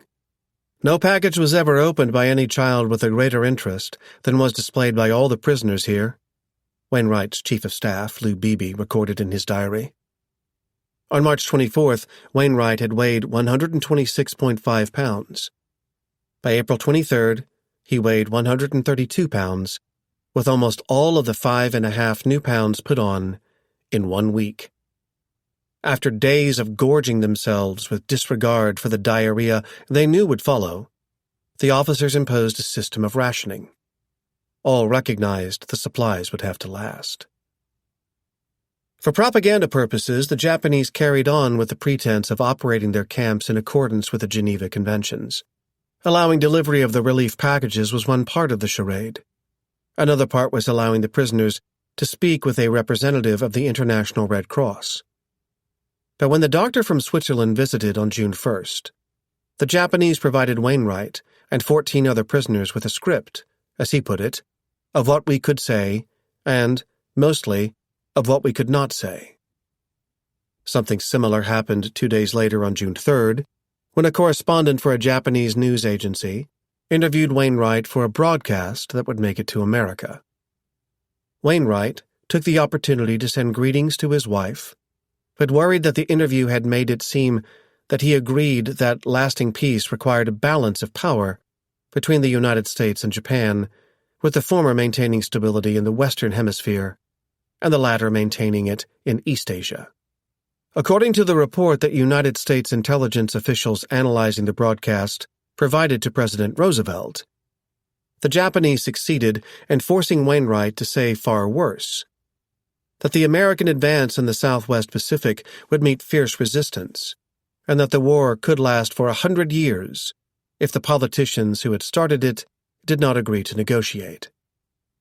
Asked if the American president would negotiate, Wainwright said that he did not know enough about conditions outside the prison to guess, but that he did know Roosevelt was a very shrewd statesman, shrewd enough, as it turned out, to recognize Wainwright's remarks for what they were: coerced. The Americans at Tamazato did not have a propaganda arm of their own, but they did have an unofficial poet, a brigadier general named William Brower.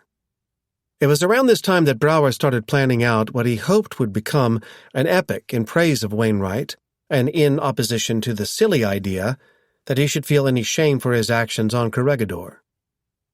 An old cavalryman and horse lover, accustomed to taking the field with a free rein and hurdling 1,000 traps that death has laid for him with the rollicking laugh of a hunter and racing rider, on his first and final big assignment as a wartime commander, Skinny Wainwright finds himself not only dismounted, but chained to the rock of a small island fortress. Read the notes Brower made.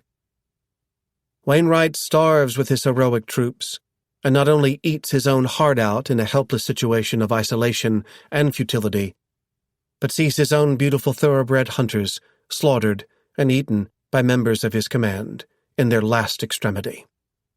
At times, some officers had griped about Wainwright's decisions, but few could imagine enduring without his example. No other officer, Beebe wrote, could have held the prisoners together the way Wainwright had. But no longer could he. On June 5, 1943, the Japanese further pared down the prisoners. Beebe and the other brigadier generals departed for an unknown destination. Only the 12 highest-ranking British and Dutch prisoners, as well as the top 3 Americans, Wainwright, Ned King, and George Moore, and their orderlies, stayed at Tamazato, but not for long. On June 23rd, they set off first via train and then in the cramped cargo hold of a boat that would take them to a port near the capital of Formosa at the island's top, where the Japanese had built a new camp in a village called Muksak. With their army and navy on the retreat, the Japanese looked to their highest-ranking prisoners in the hope of scoring a public relations victory. The beatings Wainwright had suffered would end, but so would the camaraderie that had sustained him through his bitterest days. He had felt lonely before. He would feel lonelier now. At least Wainwright had one new friend. Sergeant Carroll had raised a duck at Tamazato. The prisoners had named him Donald, plied him with any food they could spare, and managed to take him with them when they left. As they entered their new prison on June 24th, Wainwright described the duck as the only healthy living thing in the line of march. If not for the electric fence around the acre of land that became their new home at Muksak, the prisoners might have mistaken it for a rustic retreat. Built on a hill with orange trees, the camp overlooked fields of rice. In the one-story barracks made of pine wood, each officer received his own private room. They were tiny, 8.5 feet by 10 as I measured them, Wainwright wrote, but each room had an easy chair, a bamboo cot, and a table for our meals and writing. The Japanese provided books they had seized from an old British consulate, as well as portions of rice and vegetables that would have been impossible to imagine at Karenko. Within weeks of his arrival, Wainwright would bring his weight back up to 138, with another 5 pounds. A Japanese colonel named Sasawa welcomed the prisoners with an almost sycophantic show of friendliness. "If there's anything on your minds, just let me know," he said. "I will fix it. You can trust me." No one said a word in response. We just looked at him, unable to answer, knowing that there must be a method in what was patently madness, Wainwright remembered. Shortly afterward, Sasawa sent one of his officers to visit Wainwright in his room and ask, "What do you most want in the world?"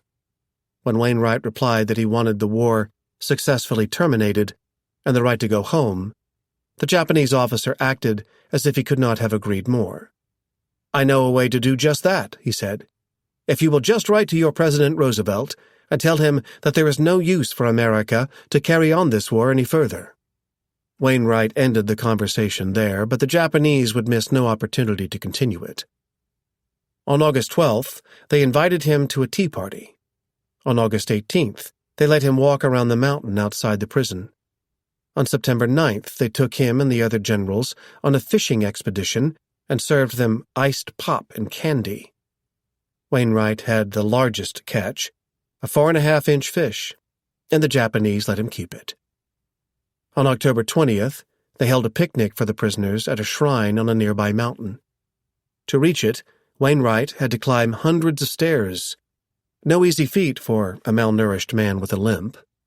But what awaited him there made the hike seem worth it. A lunch of roast duck. Only after licking the bones clean did he learn that they belonged to poor Donald. The Japanese had seized the bird from Sergeant Carroll shortly before. All of us had grown attached to Donald, Wainwright wrote, so none of the officers at the picnic were in a receptive mood when Colonel Sasawa stood up at its end, belched appreciatively, and launched into an attack on the Allies. He talked about how it had taken 20,000 Americans to overcome a Japanese force a mere tenth of that number in a recent battle. "Now there are 100 million people in the Japanese Empire," Sasawa said. "It will therefore take 10 times 100 million people to defeat Japan. Given the United States had nowhere near this number of people, to say nothing of soldiers, the war could end only through a diplomatic solution.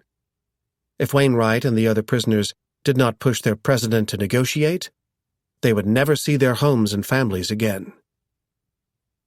So often had Wainwright heard these arguments that he had begun to believe them. Perhaps because of this, the Japanese encouraged him to write home more often. "I long for the day when I will see you and my beloved homeland again, but I fear that it will be a long time," he wrote to Adele. He had predicted at Tarlac that MacArthur would return to the Philippines at the end of 1943, but no longer expected him to do so. And even if he did, it would not mean liberation for prisoners on Formosa. The Japanese guards would sometimes talk about prisoner exchanges with the United States, and even describe ships set to sail for that purpose. Early on, such rumors would have raised Wainwright's spirits, but no longer. The two countries had exchanged civilian prisoners, but no soldier had gone home from the Pacific this way, and none ever would. Wainwright expected his captivity to last as long as the war. How to fill the hours haunted Wainwright. For the most part, the guards at Muksak followed the Geneva Conventions and required only enlisted men to work. Many of the Allied officers, however, had become so accustomed to farming that they requested permission to set up small gardens.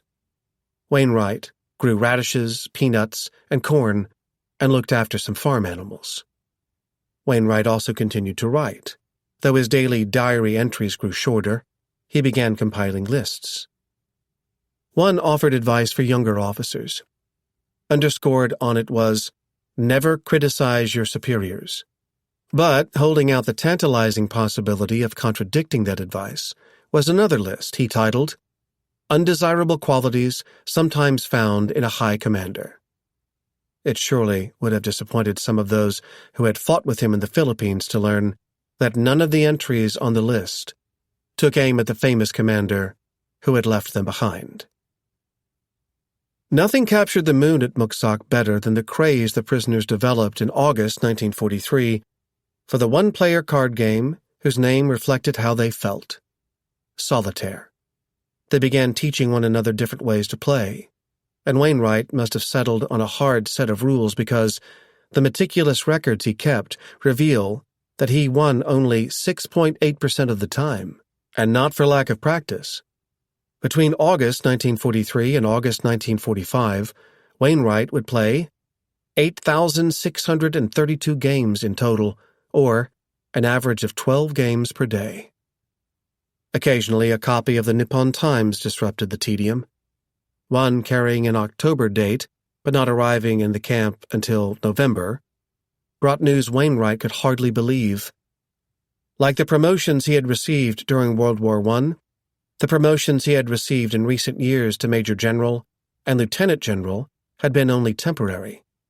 When the war ended, his rank would revert to Brigadier General, or so he thought, until seeing a story saying Roosevelt had promoted a group of officers to the permanent rank of Major General.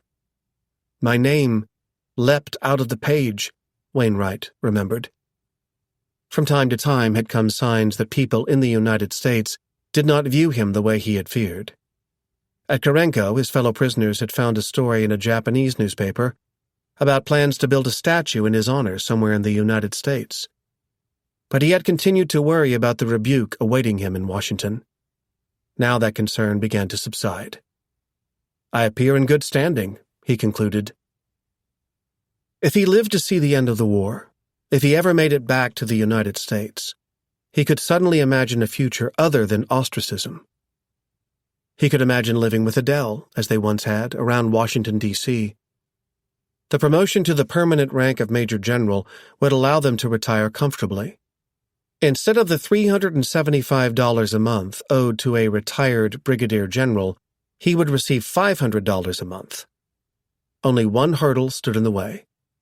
He would receive the additional money only if he found a way to formally accept the promotion before his 64th birthday on August 23, 1947, at which point he assumed the Army would retire him on account of age. Such was his state of mind, such was his pessimism about the war in the Pacific, that he worried he would not have the opportunity to communicate with the War Department before then, that he would still be a prisoner.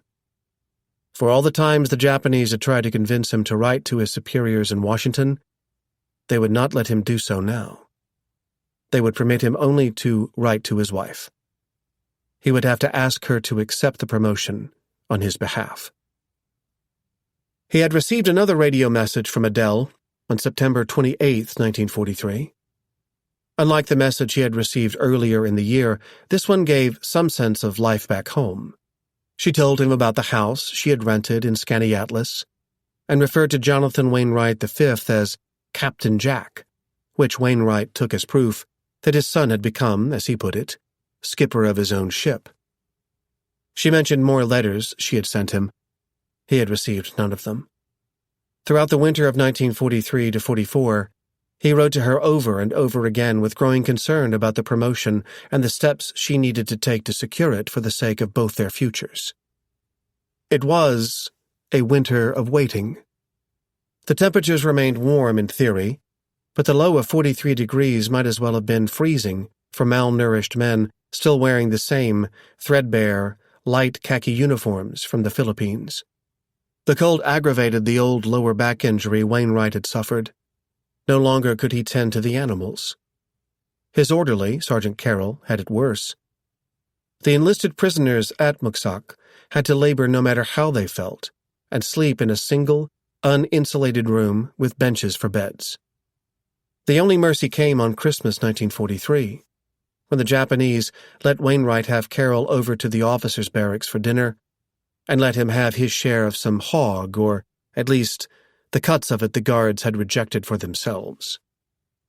On February 18th, Wainwright marked his 33rd wedding anniversary. "While they have had their ups and downs," he wrote Adele, "they have been generally happy years." A few days later, for the first time, General King received letters from his wife. Wainwright received a few letters too, but none from Adele. "I am becoming very much discouraged," he wrote. With the warm weather that spring came the largest mosquitoes Wainwright had ever set eyes on, but also the largest batch of mail he had received since his surrender. The letters came on May 1st, 1944. There were several from American mothers and fathers he did not know, but whose sons he had known on Bataan. They had served under his command and had gone missing. These letters defied, as he put it, adequate reply, but he endeavored to answer every one of them. There were also letters from his own family, 4 letters from his daughter-in-law, Elfrida, 1 from his son, Jack, and 3, at long last, from his wife. The most recent letter from Adele carried the date of July 15th, 1943. The other 2 were months older. Over and over he read the words. "You can imagine how happy I was to get them," he said. That these old letters could say nothing about his promotion ended up not mattering. There was nothing Adele needed to do. On June 15th, 1944, he received a message saying the War Department had presumed he accepted. The next day, Wainwright sent Adele another letter. "I am very well and getting along all right," he wrote. "Of course I am awfully fed up and long to get home to you, but that seems a long time away." There was so much he could not tell her. That his weight had returned to 145 pounds, that the change in weather had soothed his back and allowed him to return to work on the farm, that rumors of a landing in Normandy had reached him.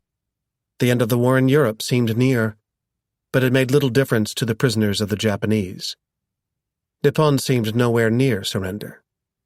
He was willing to bet Carroll a double-barreled Winchester shotgun that the war in the Pacific would not end before the last day of 1946. Wainwright had set his mind to at least 2 more winters away from Adele. He asked her, if possible, to have warmer clothes sent. As it turned out, he would lose the bet with Carroll, but very much need the clothes. The Japanese would not tell Wainwright where they planned to take him next. They would say only that it would be somewhere farther north, somewhere he could not take many of the papers he had amassed during his captivity. Before leading him and the other prisoners out of Muksak on October 5, 1944, the guards scoured their belongings. Only by slipping his diaries to Sergeant Carroll did Wainwright manage to keep them. The generals went by trucks and train and then by plane to Kyushu, Japan's southernmost main island, and then by rail once more to a coastal town holding a surprise. Inside what seemed like a run-down old resort hotel waited Bibi and the other lower-ranking generals with whom Wainwright had parted ways at Tamazato. The Japanese had moved them into the hotel a few days before. It was to be a short stay. The worst of the journey lay ahead. On October 10th, the Japanese brought the generals farther up the coast and loaded them onto a crowded ship where they spent the night. "Packed in like fish," was how Wainwright described it. The next day the ship set off, zigzagging as it went so as to elude American submarines and planes with no way of differentiating Japanese ships carrying prisoners of war from other Japanese vessels. At one point, Wainwright heard a gun on the ship begin to fire. He expected to see an American plane coming in, only to discover the target was a mine. He had assumed the voyage would end on some nearby Japanese island. But the ship had gone a different way, north, toward Korea. The matter of our tropical clothing began to concern us, Wainwright remembered. We had suffered enough from the cold the previous 2 winters in relatively mild Formosa. On the afternoon of October 11th, the ship docked at Busan, at the bottom of the Korean peninsula. The next morning, the Japanese loaded the prisoners into train cars. Wainwright had a seat but nothing to cushion the wood jolting his back, which now ached as much as ever.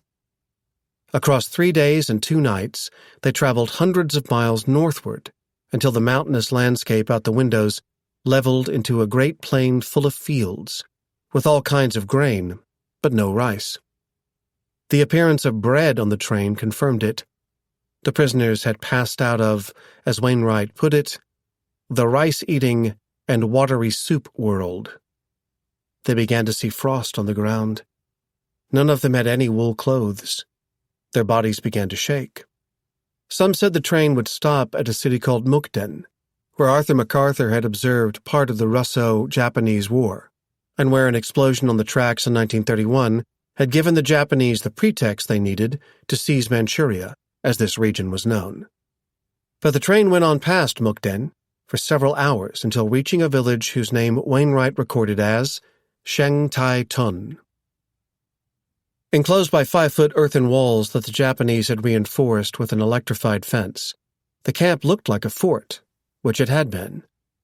The Russians had built it long ago, and the coat of accumulated filth in the barracks showed their age. Each room had an antiquated Russian stove, which burned coal faster than the prisoners could feed it. They struggled to stay warm as the temperature dropped below freezing and then below zero. Sometimes it snowed. For the most part, conditions remained dry, almost arid. To the west lay the Gobi Desert, and, when the wind picked up, as it often did, the dust became so heavy that Wainwright could barely see Ned King on the other side of the room they shared.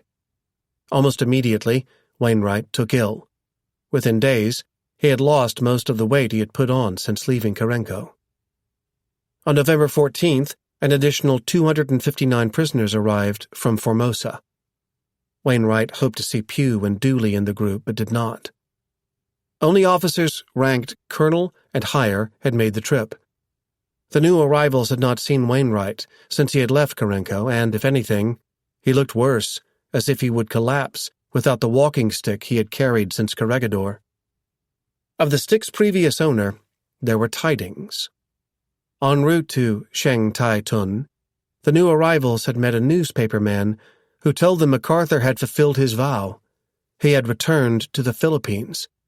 He had landed on the island of Leyte in the Visayas, where he had hoped soldiers fighting on after the surrender of Corregidor would pave the way for his speedy return from Australia. But it had taken far more time. 2.5 years after Corregidor, Wainwright wrote in his diary. And according to the details he heard, it had taken far more than some scattered guerrillas. It had taken a naval armada, the likes of which the Pacific had never seen, and several army divisions equipped with supplies and provisions, the likes of which the men who had started the war in the Philippines could not have imagined. Wainwright often cursed, but rarely in his diary. This was such a time. Guerrilla warfare, he wrote. Hell. Chapter 12. The Return. It happened this way. The debate between Luzon and Formosa had carried on in Washington until September 1944, when Admiral Halsey ended it. Having switched from MacArthur's theater to Nimitz's, Halsey had taken command of the carriers charging across the Central Pacific, and had sent some of their planes flying over the Philippines. What the pilot saw convinced him that the Japanese had left the islands, as he put it, a hollow shell, vulnerable in the middle. Here, he believed, lay an opportunity for his friend MacArthur to jumpstart his return to the Philippines. Instead of beginning, as always assumed, with a landing at the bottom of the chain in Mindanao, he could leap ahead to the island of Leyte in the Visayas. What would MacArthur say about the idea? "We shall execute Leyte operation on 20 October. MacArthur," read the response the Joint Chiefs received without delay. The message made it seem as if he had approved Halsey's idea. In truth, MacArthur had not even seen it. The criticism he had endured for staying away from Bataan and Buna never adequately accounted for the reverse risk a commander runs by being away from his headquarters. At sea, headed to another landing, this one on an island between New Guinea and Mindanao, MacArthur could not receive radio messages from his staff members at the forward headquarters they had established at Hollandia in New Guinea. In his absence, his chief of staff, Richard Sutherland, had made the decision. Fortunately for Sutherland, MacArthur agreed with it. Unfortunately for Sutherland, it seemed to some that MacArthur was embittered that he had lost the chance to make the decision himself. Upon returning to Hollandia, MacArthur confronted Sutherland for having brought his Australian mistress to Hollandia. In fairness, Sutherland had received a warning about her before. Now he received so harsh a reprimand that he offered to resign. MacArthur did not accept, but banished the woman. Only one general could have his woman so close to the front lines, and that was MacArthur. But even his wife now seemed far away. He decided to make a final visit to Brisbane so he could spend a few afternoons driving around the city with her and little Arthur. "I won't be back," MacArthur told Jean privately. Once he made it to Leyte, he would not return to Australia. She would come to him in the Philippines. As soon as he retook Manila, he would summon her and little Arthur. "I want to get back there and see my friends," she said. He promised he would not make her wait a day longer than needed. She began packing immediately. If he landed on Leyte on October 20th, he could land in Luzon as early as December 20th, he said. Faced with the speed of that timetable, even Admiral King had to abandon his cherished Formosa plan. For the return to the Philippines, the Navy would give MacArthur what it called the most powerful naval force ever assembled. George Dewey had entered Manila Bay with 9 vessels. Douglas MacArthur would enter Leyte Gulf with 738. Dwight Eisenhower could say he had more at Normandy, but MacArthur's naval force boasted, as one historian writes, much stronger firepower. It had been American forces that had lost the Philippines in 1942, and MacArthur felt that American forces, and not the Australian ones he had used in so many other places, should take back the archipelago. On board the ships, he had 174,000 American ground troops provisioned with hundreds of thousands of tons of medical supplies, weeks of rations, and enough cigarettes to fill 120 cubic feet. There was also tobacco for the corncob pipes MacArthur had begun to make famous. As he boarded the cruiser Nashville with his aides at Hollandia on October 16th, a wave jolted the ship and caused him to lose his balance and fall. The sailors watching him held their breath. As if nothing had happened, he picked himself up and saluted. And out to sea they went. On October 18th, they converged with the rest of the convoy. "On the waters around me lay one of the greatest armadas of history," MacArthur wrote. "It is difficult even for one who was there to adequately describe the scene of the next 2 days. Ships to the front, to the rear, to the left and to the right, as far as the eye could see." But as he drew near the entrance of Leyte Gulf late the next night under a cloudy, moonless sky, all the ships beside him vanished into what he described as the Stygian waters below and the black sky above. On the deck of his ship, he felt as alone as he had the night of his escape from the Philippines, aboard PT-41. When he tired of staring into the darkness, he returned to his cabin, wrote a letter to his wife, and fell asleep over his Bible. Soon it was October 20th, 1944. In the past, MacArthur had referred to landings by the usual term of D-Day, but everyone around him would call this one A-Day, so no one would confuse it with Eisenhower's Normandy landing. By dawn, MacArthur had returned to the bridge with his pants pocket now holding a gun he had inherited from his father. "The ominous clouds of night," he wrote, still hung over the sea, fighting the sun for possession of the sky. But the blackness had given way to somber gray, and even as we saw the black outline of the shore on the horizon, the cloak of drabness began to roll back. The sun was behind him, but there were flashes of fire all around as ships bombarded the beaches. With his pipe lit, MacArthur stared through his sunglasses. He knew the coastline well. He had surveyed it, he told news correspondents, summoned to his side, as a young lieutenant fresh from West Point. He could see the familiar sandy beaches and the jungle rising on the hills behind. Before long, the scene gave way to the smoke that the explosions had come together to form, and then to the first wave of landing craft heading into it. Around 10 in the morning, they reached the beaches. The correspondents then watched him down a chocolate soda with his lunch, as if unconcerned about the prospect of losing it on the journey that lay ahead of him. Around 1 in the afternoon, MacArthur boarded a landing barge and took a seat near the stern. With him were 4 correspondents and a group of officers including Sutherland, George Kenney, the pilot Dusty Rhodes, and Dr. Egberg, who by this time had become the general's aide-de-camp and confidant. MacArthur had hoped to have seated beside him his old friend Manuel Quezon, but the President of the Commonwealth had died in the United States in August. Instead, it would be Quezon's old rival, Sergio Osmeña, whom the landing barge picked up from a nearby ship. The old voice of freedom from Corregidor, Carlos Romulo, boarded too. "Carlos, my boy," MacArthur exclaimed, "here we are, home." For the rest of the voyage, the other passengers kept repeating the phrase, "Well, here we are," as if they themselves could not believe it. "Son," MacArthur yelled to a sailor aboard a boat returning from the beaches, "where is the hardest fighting going on?" The sailor pointed ahead. "Head for that beach," MacArthur said. But the barge could not make it all the way. Less than 50 yards from the beach, it bottomed out. After the image of MacArthur wading the rest of the way ashore had become famous, rumors would spread that he had staged the entire scene. To the contrary, an aide had tried to avoid it by calling for a special boat to carry MacArthur and his party to dry land. The harried officer receiving the request had hundreds of vessels to worry about unloading. "Let 'em walk," he responded. Some of those around MacArthur perceived displeasure in his face as he sank his khakis into the knee-deep water filled with debris. But the cameramen fast enough to capture him striding ashore in fewer than 40 footsteps produced pictures that made him look as persevering and prophetic as his promise to return had made him sound. The smell of burning palm trees greeted him.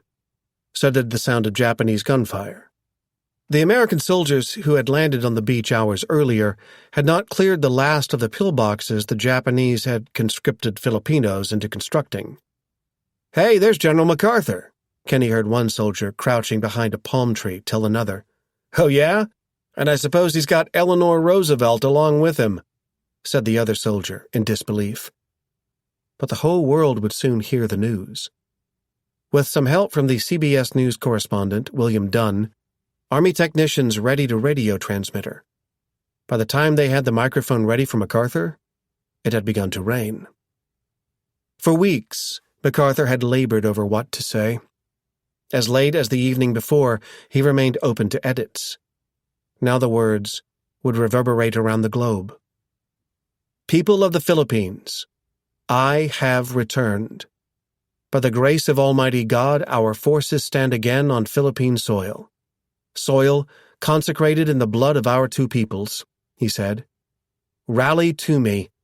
Let the indomitable spirit of Bataan and Corregidor lead on. As the lines of battle roll forward to bring you within the zone of operations, rise and strike."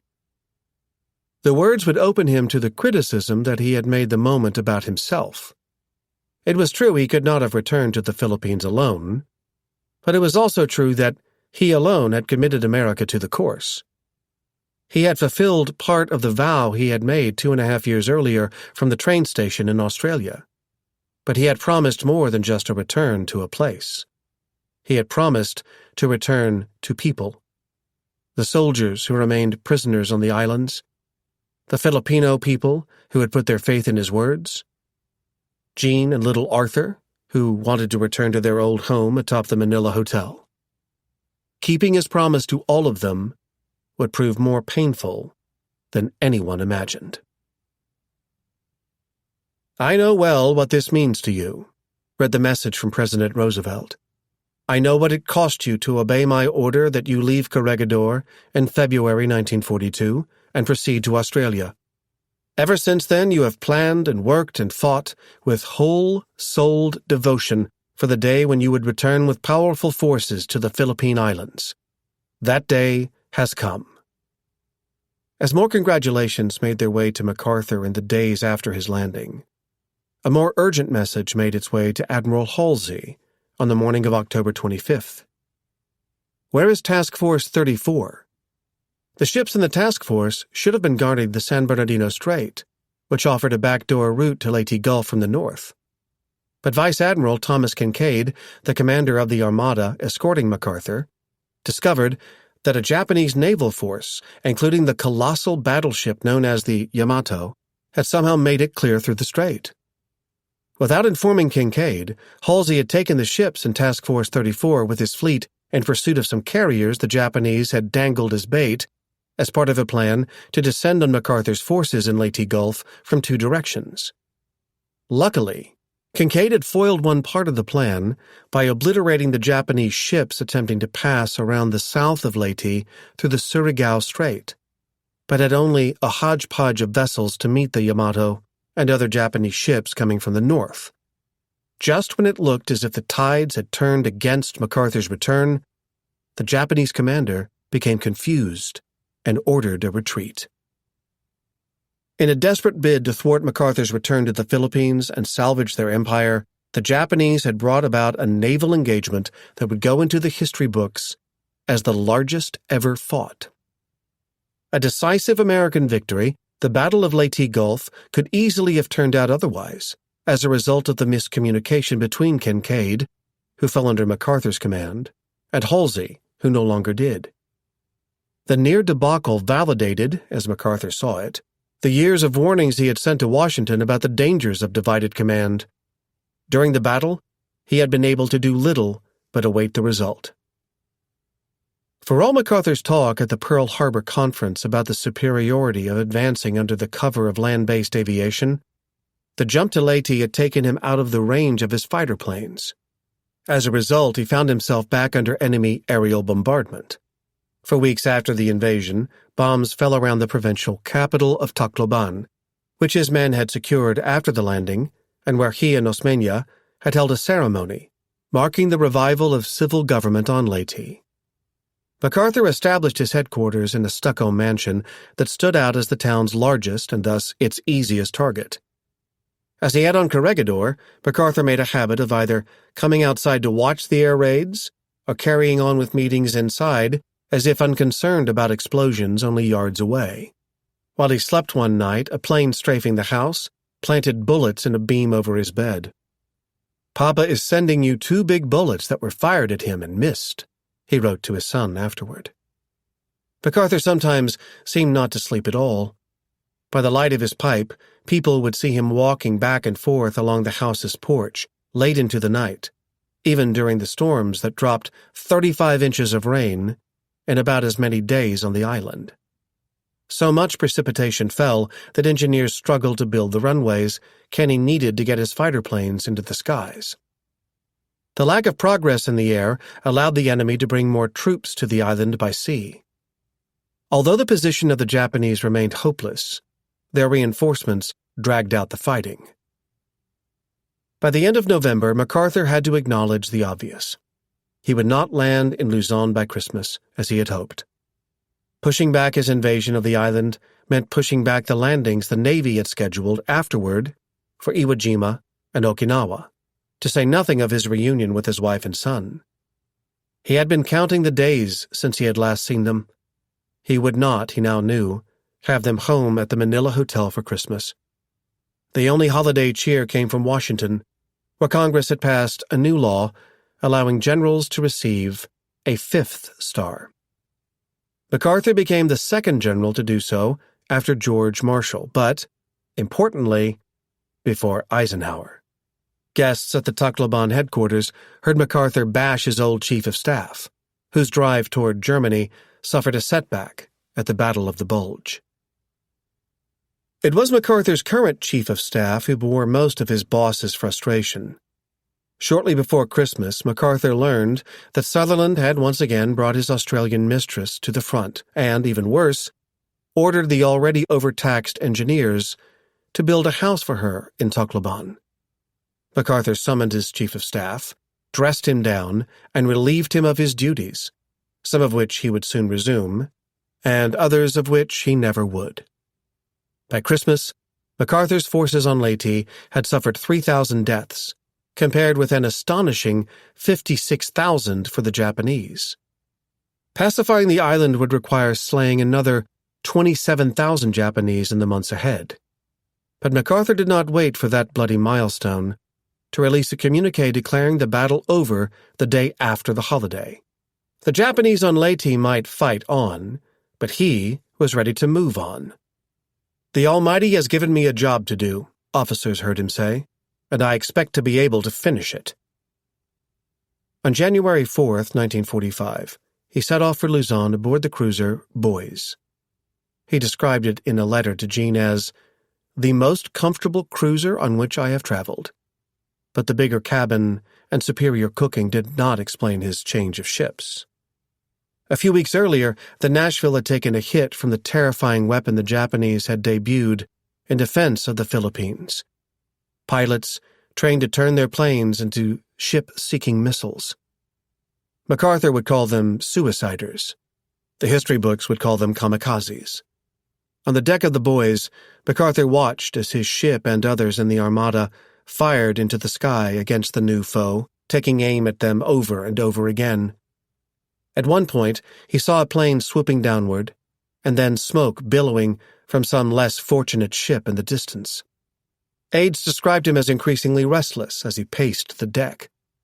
He kept returning to the rail as if waiting for something on January 8th. Then, as he told the story years later, there they were, gleaming in the sun far off on the horizon. Manila, Corregidor, Mount Mariveles, Bataan. I could not leave the rail. One by one the staff drifted away, and I was alone with my memories. At the sight of those never-to-be-forgotten scenes of my family's past, I felt an indescribable sense of loss, of sorrow, of loneliness, and of solemn consecration. Past the outstretched claws of Bataan, around the head of the dragon-shaped island, and into the gulf between the nape of its neck and its outstretched wings, went the Boys. By the same logic that had led American forces in 1899 and Japanese ones in 1941 to Lingayen Gulf, MacArthur brought close to 1,000 ships and more than 200,000 men into the shimmering, violet-colored water there on the morning of January 9th. MacArthur expected little resistance on the beaches, and found none. The Japanese would not repeat the mistake he had made 3 years earlier. Across 12 miles of beaches, 4 divisions of the United States 6th Army under the field command of Lieutenant General Walter Kruger came ashore. By the time MacArthur joined them in the afternoon, his engineers had a pier ready, so he would not have to soak his pants again. Either because he wanted to see more of the dramatic newspaper descriptions that he had read of himself striding ashore at Leyte, or because he did not want soldiers to see him receiving special treatment, he ordered the boat away from the pier. He would later write about it as if he had no choice. "As was getting to be a habit with me," he wrote, "I had to wade in." He returned to the ship later in the day in an ecstatic state. Mac sat down slick in his room and ate a quart of ice cream, just like a kid at a circus, recorded a brigadier general on staff named Bonner Fellers. He is very happy tonight, for he was playing high stakes, and again he was right. When the Americans had come to the Philippines a half-century before, they had built schools. In one of them, MacArthur established his headquarters in the coastal town of Dagupan. Gone was the reign of Leyte. He found Luzon, as he had left it, in its dry season. "Don't you like the feel?" he said to his aides, as if eager to share the brightly flowering bushes and palm trees. "Everywhere I went, jubilant Filipinos lined the roads and rent the air with cheers and applause," he wrote. "They would crowd around me, try to kiss my hand, press native wreaths around my neck, touch my clothes, hail me with tears and sobs. It embarrassed me no end." MacArthur had made it to Luzon, but not yet to Manila. As long as that remained the case, the restlessness inside him would not settle. He wanted Kruger to move there as fast as possible. MacArthur had set up a trap. With the 6th Army coming from the north down the Central Plain, the 8th Army, under General Robert Eichelberger, would land to the south, block the Japanese from retreating into Bataan, and, as MacArthur put it, close like a vice on the enemy. It would not be so simple. Roosevelt had been right at Pearl Harbor. The Japanese had more troops on Luzon than MacArthur believed. Rather than the 152,000 that his intelligence chief, Charles Willoughby, supposed, the Japanese had 287,000, about 80,000 more men than MacArthur had brought with him. But MacArthur had what counted more: control of the seas as well as the skies, thanks to the airfields Kenny had brought into operation and the planes the Japanese had squandered on suicide missions. The Japanese position in the Philippines resembled the American one at the start of the war. More men, but no chance of victory, unless one defined victory, as MacArthur had begun to do for the battle his men had waged on Bataan and Corregidor in 1942, as delaying the enemy. Their courage, he would argue, had made possible all of America's subsequent successes in the Pacific. Skeptics would point out that the Japanese had not let the stand around Manila Bay delay them from conquering other places, in effect temporarily bypassing the starving garrisons there until ready to finish them. But leaders in Japan must have agreed at least in part with MacArthur's analysis, for they had changed commanders in the Philippines. Dissatisfied with the performance of General Homa, the Japanese had recalled him and ended his career not long after Wainwright's surrender. To spoil General MacArthur's return to the islands, the Japanese turned to General Tomoyuki Yamashita, who had become known as the Tiger of Malaya for his conquest of Singapore in 1942. Rather than reprise the American withdrawal into Bataan, Yamashita split his army into 3 pieces. One went with him into the mountains of the Dragon's Wing, rising off the eastern shore of Lingayen. Another dug into the hills west of Clark Field. The third had charge of southern Luzon, including Manila, but had instructions to vacate the city. Only 110 miles now separated MacArthur from the Philippine capital. There had been no real battle for Manila when the Spanish had surrendered it to the Americans in 1898, or when MacArthur had declared it an open city for the Japanese in 1941. From the start, he assumed the Japanese would observe the precedent themselves. He assumed they would let history guide them as he felt it guided him now. He knew, he wrote, every wrinkle of the terrain, every foot of the topography, because of the nearly half-century of history that bound his family to the land.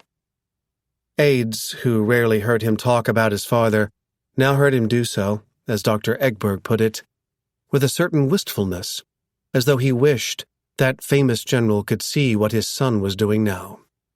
At one point, Egberg accompanied MacArthur on a car ride to the 6th Army's left or eastern flank, which lay exposed to Yamashita's force on the Dragon's Wing.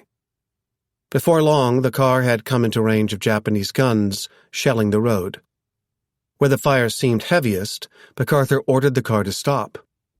He then turned to Egberg and jabbed a finger into his chest. "On that spot, Doc, about 45 years ago, my father's aide-de-camp was killed standing right at his side." With the finger still stuck in his chest, Egberg suddenly had an uncomfortable feeling. He was the aide-de-camp now. In truth, the threat to the left flank did not concern MacArthur. He thought General Kruger should have already advanced his 6th Army to Clark Field, where the Japanese had caught the American Air Force on the ground in 1941, Kenny would have American planes back there by now, MacArthur believed, if not for Kruger's cautiousness. MacArthur's headquarters, as the clerk, Paul Rogers, remembered, bubbled and boiled with exasperation with Kruger. Sutherland, desperate to leave MacArthur's staff, even spoke of replacing Kruger. MacArthur would not hear of it. He did not want to reward Sutherland, and Kruger himself represented a tie to Luzon's past. Long before rising to a general officer, he had served under the first General MacArthur as an enlisted man in the Philippines. All the same, Kruger proved immune to the second General MacArthur's exhortations. "Walter's pretty stubborn," MacArthur said, after a long meeting with Kruger produced no progress. "Maybe I'll have to try something else." If words could not coax the 6th Army forward, perhaps embarrassing its field commander would. On January 25th, MacArthur moved his own headquarters far in front of Kruger's, about 50 miles south, not far from where the Japanese had held Wainwright and the other high-ranking prisoners in Tarlac during the summer of 1942. But where the Japanese had shut off the plumbing to the prison toilets, engineers had the swimming pool filled at Hacienda Luisita, the wealthy sugar plantation aides made ready for MacArthur. "We should have Clark Field by now," he said, after his first dinner at the hacienda. "We should be announcing the capture, but I can't corroborate it." When he tried to drive there the next day to do so, Japanese shells forced him away, but did not stop him from issuing a statement announcing the capture of Clark and, for good measure, Wainwright's old home, Fort Stotzenburg, too. It was January 26th, MacArthur's 65th birthday.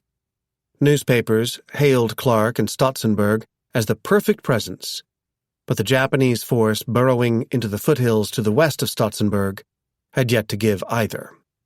Not until January 28th did MacArthur's forces win Clark, and not until the last day of January could they raise an old 26th Cavalry flag back where it had formerly flown over Stotzenburg. 5 bitter days' fight after General MacArthur had announced its capture, complained an officer overseeing the operation. Why does he do this? MacArthur had always done this with his communiques. In this case, however, he had reason to hope he could rush reality into conforming to his rhetoric. A few days before the Luzon landing, Army intelligence officers had interviewed American prisoners reporting to be the only survivors of a 150-man Japanese-run camp on the island of Palawan, west of the Visayas. After seeing an American convoy sail by the island and American planes overhead, the guards had ordered the prisoners into the primitive air raid shelters they had made by covering narrow trenches in the ground. With all the prisoners jammed inside, the Japanese had doused the trenches with gasoline and lit them on fire. MacArthur knew that the Japanese had thousands more prisoners on Luzon and worried they would meet a similar fate. "As soon as we have a foothold on those shores," he told a photographer for Life, "my aim is to push south before they know what's hitting them. I want to save as many of those prisoners as we can." On January 30th, Army Rangers operating with guerrilla forces behind enemy lines carried out a raid east of Tarlac on the prison the Japanese operated at Cabanatuan. Of the 8,000 Americans once held there, only 500 remained. The others had died or boarded boats bound for slave camps in other parts of the Japanese Empire. The Japanese had left behind only the sickest of the sick. Surprising the guards, the Rangers carted and, in some cases, carried these starving survivors of the Bataan Death March and Corregidor on one final march to freedom. For the nearly 4,000 American and other Allied civilians held prisoner at a university called Santo Tomas in Manila, freedom remained as far away as the army advancing down the Central Plain under Kruger. MacArthur had lost patience. With a far less motorized army, the Japanese had made far better time from Lingayen in December 1941. Determined to have no more delays, MacArthur harnessed a force that had always brought out the best in him: competition. His new plan pitted 3 divisions against one another in a race for the right to pin the phrase "First in Manila" to their battle flags. From the south would come an airborne division that had landed with Eichelberger's army. From the north along the highway on the western side of the Central Plain would come an infantry division, and along a parallel route to the east would come the cavalry. 3 years after members of the 26th Cavalry had made the final cavalry charge in American history, 3 years after they had seen their horses slaughtered for sustenance, a new kind of cavalry had arrived on Luzon. Unlike the cavalry of old, this new cavalry traded horses for tanks and jeeps, and even surveillance aircraft. But, like their predecessors, these new cavalrymen would travel fast and light. MacArthur considered them his best fighters. "Go to Manila," he told them. "Go around the nips, bounce off the nips, but go to Manila. Free the internees at Santo Tomas. Take Malacañan Palace, the president's house." Right after midnight on February 1st, 1945, 2,000 cavalrymen set off with their vehicles, arranged in 3 so-called flying columns. Past the cheering Filipinos who lined the road in every town to welcome their liberators.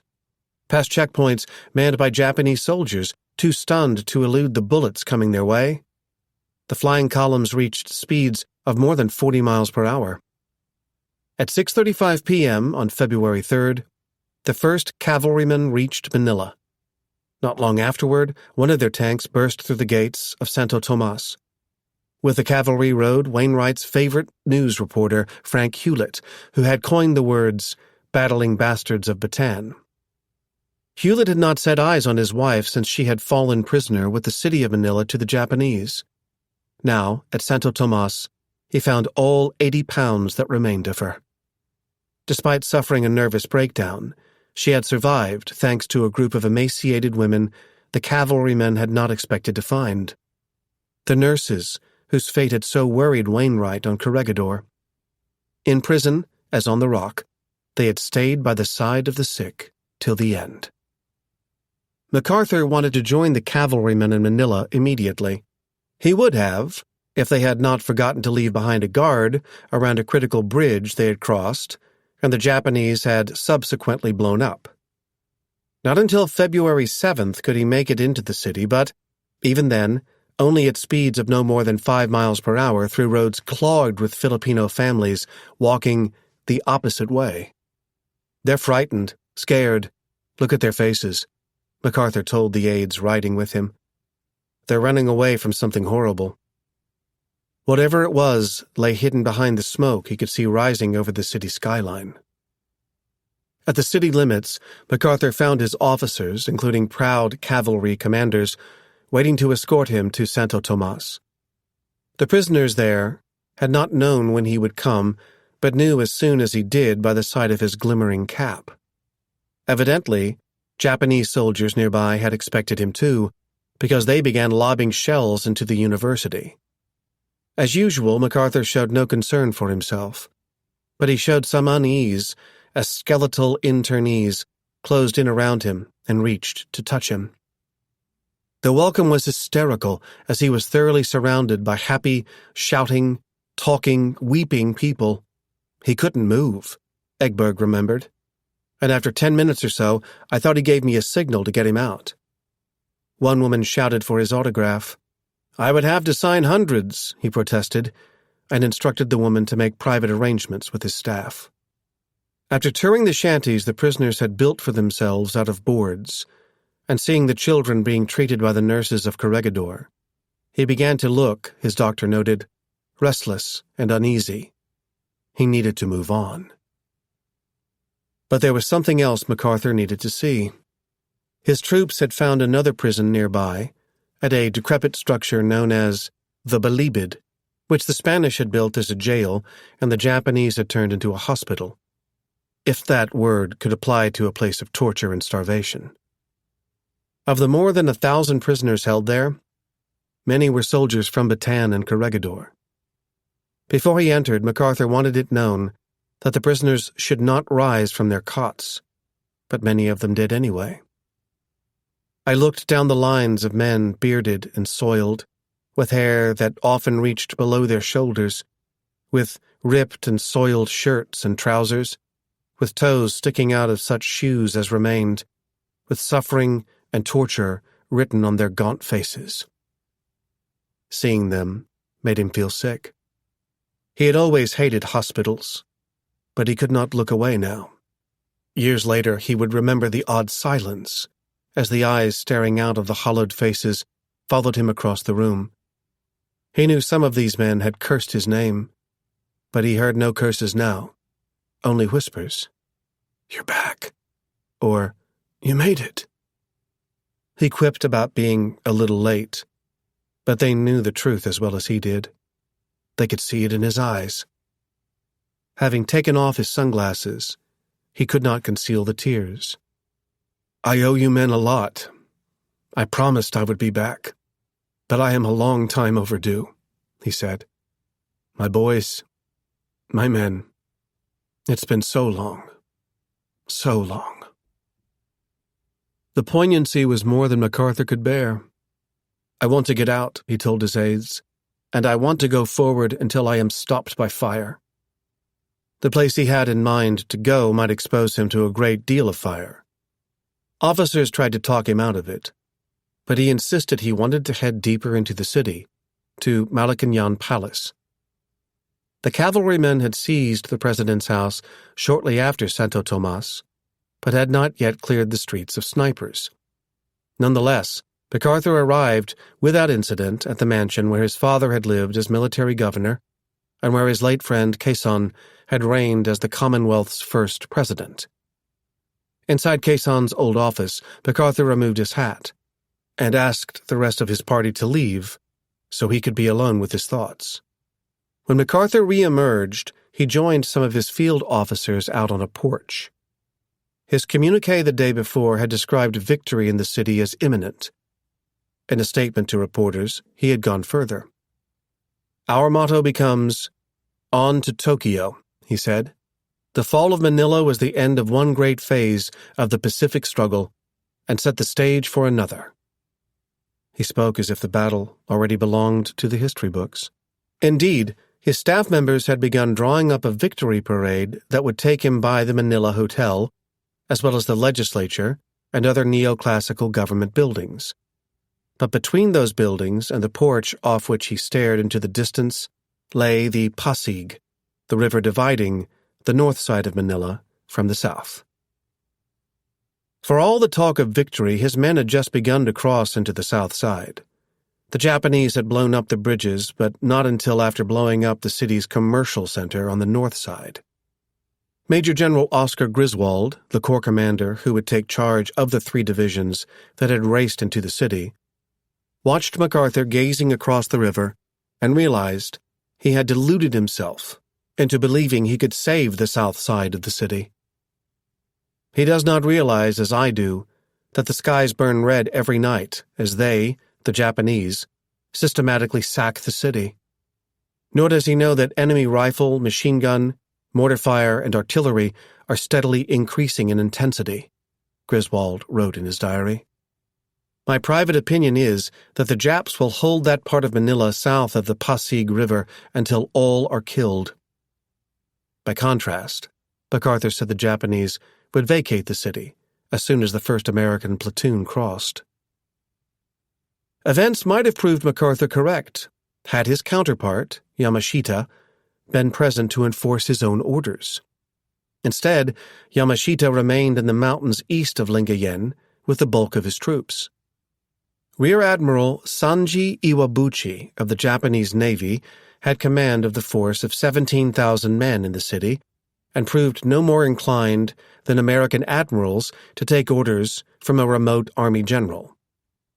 As MacArthur toured the prisons and palace, his troops elsewhere in the city stumbled upon a copy of Iwabuchi's plans.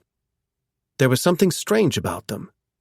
With Manila Bay lying to the west, and with 3 American divisions closing in from 3 other directions, the infantry crossing from the north, the cavalry crossing to the east before circling back toward the waterfront, and the airborne coming up from the south, the Japanese had a shrinking window to escape.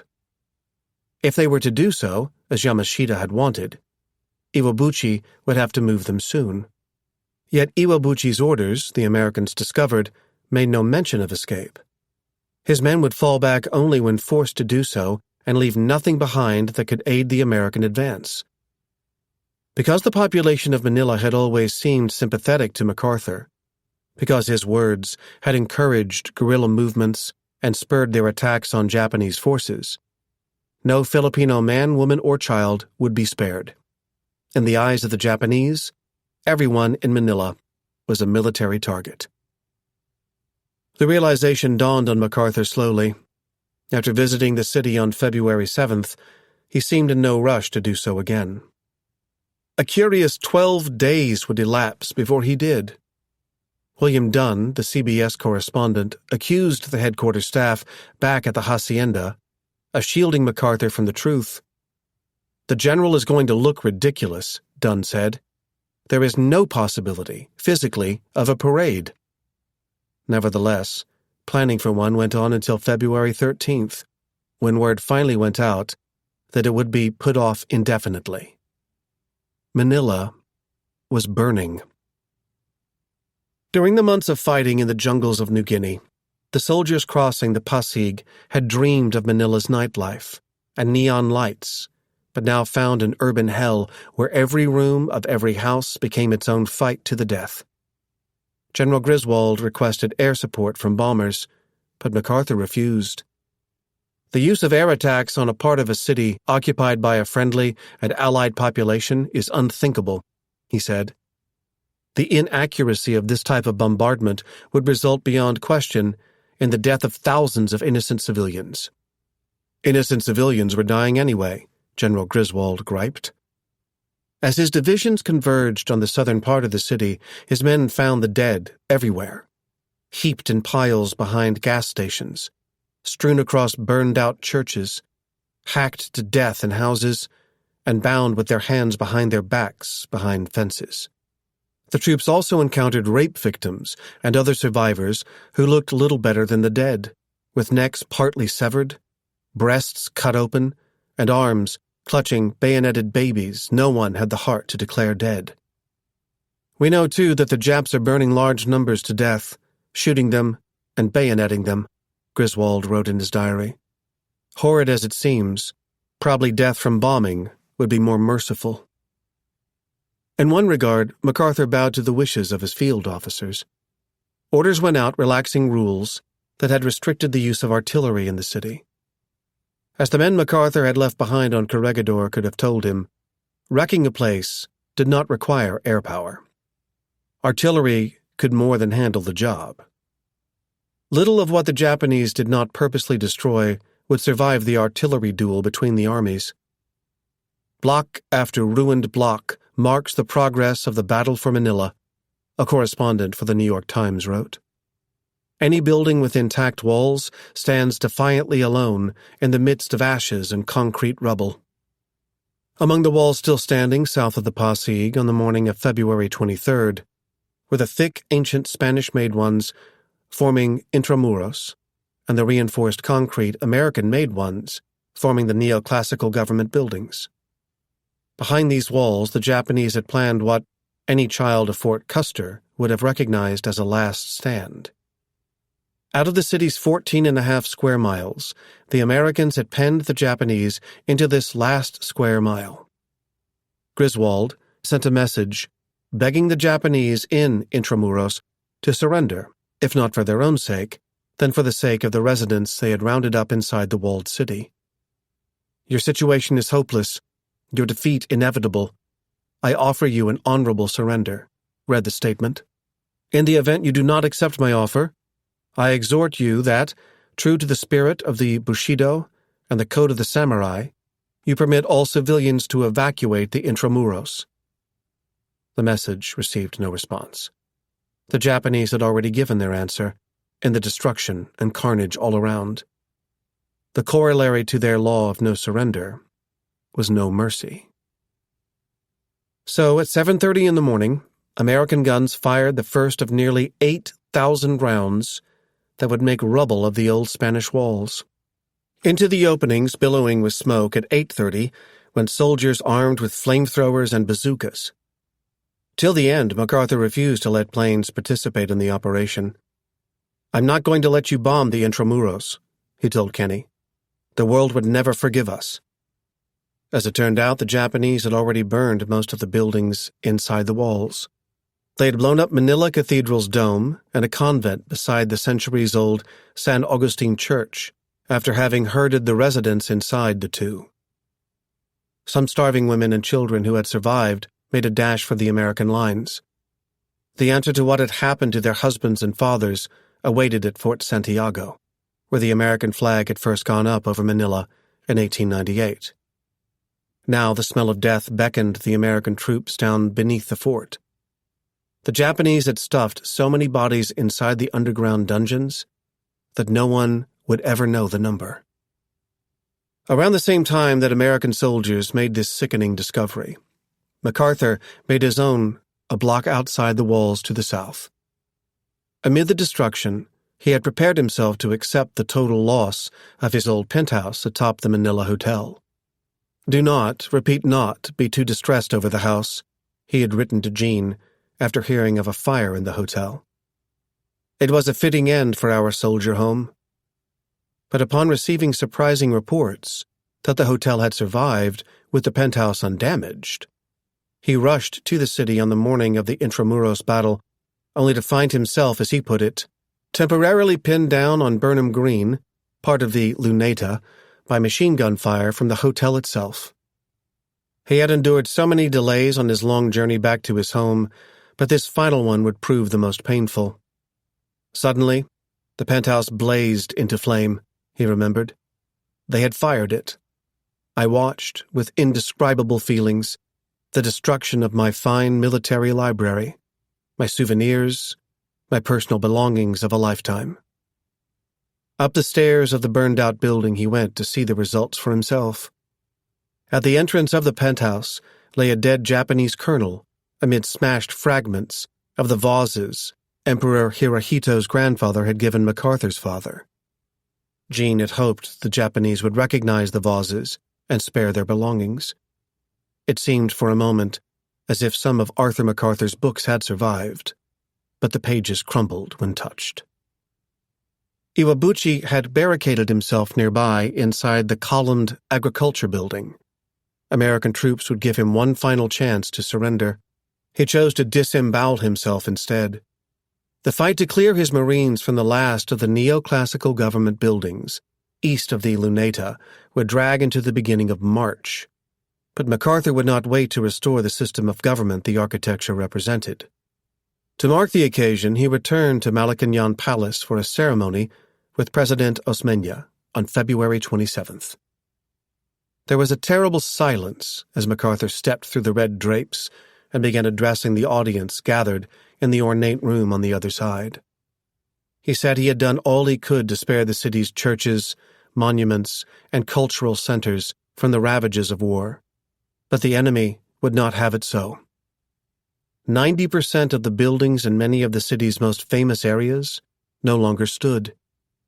As he thought about the 613 blocks of absolute wreckage, the hundreds of years of culture lying beneath, his face turned pale. "Cruelly punished though it be," he continued, "your capital city has regained its rightful place, citadel of democracy in the East. Your indomitable—" Words had always served as his armor, but they deserted him now. "My voice broke," he wrote afterward. "I could not go on." Perhaps MacArthur remembered that his father had died while giving a speech to his old Civil War regiment after stopping amid a sentence that had begun with those same words, "You're indomitable." It felt as if his father were in the room now. Theodore Roosevelt and William Howard Taft, too. They, and so many other Americans, had filled a half-century with promises of democracy and freedom to the Philippines.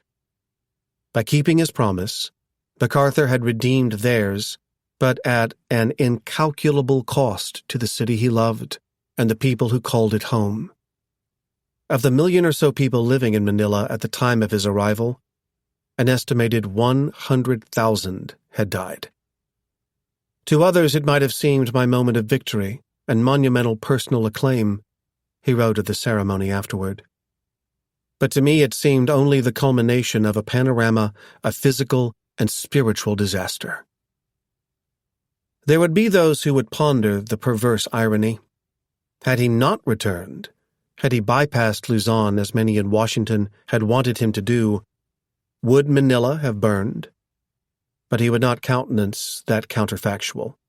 And not just because bypassing Luzon would have required blockading it and hastening the famine toward which Japanese rule had inched the island. For him, the cruelty with which he had seen the Japanese deal with prisoners and the people of the Philippines made him regret only that he had not returned sooner. The proof lies in what he did immediately after. His motto might have changed to "On to Tokyo," but his orders to Eichelberger could be paraphrased otherwise. Back to the rest of the Philippines. Without waiting for authorization from Washington, without clear strategic rationale, MacArthur ordered his men to turn their backs on Tokyo to the north and carry out landings to the south, in Cebu, Mindanao, and other Philippine islands his forces had bypassed. He could have left the Japanese on those islands, as he had done in other places, to die on the vine. But to do so in the Philippines would have left people who had put their faith in him to hang as well. He would not leave them waiting till the war's end for freedom. He would keep his promise. Amid the fighting for Manila, newspapers across the United States ran headlines about a poignant trip MacArthur had taken to Bataan. On February 16th, several jeeps full of correspondents had tailed his own to the peninsula and down the road up which the Japanese had led the death march. Having seen what had happened to the Americans and Filipinos who had made their stand on Bataan, the Japanese had chosen not to make the peninsula central to their defensive plans, but had not abandoned it either. As MacArthur made his way south, he reached an active front, a fact made obvious by the American soldiers who had just fought off a banzai charge and had the freshly killed Japanese bodies to prove it. Told that if he continued down the road, he would enter a no-man's land, he looked around and said, "You can't stop me here. We'll go on." So he did, with the correspondents following. At one point, they heard him ask rhetorically if Bataan had changed since 1942. "No," he said. "This could almost be January 42. I feel more at home now than I have for years." Never mind that at no point during the war had Bataan served as his home. So far beyond his own lines went his convoy that his aides worried an American fighter pilot circling overhead would mistake the jeeps for Japanese vehicles. The more dangerous the expedition became, the more delighted MacArthur seemed.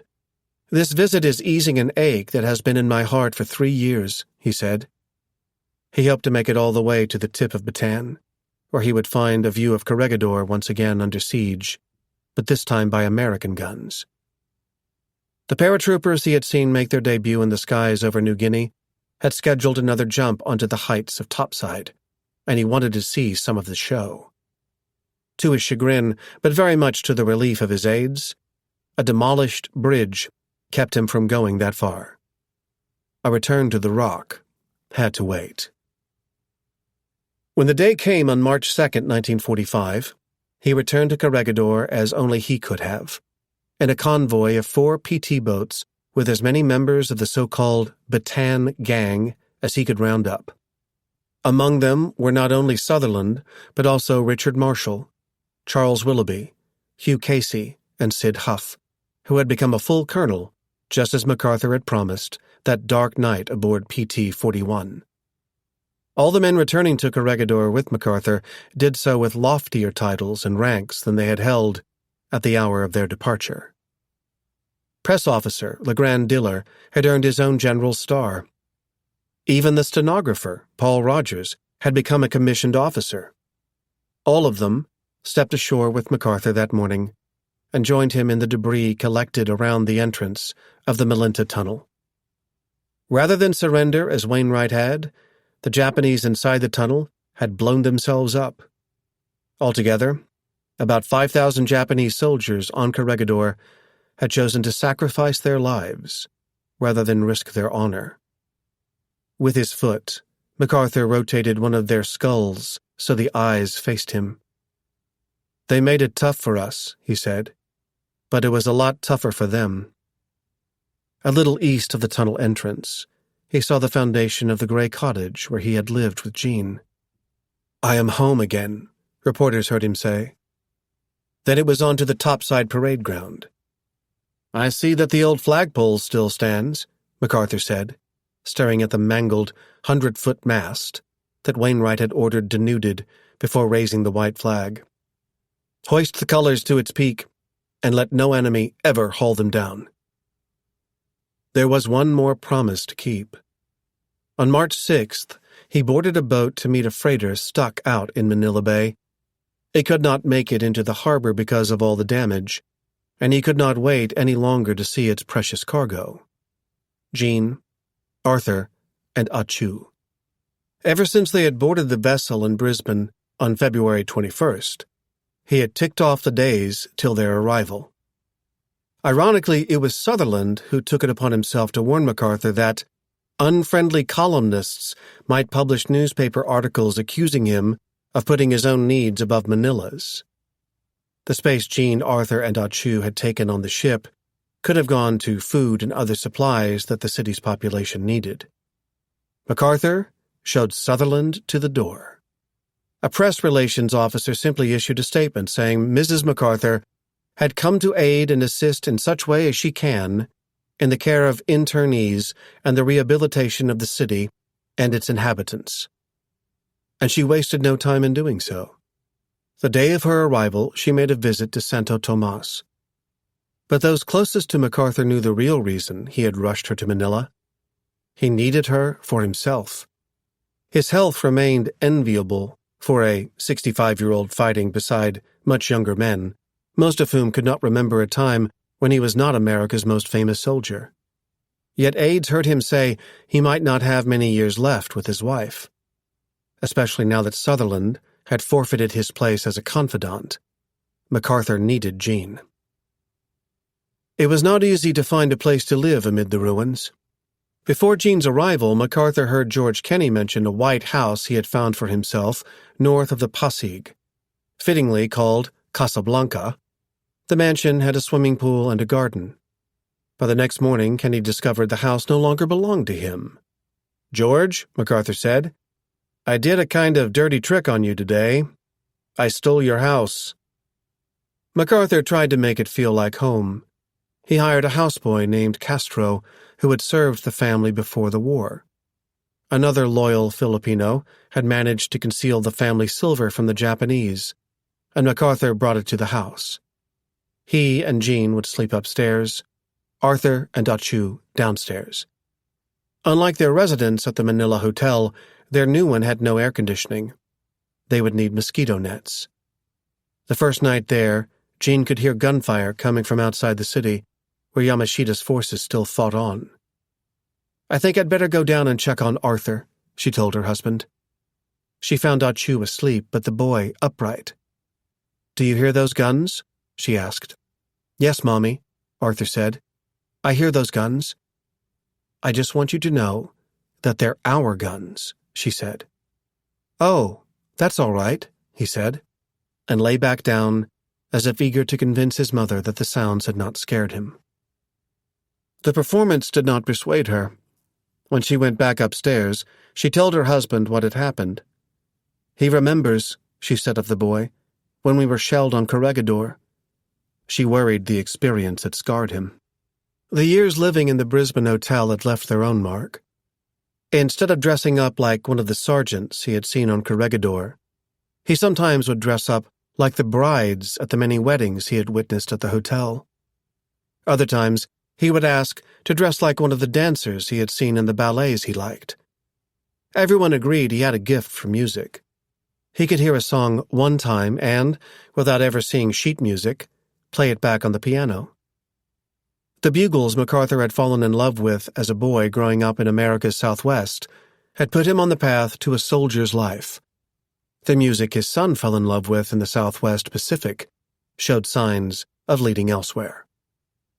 MacArthur tried his best to instill the values he cherished in the boy and wrote a prayer that they would read in unison when together. "Build me a son, O Lord," it began, "who will be strong enough to know when he is weak, and brave enough to face himself when he is afraid, who will be proud and unbending in honest defeat, and humble and gentle in victory." There was more. "Lead him, I pray, not in the path of ease and comfort, but under the stress and spur of difficulties and challenge. Here, let him learn to stand up in the storm. Here, let him learn compassion for those who fail." MacArthur had come through such a storm, but his compassion for those who had not remained difficult to see. Shortly after welcoming his family back to Manila, MacArthur received a visit from General Eichelberger, who reported how valuable guerrillas had proven to operations to retake the island of Mindanao. MacArthur responded that there would have been more guerrillas had the soldiers there taken to the mountains as he wanted in 1942. "I ordered them to keep on fighting, and Skinny, Wainwright, ordered them to surrender while he was a prisoner. It was not a very creditable thing." Eichelberger did not know how to respond. He could see Wainwright's side, but MacArthur, it seemed, could not. "It is all a very peculiar thing," Eichelberger wrote afterward. "I do not know how history will deal with it." An answer to that would have to wait. Chapter 13. The Other Return. No longer did Wainwright worry as much about history. If he made it back to the United States, he expected a committee would call him to Washington as part of an investigation into the surrender, but his anxiety as to the outcome had waned. The promotion he had received, and the belated discovery that Adele had accepted a Distinguished Service Medal on his behalf in 1943, seemed, he told his diary, to indicate that the President and the American people have accepted my action with a generous understanding, and that I was left to lead a forlorn hope, the outpost that was bound to be sacrificed. The army, he thought, might let him retire in peace. There were other matters to concern a man in Manchuria in the middle of the winter. In December 1944, the Japanese once again separated out the 3 highest-ranking American generals and their orderlies, as well as their British and Dutch counterparts, and transported them on yet another uncomfortable train to yet another penned-in prison yard. This one outside a town called Sian, east of Sheng Tai Tun. "Christmas, hell," Wainwright declared in his diary after finding a holiday dinner of 5 chickens for the 34 members of his group to split. "This is a rotten cold barracks, entirely unfit for persons of our ranks and station. It is the worst of the camps I have been in," he wrote before crossing out the words, almost surely because he remembered the beatings at Karenko. At least here he had his own room, if one could call it that, given the partitions between the cells did not even rise to the ceiling. A heating system piped steam through the barracks, and the prisoners would need all they could get that winter. At 4 a.m. on February 2nd, 1945, Wainwright recorded the mercury on the thermometer hanging outside the barracks at -49 degrees. "Groundhog Day," Wainwright wrote in his diary. He sees his shadow, 6 weeks more of winter. For such a cold climate, remarkably little snow fell. The winds brought only more and more dust from the desert over the mountains to the west. By March, the worst days began to remind Wainwright of the so-called Dust Bowl in Kansas. When the sun showed at all, it did so with a silvery hue. It was hard to see any evidence of spring, but it made no difference to the Japanese. As if bound by the calendar, the guards began reducing the heat, first in mid-March to only an hour and a half in the mornings and evenings, and then in early April to almost none at all. On April 3rd, the mercury stood at 16 degrees outside and 44 degrees inside. Wainwright wore all the clothes he had, and even those were not enough because the Japanese had taken back the only heavyweight ones provided. Wainwright guessed that at least 3 more weeks would have to pass before the weather really warmed. Well, "I guess I can take it," he wrote. The watch he had used to keep time throughout his captivity, however, could not take it. He had devoted entire pages of his diary to measuring how many seconds the timepiece gained or lost during the course of days. But now, it could not keep time at all. "That is a real calamity," he wrote. "Now, I will have no way of knowing what time it is for the duration." He tried to pass the hours the best he could. 2 enlisted men to whom he would feel indebted ever after had managed to transform an old cot into an easy chair where he could rest, as he put it, "my old bones," and read. There were no newspapers to read anymore. The Japanese would not share them. So, Wainwright read the few books he found, over and over. He kept playing solitaire and smoked 8 cigarettes a day, 4 from the ration the Japanese provided and 4 from Red Cross packages. The Japanese offered to let him keep a vegetable garden or tend to chickens. "I do not," Wainwright wrote in his diary. "I had enough grief with animals at Muksak." Besides, he had found a new vocation, sharpening razor blades for fellow prisoners. He even gave the service a name, Wainwright Razor Blade Sharpening Establishment. There were still more hours to fill. Although no letters ever reached Wainwright in Siam, the Japanese let him send some with the caveat, of course, that he not share his real thoughts. Those could go only in his diary. At Siam, he fell into the habit of writing a lengthy recap of the week every Sunday, and ending it with a phrase he remembered American Indians using, "I have spoken." But the more he wrote, the more it seemed he withdrew into himself. Part of the problem was Wainwright's own hearing. He had always struggled to understand what the Japanese were saying. Now he could not even make out the British and Dutch. That was the explanation he offered, anyway, for resigning from the central governing committee the prisoners from the 3 countries had set up among themselves. In his diary, he offered another reason. "I cannot stomach the British arrogance and bull-headedness, and the suave, slick, and insincere Dutch diplomatic talk," he wrote. Fellow prisoners had previously credited Wainwright with helping hold the different nationalities together. Now, he swore to have no future dealings with them. The British especially had begun to infuriate him. They should have received the same diet as all the other prisoners: cornmeal mush to start the day, soup in the midday, and soybeans to end the day. But without consulting their fellow prisoners, 5 Britons had asked the cook to set aside an extra helping of cornmeal mush for dinner because they suffered flatulence from eating beans. Everyone, Wainwright roared in his diary, suffered flatulence because of beans. And because of this selfishness, he had more of them and less cornmeal mush, which everyone agreed was the only palatable thing we have to eat. If that was not bad enough, there was another British officer who kept his window open no matter the temperature. Who could blame the Japanese for shutting the heat off if the British were going to waste it?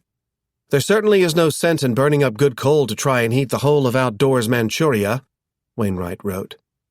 The British and Dutch begged him to join them in writing a letter of protest, but he refused. "I want nothing to do with them as a whole," he wrote. "I have spoken." For the first time, Wainwright even had bad words for Sergeant Carroll, whom the Japanese forced to work 7 days a week with the other enlisted men. Carroll made the mistake of removing a paper liner he had put over the windows a few weeks prematurely and letting a draft and dust into the barracks. "As usual, he will not listen to anyone else," Wainwright wrote. "I have spoken." But in this case, he had spoken too soon. He would need Carroll more than ever. On May 12th, Wainwright slipped, as he put it, his sacroiliac between his spine and pelvis. He had injured the joint, which accounted for his lower back pain many times before. But now, it set off the sciatic nerve. The pain traveled through his buttocks and thigh and sent him to bed. A few times he thought himself improving. At least once he forced himself up for roll call, but bowing to the Emperor, as the Japanese still made the prisoners do, worsened his pain. By June 12th, which Wainwright noted to be the 39th anniversary of my graduation from West Point, he had begun to fear he would never recover. "I am afraid it is now chronic," he wrote. "If so, that is the end of my soldiering." No longer could he rise from bed. Carol moved his cot into the room. "Carol," Wainwright wrote, "cares for me, day and night. He is at his best under these conditions." The agony grew so severe over the next week that sleep itself became a dream. A shot of morphine gave Wainwright only a few hours' relief. "If this keeps up, I know I can't survive," he wrote. "Thin and weak as I am and no proper food, I doubt if I can endure this pain for any long period of time." His weight fell to 131 pounds. What saved Wainwright was a memory. His body could go nowhere, but his mind went back to his lowest point in the Philippines. He had held on as long as humanly possible. That was what he wanted the world to say of his stand on Bataan and Corregidor. And that was what he wanted said again of his struggle for life now. "I will make a fight for life, as I fought against overwhelming odds in the Philippine Islands," he wrote in his diary on June 19th. The Japanese had taken his freedom, but not his pride. "No one called me yellow then, and by God, I won't be now. I have spoken." On the struggle went. "There seems to be no end to it," he wrote on June 24th, "but I will fight on." And he did for weeks more until, by mid-July, he could go for short walks again, with help from the walking stick he had picked up on Corregidor. There was another force pushing Wainwright. 4 years had passed since he had seen Adele board the ship out of Manila. The years apart had made him realize the sacrifices she had made for him, the hardships she had endured. "I realize more and more how much she has done for me. Without her, I never would have risen to my present rank and station in life," he wrote. She had built her life around his career.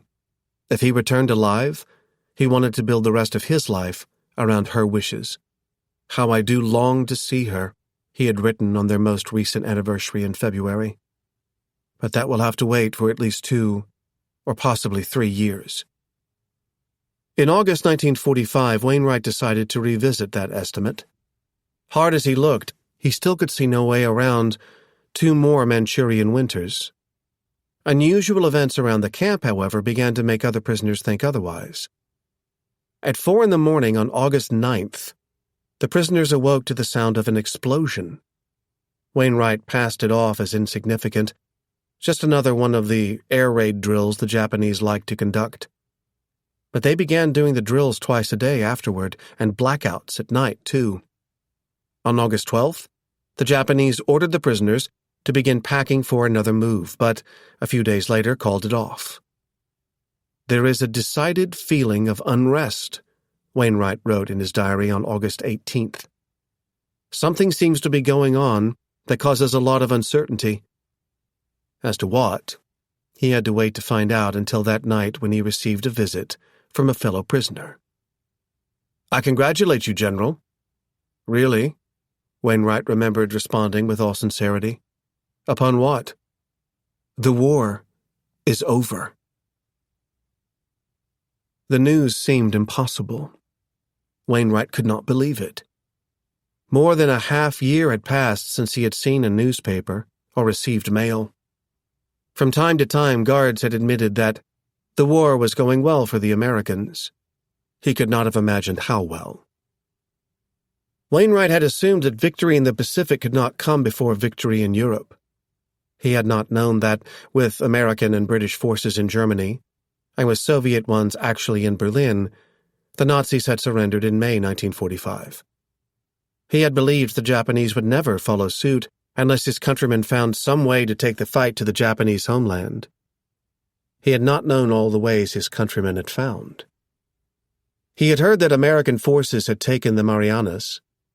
He had not known that the United States now had a bomber, the B-29 Superfortress, with a range far greater than that of the old B-17 Flying Fortress, and able to fly missions covering the 1,500 miles between the Marianas and targets in Japan. He had learned that the Japanese way of building with paper and wood made their houses fire-prone. He had not known that American bombers, armed with a new incendiary called napalm, had burned entire cities, including Tokyo. He had heard that an American submarine had sunk a Japanese ship carrying Red Cross supplies in recent months. He had not known that the better part of the Japanese Navy had also gone to the bottom. He had believed that air power and sea power alone would not suffice to defeat Japan, and that the United States would need, as he put it, possession of an island near enough to Japan to permit of a landing on the mainland. He had not known that his countrymen had already acquired such an island in Okinawa, 350 miles below Japan, and that the Joint Chiefs had begun planning for his old chief, Douglas MacArthur, to lead the invasion of the home islands, Kyushu in November 1945 and Honshu in early 1946. Wainwright had expected American forces on the islands would face terrible resistance. The Japanese, he knew, did not believe in surrender. He had not known about the new weapon developed in Los Alamos, New Mexico. Not even MacArthur had known about the atomic bomb, until days before a B-29 dropped one on Hiroshima on August 6, 1945. Another bomb had leveled Nagasaki on August 9th, but that had not been the noise that had woken Wainwright and his fellow prisoners at Sian early that morning. He had known that MacArthur had hoped to bring the Soviets into the fight against Japan as part of a fanciful plan to save the Philippines at the start of the war. Wainwright had not known that the Soviets had finally notified the Japanese on August 8th that a state of war would exist between their countries as of the next day, and, sure enough, sent troops into Manchuria at midnight. That explained why the Japanese had almost moved Wainwright afterward. An unprecedented radio broadcast by the Japanese Emperor on August 15th announcing the decision to surrender. To bear the unbearable, as Hirohito privately put it, explained why the guards had called off the move. On the morning of August 19th, Wainwright and his fellow prisoners assembled for tenko, the word they had learned to use for roll call. The camp commander, who everyone called Lieutenant Marui, delivered a short speech, which the prisoners could not understand until an interpreter began translating. By order of the Emperor, the war has now been amicably terminated. The interpreter did not make it a word more. None of the prisoners had discussed how to react, but almost every one of them, as Wainwright remembered it, reacted the same way. We roared suddenly with laughter, roared until the rest of his words were blotted out. There was no stopping the laughter. It came in me and in the others with an irresistible force, something born of a combination of our relief, the look on the Jap's face, the blind preposterousness of his beginning, the release from years of tension, the utter joy over having survived to see this blessed day. Their war had ended, and yet, as the interpreter took the opportunity to remind them, they remained prisoners of war. Whether any friend beyond the prison walls even knew their whereabouts, no one could say. The answer to that question came with shocking speed. After roll call, a guard told Wainwright that 2 Americans had arrived at the camp and wanted to see him. He should report immediately to the commander's office. Wainwright walked over but dared not breach the doorway without permission. Inside, he saw Lieutenant Marui speaking with 2 strangers. More than 3 years had passed since Wainwright had seen Americans the way he remembered them back home, healthy and well-fed. He could not contain himself. "Are you really Americans?" One of the men nodded. He introduced himself as Major Robert Lamar and his comrade as Sergeant Harold Leith. They belonged to an intelligence agency called the OSS, or Office of Strategic Services. Wainwright had never heard of it, not because it had been kept secret from him, but because it had not existed at the time of his surrender. If the appearance of these 2 men confused him, his appearance appalled them. Leith thought Wainwright looked like a tattered scarecrow. Worse was watching how he behaved when Marui finally motioned him into the room. As had become customary, Wainwright bowed. Lamar asked Wainwright to take a seat. "He must remain standing," Marui yelled, as if offended his visitor did not know the protocol for meetings with prisoners. Lamar insisted Wainwright sit. Finally, Marui conceded. "General, you are no longer a prisoner. You're going back to the States," Lamar said. These were the words for which Wainwright had waited, and yet they did not bring the relief he had imagined. They brought back instead the fear he had fought against for so long. All the evidence he had stockpiled to the contrary, as it turned out, had not put his mind at ease. The question still haunted him. What do the people in the States think of me? "You're considered a hero there," Lamar said. "Your picture is even in Time magazine." Wainwright looked skeptical, yet the very story of how Lamar and Leith had come to the prison should have removed any doubt. The mission had its origins with George Marshall, who had worried about what the defeated Japanese would do to their prisoners, especially to those now caught in the chaos of the Soviet invasion of Manchuria. He had assigned responsibility for bringing these men home to the American commander in China, Lieutenant General Albert C. Wiedemeyer, who in turn had assigned teams of OSS operatives to parachute into places suspected of housing prison camps. Lamar and Leith belonged to a 6-man team codenamed Cardinal, which had jumped on August 16th into Mukden, where intelligence indicated the Japanese operated their largest prison camp in Manchuria. Indeed, not far from the landing spot, the members of Cardinal had found 1,700 prisoners of war, including many officers, but not the highest ranking of the generals, and not the one whose fate had most concerned Wiedemeyer and Marshall. They wanted Wainwright. So, Lamar and Leith had broken off from the rest of their team and set off for Sian, about 150 miles to the northeast. Now that they had located Wainwright, they faced the harder half of their mission: getting him out. With the Soviets having severed communication between Sian and Mukden, Lamar and Leith had no way of notifying their team that they had found the highest-ranking generals. So Lamar set off alone from Mukden on August 20th with the promise he would return with transportation for the prisoners. But days passed, and he did not return. Having finished packing in mere hours, Wainwright and the other prisoners had nothing to do but interrogate Leith about how the world had changed during their captivity. The general, Leith noted in his diary, had not yet heard about jet planes. Perhaps to discourage Wainwright, the Japanese had shared one piece of news that he had refused to believe, until Leith confirmed it. Franklin Roosevelt, whose final message to Corregidor had given Wainwright some consolation when nothing else could, had died in April. Harry Truman had taken office. On August 23rd, Wainwright celebrated his 62nd birthday.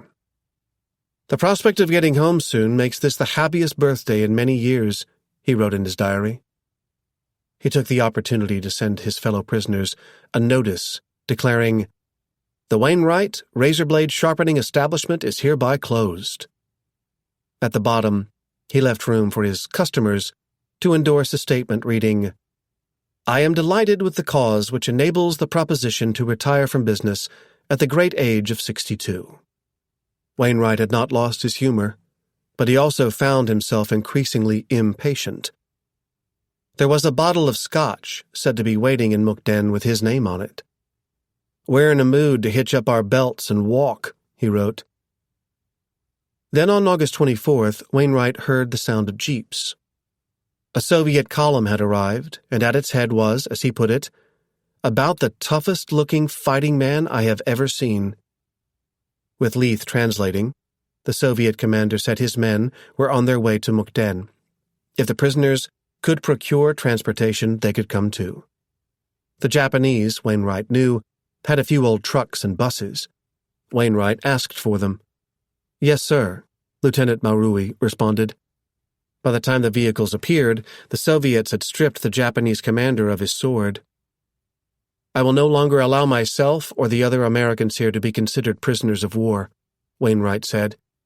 "We will take no further orders from you or your men, and we will leave with the Russians." And so, At around 6 o'clock in the evening, Wainwright and the other prisoners drove out of the prison gate. Officially released from captivity as POW and now under Russian military escort to Mukden, he wrote in his diary. The road to freedom was not smooth. The engines of the old buses and trucks kept breaking down. Mud kept swallowing the wheels. When the prisoners gratefully switched to a train, it derailed after just a few hundred yards. When a new train came, it broke down too.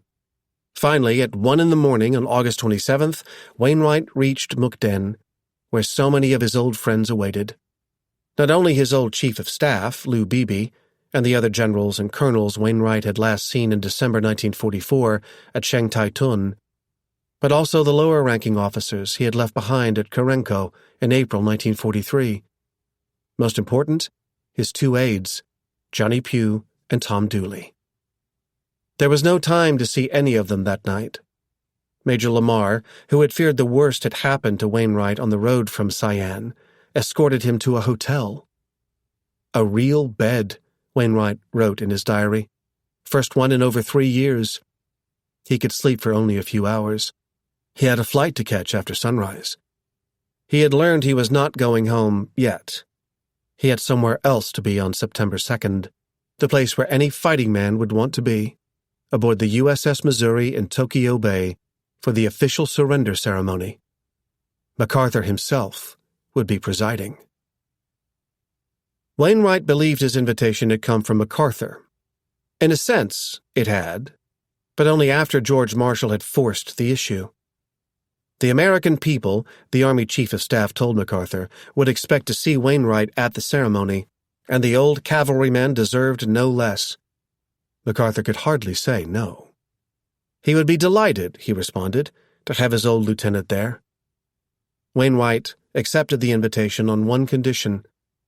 He knew room aboard the Missouri on September 2nd would be hard to find, but he wanted some space set aside for Beebe, Pugh, and Dooley, as well as the faithful Sergeant Carroll. All this group were with me on the tragic day when I had to surrender, Wainwright wrote MacArthur, and I'm especially anxious that they be present when we accept the Japanese surrender. They would be among the 38 passengers, a mix of American, British, and Dutch officers, flying out of Mukden with Wainwright at 10 o'clock in the morning on 2 Army planes sent specially for him. Tears streamed down his face as he saw Beebe, Pugh, and Dooley for the first time at the airport. The next few days would be a blur of takeoffs and landings. At the first American base at which the prisoners landed in China, they had their fill of ice cream. You should have heard Skinny say, "Ah," after his first bite of ice cream in 3 years, wrote a witness. At a second American base in China, the prisoners found as much alcohol as they could drink, per unofficial orders Wiedemeyer had received. Chocolate, cigarettes, food, liquor have been rained on us in profusion, and I find that I cannot keep up, Pugh wrote. My insides, so shrunken, cannot get used to such plenty. As the freed prisoners ate and drank, they compared the fare to the rice they had consumed in prison and cursed their former captors. The utterances were as polite conversation will permit, but I couldn't help but feel the vehemence of their stored-up hate, said an officer on Wiedemeyer's staff. Hate is a part of their lives, their manners, their speech, and, I'm sure, a part of their soul. The staff member worried about Wainwright in particular. He's not doing too well. The effects are quite apparent, and he's gotten quite deaf, not to mention detached. When he spoke too loudly, as if unable to modulate his voice. Nonetheless, Wainwright could hear a bugle play reveille in the morning as soldiers raised the stars and stripes over the base. It was a blood-tingling sight for all of us, for it was the first American flag we had seen since the last one came down on Corregidor, he wrote. He also received his first look in 4 years, at his wife. Through a service called Radio Photo, she sent him a picture with a handwritten message. He sent her one back of himself. A press conference gave reporters their own look at Wainwright. They described him as gaunt, stooped, and looking his nickname Skinny. For now, he would tell reporters only this. I have had little contact with the outside world, but what little I have had has caused me to believe that the administration, the War Department, and the American people have accepted my dire disaster with a forbearance and generosity greater than any in the experience of any other defeated commander. On August 30th, Wainwright left China aboard a B-17 with Beebe, Pugh, Dooley, and Carroll, along with the highest-ranking British prisoner of war, General Percival, and his orderly, both of whom had their own invitation to the USS Missouri. Before heading there, the 7 of them had a stop to make in Manila, where MacArthur had ordered his aide, Sid Huff, to have a team of barbers and tailors ready to go to work. "Give them the best we have," Huff recalled MacArthur saying. As the plane neared Luzon, Wainwright requested to fly over Bataan so he could see the place he had hoped to be, the place he had promised to be, if still alive, when MacArthur returned. Across the bay in Manila, President Osmeña waited to welcome Wainwright as he limped off the plane with his cane. He hardly recognized the city as he drove into it. Manila was shockingly destroyed, Wainwright wrote. The very contour of the city seemed changed. We entered Dewey Boulevard by a route which was totally unfamiliar to me, and as we proceeded down that avenue, I saw that the spacious mansions which once lined it had been burned or broken to the ground. In their places stood barracks and supply dumps. The war had ended, but the task of rebuilding had barely begun. There was no time for sightseeing. At 6 o'clock the next morning, Wainwright and his party set off for Okinawa, where they had a short layover before flying to Atsugi Airfield outside the city of Yokohama on Tokyo Bay. MacArthur had arrived the day before aboard a new plane he had named like his old one, Bataan. Winston Churchill supposedly declared MacArthur's landing at Atsugi the bravest of all the amazing deeds of bravery of the war, and no doubt it had required bravery. Fellow officers worried they did not have enough American troops on the ground to protect MacArthur. The Japanese themselves worried they would be unable to subdue the committed kamikaze pilots the airfield housed. They did not worry MacArthur, however. As he stepped off the Bataan with his corncob pipe, he told the members of his party not to carry any guns. If the Japs didn't really mean what they had said about surrendering, those pistols wouldn't do us much good, he joked. In seriousness, he wanted the Japanese to see him unarmed in their native land. It told them more than anything else that they had lost the war, George Kenney wrote afterward. MacArthur's instinct for figuring out the workings of the Oriental mind was still paying off. The Japanese soldiers lining both sides of the road to Yokohama faced away from MacArthur's motorcade as it made its way to the bombed-out city. The formation baffled the Americans until someone explained the Japanese usually reserved it for the emperor, who they deemed a god, but who, according to the surrender terms, would be subject to the supreme commander of the Allied powers. Truman had given MacArthur the job. Wanting to wait to enter Tokyo until after the official surrender, the new supreme commander set up quarters at the New Grand Hotel in Yokohama. That was where Wainwright headed after landing at Atsugi on the afternoon of August 31st. Memories of his arrival have faded in a haze of controversy, and most of it owes to President Truman, who told the story 2 decades afterward that MacArthur refused to see Wainwright when he entered the hotel dining room during lunch. General Wainwright walked in on him and started to salute and talk to him, Truman said. MacArthur, instead of asking him to sit down and have lunch, he said, "General, I told you I'd see you at 3 o'clock. I'll see you at that time." Being on the other side of the world on the day of the reunion, Truman did not witness it, and none of those who did would corroborate his version of events. For starters, Wainwright had eaten lunch during his layover in Okinawa.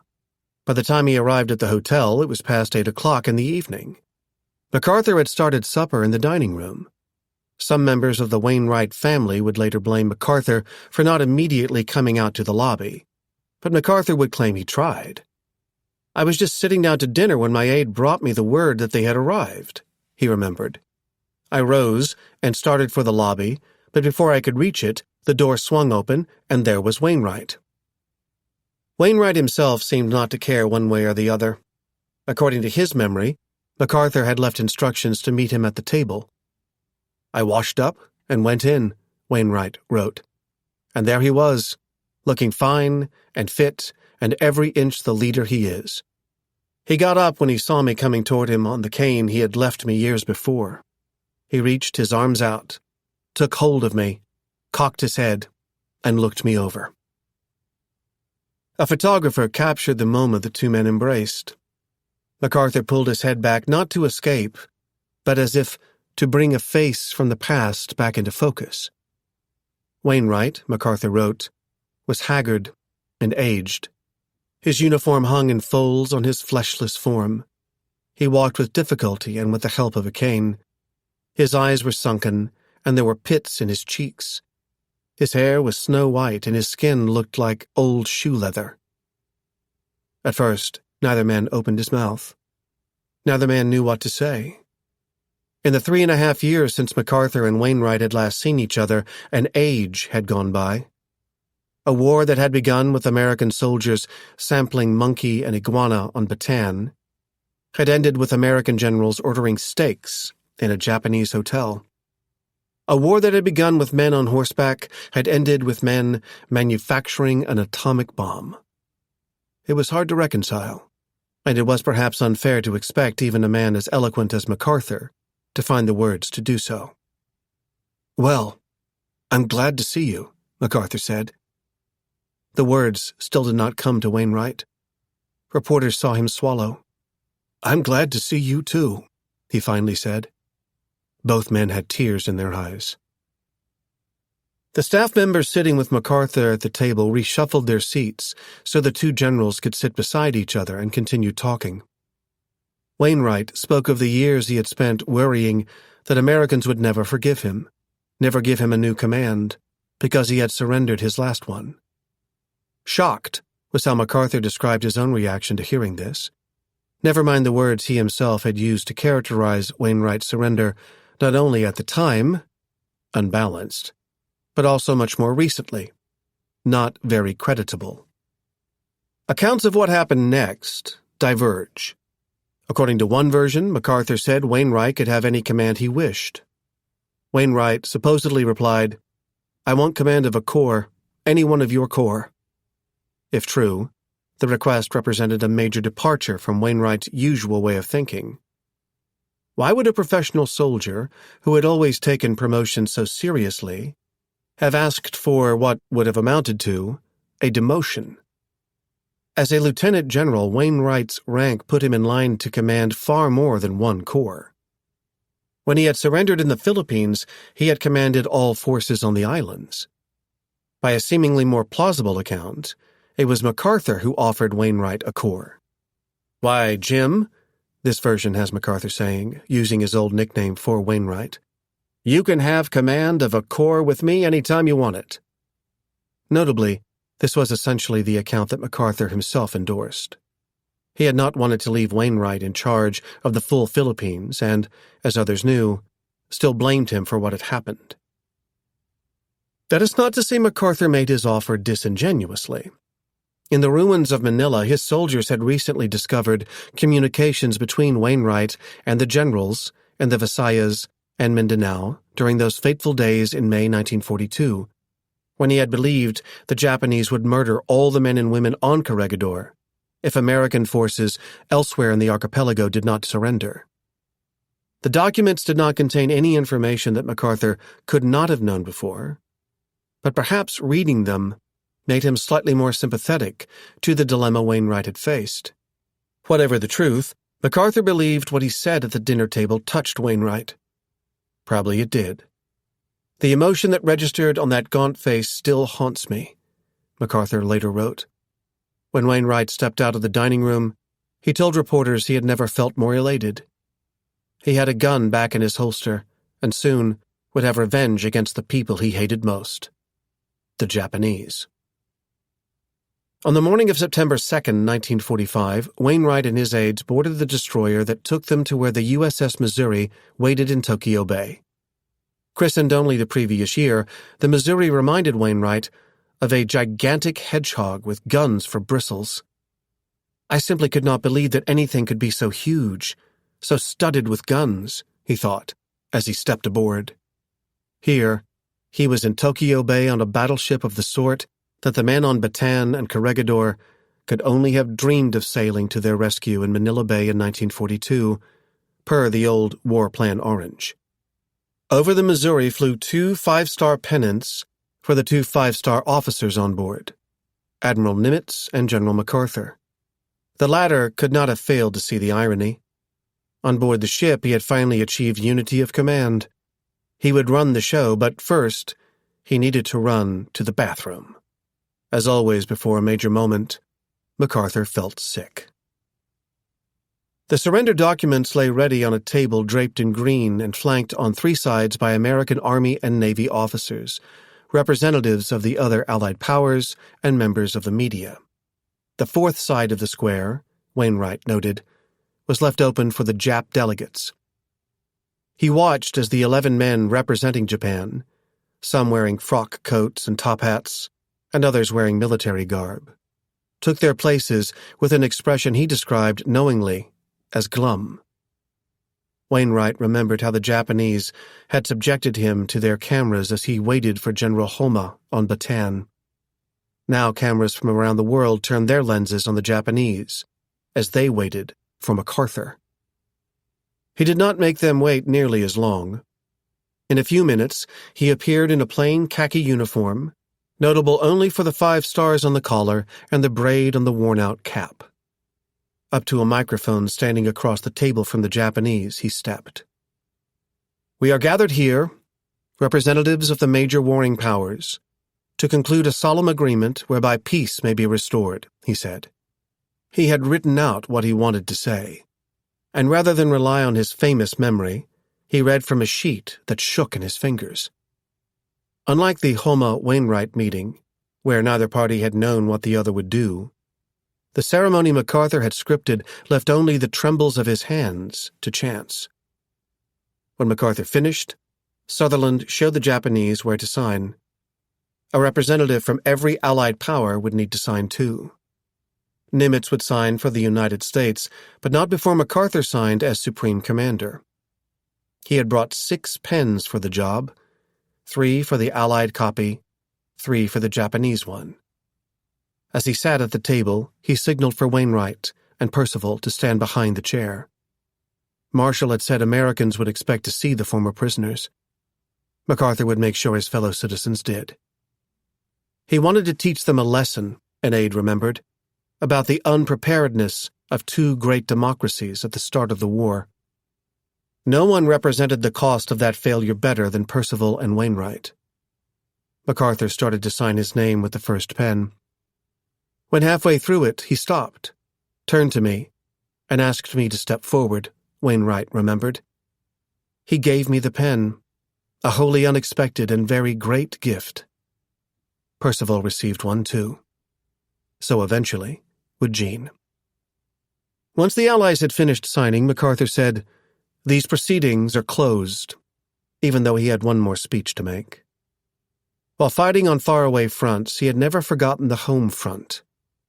Over the radio now, he spoke directly to his countrymen. As I look back on the long, torturous trail from those grim days of Bataan and Corregidor, when an entire world lived in fear, when democracy was on the defensive everywhere, when modern civilizations trembled on the balance, I thank a merciful God that He has given us the faith, the courage, and the power from which to mold victory. Then, alluding to the new age of nuclear weapons, he said, "We have had our last chance. If we do not now devise some greater and more equitable system, Armageddon will be at our door." The only hope, as he saw it, lay in the Pacific Islands on which his father had planted the American flag. In the Philippines, America has demonstrated that peoples of the East and peoples of the West may walk side by side in mutual respect and with mutual benefit. The history of our sovereignty there has now the full confidence of the East, and so, my fellow countrymen, today I report to you that your sons and daughters have served you well and faithfully. He could have said the same about himself to his father. Wainwright was thinking about his own son. The Army had made plans to fly Wainwright back to San Francisco and then to Washington. Word had it that he might miss seeing Jack, who was in San Francisco but about to cross the Pacific the other way. Before bidding farewell to MacArthur at the pier in Yokohama, Wainwright mentioned the concern. MacArthur promised to help. On that subject, there was another area where MacArthur said he would be happy to give assistance: Wainwright's as yet of unwritten memoirs. There was talk of a bidding war for the rights to publish them. "I hear that you've been offered a lot of money," MacArthur said. Wainwright did not deny it. Some of the unsolicited offers had gotten so large, 6 figures, that he had no clue what to make of them. "Bully," said MacArthur.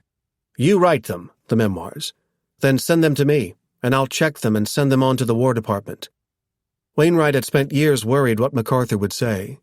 Now, to borrow the expression Wainwright used to explain his glee at the Japanese surrender, the shoe was on the other foot. It was farewell to MacArthur, and then right back to Luzon, where Wainwright had another ceremony to attend the next day. Disappointed that the Japanese had not selected Homa to represent them aboard the Missouri, Wainwright would have the pleasure of witnessing the surrender of another Japanese general reviled in the Philippines, Yamashita. More than 50,000 of the troops under the command of the Tiger of Malaya had managed to hold out on the wing of the dragon-shaped island until the end of the war. They had made it months longer than the men under Wainwright had made it on Bataan and Corregidor. Only after the Emperor had announced Japan's surrender did Yamashita present himself to the American forces, who now placed him on the other side of a long table with documents to sign. In a mere 11 minutes, it was all over. As on the Missouri, one of the pens went to Wainwright, and another to Percival, who had met Yamashita in Singapore under very different circumstances in the early days of the war. Yamashita concealed his emotions until military police let him out of the room and off to prison. Only then did Wainwright see tears. Something compelled Wainwright to walk over to the officer charged with handling Yamashita's detention. "This might seem a little strange coming from me," Wainwright said, "but I hope Yamashita is shown the courtesy due his rank in the matter of personal accommodations, housing, and food. He'll be given everything he's entitled to under the Geneva Conventions," the officer replied. "We don't want to be guilty of treating anyone as the Japs treated you and your men." Reporters wanted another statement. "The war in the Philippines is now over," Wainwright told them. The next day he had a pleasant lunch with Mrs. MacArthur, who always referred to him as General Wainwright, because he always refused to call her by her first name, despite her pleas for him to do so. It was finally time to go home. On September 5th, he boarded the first of several flights that would take him, Beebe, Pugh, Dooley, and Carroll across the Pacific. As the plane flew over Luzon and out over the Philippine Sea, Wainwright took a last look at the coastline of the land he was leaving behind. "I will come back," he scribbled in his diary. And then, perhaps remembering the pledges he and MacArthur had made to each other 3.5 years earlier, wisely added the word, perhaps.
By the time Wainwright reached Washington, he had already had a homecoming the likes of which he could not have imagined in prison.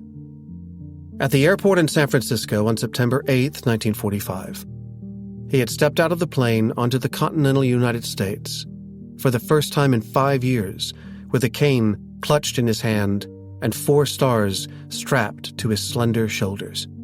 He had learned that the Senate had unanimously confirmed him to the wartime rank of full general. His sister, Jenny, hurried to embrace him. Then, another body came rushing in from the side and almost knocked him over. It was Jack.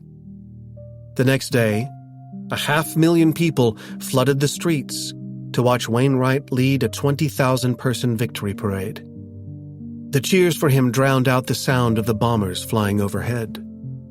Only 2 of Wainwright's wishes had gone unfulfilled. One was relief from the pain in his mouth. A molar of his had broken during his captivity in Manchuria, and a Japanese dentist had filled it rather than extract the roots, which had become infected.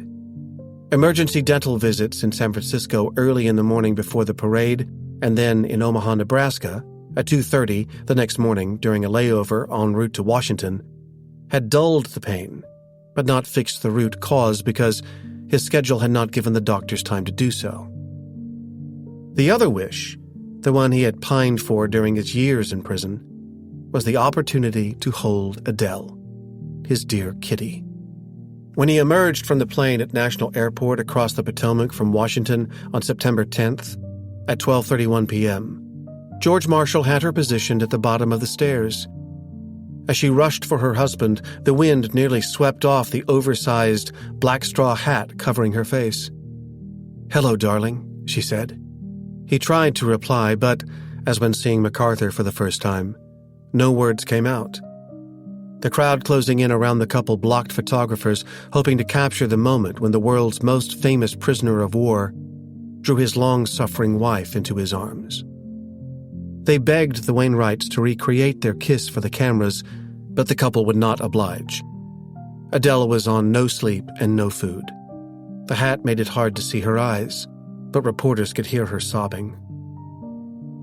It was Marshall who escorted the Wainwrights through the crowd to the car that whisked them away to the massive new 5-sided structure where the Chief of Staff had moved his headquarters on the Virginia side of the Potomac in 1942. The size of the Pentagon astonished Wainwright. Inside waited a few dozen veterans of Corregidor and Bataan, including Carlos Romulo, whom Wainwright had ordered out of the Philippines. "You, my friends of Bataan and Corregidor," Wainwright said, "I am glad to see you here. It is too bad that all of you are not here, but more are coming. They are on the way," by which he meant more freed prisoners of war. Men not so fortunate as to have flights waiting to take them home, to say nothing of motorcades to take them across the Arlington Memorial Bridge.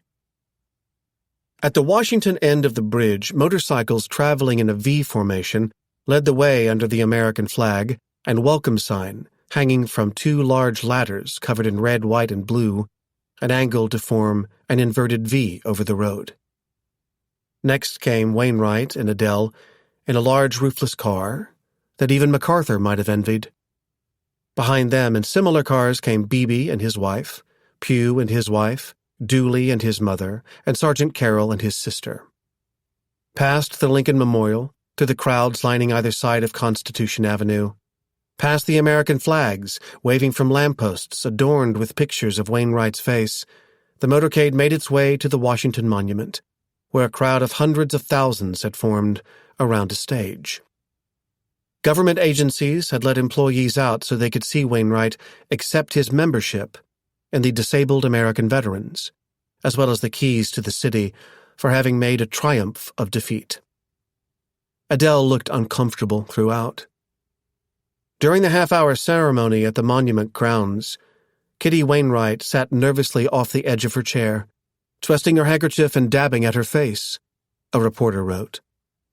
Oddly, the organizers had placed 5 seats between her and her husband.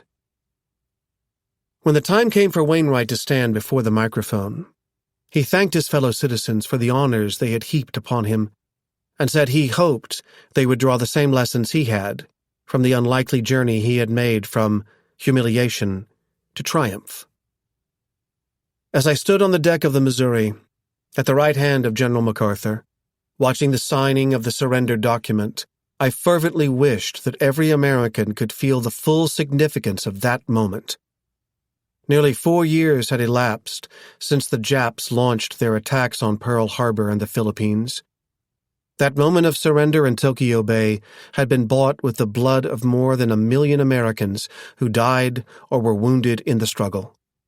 Billions of dollars and countless hours of work by Americans at home had been required to bring that little party of beaten Japs to the Missouri's deck. All because, for a while, we were careless of the nation's safety. We let down our guard. It is over now, and we are at peace. But in the name of all my comrades who suffered with me, I pray that this nation will never again neglect the strength of its defenses. This is truly such a welcome as a man dreams of, locked away behind barbed wire and the bayonets of cruel jailers. It is the surest evidence I could have that you still keep before you the words which I know fired you to great effort after our sorrowful defeat. Remember Bataan. Remember Corregidor. Preparedness was a theme he would preach for the rest of his life, most immediately in short speeches to the House and Senate, where members greeted him with what newspapers described as a deafening din of cheers and applause, and even a scattering of rebel yells, surely from the Southern members, whose fathers had undergone their own surrender. One more stop awaited, a visit to the White House. Wainwright had expected a perfunctory meeting in the Oval Office and nothing more. He remembered meeting Truman twice during the 1930s, but could not have imagined that the new president had reached the startling conclusion that his predecessor had rescued the wrong general from the Philippines. "I don't see why in hell Roosevelt didn't order Wainwright home and let MacArthur be a martyr," Truman had privately written in 1945. "We'd have had a real general and a fighting man if we had Wainwright, and not a play actor and a bunco man such as we have now." Had the politics not dictated the selection of MacArthur, Truman would have appointed someone else to be Supreme Commander in Japan. From the start, the decision to rescue MacArthur from the Philippines had disgusted Truman. If he'd been a real hero, he'd have gone down with a ship, Truman had written in June 1942. But what precisely caused the man from Missouri to go from those understandable sentiments to referring to MacArthur in terms as personally insulting as prima donna, brass hat, and stuffed shirts, a mere 3 years later, has eluded biographers. The point of no return for Truman might have come upon learning about a folder labeled Super Secret on George Marshall's orders. Inside lay the only copy the Chief of Staff had retained of MacArthur's letter blackballing Wainwright's nomination for the Medal of Honor. With the war ending and Wainwright returning, Marshall had decided the time had come to reopen the file. The fear he had felt upon reading MacArthur's objections in 1942 had not gone away. Marshall had navigated disputes between MacArthur and his rivals, whether they be in the Navy or elsewhere throughout the war, but could see no solution to this one. On September 5th, he handed the file to Secretary of War Stimson. The possibility of a row coming up between MacArthur and Wainwright, Marshall warned Stimson, would strain the memories of the present war. Unable to make the decision himself, Marshall asked Stimson to do so. The Secretary of War wasted no time. In less than 24 hours, he made up his mind. He had advocated ignoring MacArthur's objections in 1942, and now found them to be untrue and untenable. Marshall, Stimson remembered, seemed much relieved upon hearing the news. The citation from 1942 required revision. While the new one would still credit Wainwright with having set an example for his soldiers by joining them on the firing line, it would also credit him with having set an example for defenders of democracy everywhere. The final stand on beleaguered Corregidor, for which he was in an important measure personally responsible, commanded the admiration of the nation's allies. It reflected the high morale of American arms in the face of overwhelming odds. His courage and resolution were a vitally needed inspiration to the then sorely pressed freedom-loving peoples of the world. Theodore Roosevelt, who, as Assistant Secretary of the Navy, had begun America's journey into the Philippines, had, subsequently, set the precedent as president that the commander-in-chief should personally present the Medal of Honor if possible. Almost nothing in his life, Truman said, would give him more pleasure than presenting the award to the war's most famous prisoner. When the Wainwrights entered the Oval Office, Truman bounded out from behind his desk with flowers for Adele. Wainwright's legs had begun to look less sturdy as the day had dragged on, so he was grateful when Truman motioned for everyone to sit. But soon the president was back on his feet. "Come on, General, let's take a walk in the garden. Some photographers out there want to get a picture of us together." Reluctantly, Wainwright rose and followed. Arm in arm, they walked outside to a group of microphones set up in the rose garden. For a moment, Wainwright worried he would have to give another speech. Then Truman began to read from a piece of paper he had concealed in the pocket of his seersucker suit. General Jonathan M. Wainwright, commanding United States Army forces in the Philippines from 12 March to 7 May 1942, distinguished himself by intrepid and determined leadership against greatly superior enemy forces. At the repeated risk of life above and beyond the call of duty, Wainwright did not know how close he had come to receiving the medal in 1942. But he knew those words, those magic words, as he called them, above and beyond the call of duty. He had not viewed the decision he had made on Corregidor in those terms at the time. He had viewed it as the least he could do. No other course of action would be honorable, he had written in his diary. So he had stayed with his men and shared their fate, and he could see some of them, Beebe, Pugh, Dooley, and Carroll, smiling now. The president had a grin, too, as he finished reading the citation and draped the blue ribbon around the long, thin neck. Wainwright had not needed a medal to find honor. He had found it for himself on that tadpole-like island in the clutches of the dragon's claws. The only course he could see consistent with his definition of honor had demanded all the metal he could muster, and had led him here, he now knew, to the highest honor his country could bestow, the Medal of Honor. Epilogue. When Men Have to Die. By all rights, MacArthur had earned his own parade. Even Truman thought so. 8 years had passed since MacArthur had seen the continental United States. Little Arthur had never seen it, and he would not do so any time soon.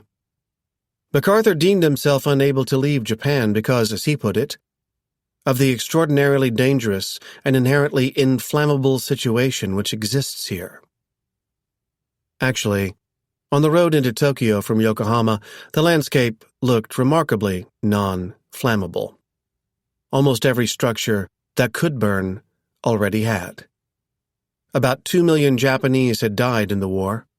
More than 7 times as many had nowhere to live. To build a new Japan, MacArthur would need to be more than a soldier. He would have to be, in his words, an economist, a political scientist, an engineer, a manufacturing executive, a teacher, even a theologian of sorts. He would have to be, in sum, his father's son. But where William Howard Taft and his commission had clipped Arthur MacArthur's wings before he could fully spread them as military governor of the Philippines, Douglas MacArthur refused to allow history to repeat itself, even when his government gave in to Soviet demands for a joint Allied commission in Japan. An American diplomat serving under MacArthur summed up the situation this way. Never before in the history of the United States had such enormous and absolute power been placed in the hands of a single individual. Letters from Japanese men and women to MacArthur would often address him as their new shogun, a reference to the military leader who had served as the power behind the throne in centuries past. The role required MacArthur to keep a distance from the people and, as the men on Bataan could attest, That remoteness came easily to him.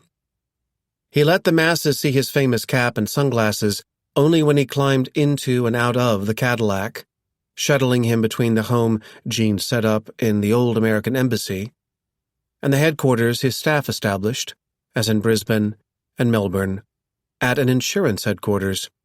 This time, the Daiichi building. He made almost no social calls, not even to the Emperor. Hirohito would have to come to MacArthur, and did so on his own accord in late September 1945. With Jean and Arthur watching behind a curtain, MacArthur offered the Emperor a cigarette, and saw his hand trembling as he accepted. "I tried to make it as easy for him as I could," MacArthur wrote, "but I knew how deep and dreadful must be his agony of humiliation." When Hirohito asked to bear sole responsibility for what his country had done, MacArthur was, as he put it, moved to the very marrow of my bones. Some wanted to send the emperor to the gallows as a war criminal. MacArthur wanted to harness Hirohito's ancient power over the people as an engine for remaking Japan into a modern democracy. If that sounded like a contradiction, it was the sort MacArthur relished. He believed the Japanese needed to make their own reforms, but ordered his own staff to prepare a constitution when the Japanese draft disappointed him. He had mocked American pacifists who believed they could avoid war through disarmament, but insisted the Japanese include an article in their constitution renouncing war as a sovereign right of the nation and declaring land, sea, and air forces will never be maintained. As Sutherland had learned the hard way, MacArthur did not relish having women, Jean aside, around when he worked, but took pride in the dozens of women who won election to the Japanese legislature, even after hearing that one was a former prostitute. Informed that she had won a few 100,000 votes, he quipped, "Then I should say there must have been more than her dubious occupation involved." He wanted a future of free enterprise for Japan, but believed the country could achieve it only through redistributing land and weakening the Japanese family conglomerates, known as zaibatsu. He encouraged participation in labor unions, but took action to prevent a general strike. He opposed taking vengeance against the Japanese, but sought it himself against the two principal antagonists he had faced in the Philippines, Masaharu Homma and Tomoyuki Yamashita. On October 29, 1945, inside a ballroom rigged with stage lights, the Pacific Theater's first war crime trials debuted in Manila. General Yamashita went first. MacArthur had established the rules for the trial, and everyone involved, including the 5 judges responsible for rendering a verdict, knew they would have to answer to him. Yamashita argued that he had wanted to abandon Manila, not destroy it, but that made no difference. Prosecutors had not charged him with ordering the murders, mutilations, and rapes, but with abdicating his responsibility as a commander to have stopped them. In December 1945, after hearing weeks of testimony recalling the mayhem that the Japanese had inflicted on Manila, the judges sentenced Yamashita to hang. Next up was General Homma. After being recalled in the wake of Wainwright's surrender, Homma had faded into obscurity in Japan, only to learn that the Americans sought his arrest. They transported him back to Manila so he could stand trial under the stage lights. To testify against him, Johnny Pugh returned too. Wainwright did not, but submitted a deposition. In Japan, MacArthur teared up as he read details he had not known. Indefensible was how he described Homma's behavior toward Wainwright. Interestingly, the judges found otherwise and acquitted Homma on the charge of refusing to grant quarter on the day the white flag had gone up over Corregidor. Nonetheless, Homma received a death sentence. He might not have planned the Bataan death march, but, like Yamashita, had failed to prevent atrocities. By this time, the United States Supreme Court had rejected a challenge to the way MacArthur had set up the trials, though not without 2 dissents, including one arguing that the commissions violated the Geneva Conventions by denying the accused the same legal protections American soldiers on trial for their lives would have received. If true, it was not the sort of violation that troubled Wainwright. That double bastard Homma, Wainwright thought, had gotten off easy with a firing squad. That is too good for him, Wainwright wrote. He should have been hanged like Yamashita. Homa had one last appeal, and his wife made it for him face-to-face at the Daiichi building. She asked MacArthur to consider the case one more time. He did, and issued a statement upholding the verdict. There are few parallels in infamy and tragedy with the brutalization of troops who in good faith had laid down their arms, he said. When he had first learned of the Bataan Death March during the war, he had sworn that the Japanese will pay. On April 3, 1946, the general who had forced MacArthur from the Philippines did. There was another promise MacArthur would keep. His father had believed that Filipinos hungered for independence. The United States had promised it to them. On July 4, 1946, Douglas MacArthur was in Manila for the ceremony where the American flag came down and the Philippine flag went up. For 48 years since my father first led our army down the long road to liberate this great city of Manila, close identification with you has been my personal privilege, he said. Let history record this event in the sweep of democracy through the earth as foretelling the end of mastery of peoples by the power of force alone. The end of empire as the political chain which binds the unwilling weak to the unyielding strong. That is not to say there would be no political chain. MacArthur himself had twisted it a few months earlier during the election that determined the first president of the independent Philippines. The contest pitted the incumbent, Osmeña, against Quezon's protege, Manuel Rojas, who served as president of the Philippine Senate and had recently shepherded through resolutions giving MacArthur honorary citizenship in the islands and placing his name in perpetuity on the rolls of the Philippine Army. At parade roll calls, when his name is called, the resolutions said, the senior non-commissioned officer shall answer, present in spirit. MacArthur said he wept when he read the words. It was the least Rojas could do. Accusations that he had collaborated with the Japanese during their occupation of the Philippines might have hurt his election campaign, had MacArthur not made it known that he considered Rojas a patriot. That was the reassurance Filipino voters needed to elect him president. MacArthur still had his own interest in being president. Americans, surveyed by Gallup at the end of the war, had ranked MacArthur the greatest person living or dead in world history, behind only Franklin Roosevelt, Abraham Lincoln, Jesus, and George Washington. But World War II veterans surveyed by Fortune said MacArthur was not the general they thought should run for president. By significant margins, not only European theater veterans but also Pacific theater ones preferred Dwight Eisenhower.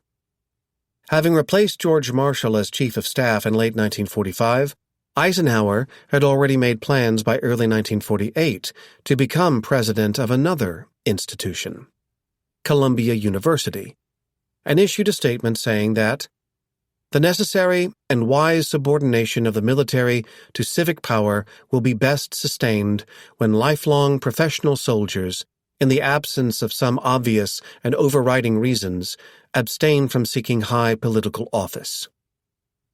In response, MacArthur issued his own statement from Japan. He did not seek the presidency, he said, but it would be recreant to all my concepts of good citizenship were I to shrink from accepting any public duty to which I might be called by the American people. In other words, he would accept the Republican nomination. He would not get it. At the June 1948 party convention, which MacArthur did not attend, in Philadelphia, his forces numbered only 8 pledged delegates. Not until the wee hours of the morning did one of his backers have the opportunity to nominate him. Newspapers reported that he received the shortest of the ovations of any candidate. By the time the man chosen to second the nomination spoke, only a quarter of the seats at the convention had bodies. MacArthur is probably the world's greatest authority on national preparedness, said the speaker. I know Douglas MacArthur intimately. In fact, I have known him since we were cadets together at West Point 46 years ago. I have fought side by side with him in 2 great wars, and my respect and admiration for him are unbounded." There was another ovation at the end, but this time not for MacArthur, but for the speaker himself. It was Wainwright. "When I went to the Republican convention in your behalf, I felt that it would be a forlorn hope, but you and I, side by side, have fought a forlorn hope before now," Wainwright wrote to MacArthur afterward. "The professional politicians had us beaten from the start with the big machine they had set up and the vast amount of money. For the second time in 4 years, Thomas Dewey won the nomination, but not the election. Truman did. From the start, the president had worried that Americans eager to celebrate Wainwright would kill him with kindness. 3 days after receiving the Medal of Honor, Wainwright arrived in New York City for a ticker-tape parade. The police commissioner put the crowd at 4 million, and the sanitation department put the amount of paper thrown from buildings at 490 tons. On September 19, 1945, Wainwright and his wife headed to White Sulphur Springs, West Virginia, where the Army had converted the famous Greenbrier Resort into a hospital. He and Adele moved into a cottage where doctors hoped he would begin a period of rest. Instead, he began work the next day on his memoirs. For the right to serialize the story into articles that would appear daily in newspapers later that fall, a syndicate gave him $155,000. For the book rights, Doubleday would kick in $25,000. The book would become a New York Times bestseller and might have become an MGM movie if studio executives had not worried that Americans would not sit for a film about surrender. A newspaperman named Robert Considine, who had capitalized on America's MacArthur mania in 1942 with a book called MacArthur the Magnificent, assisted Wainwright with the writing. Every morning the two would meet on the porch of the Greenbrier cottage to talk, or yell in the case of Considine, who found the general unable to hear otherwise. Over a few hours, Wainwright would narrate one part of the story. Considine would ask questions and then have the installment ready to review the next morning. "I would bring with me a first draft of what he had related the day before," Considine wrote. He'd put on his glasses, take a stubby pencil out of his breast pocket, and carefully read the material. To the ghostwriter's relief, the copy usually pleased Wainwright. Only self-effacingly would Wainwright later refer to it as "my very bad book." One of the few lines he added came after a description of how his men on Corregidor had stood at attention and saluted him after he had surrendered them to the Japanese. "I am a student of the Civil War," Wainwright wrote, "but not until then did I know how General R.E. Lee felt after Appomattox." Sometimes Adele would listen in on the sessions. She saw her husband tear up as he recalled the slaps that he had received from the Japanese private at Karenko. Mrs. Wainwright cupped her sad face in her right hand, Considine remembered. At no point did Wainwright take MacArthur up on his offer to review material in advance. For all his admiration, Wainwright could poke fun at MacArthur, Considine recalled. But when Wainwright went back to praising his old commander, Adele would walk away. Considine could sense her revulsion for the man who had left her husband behind.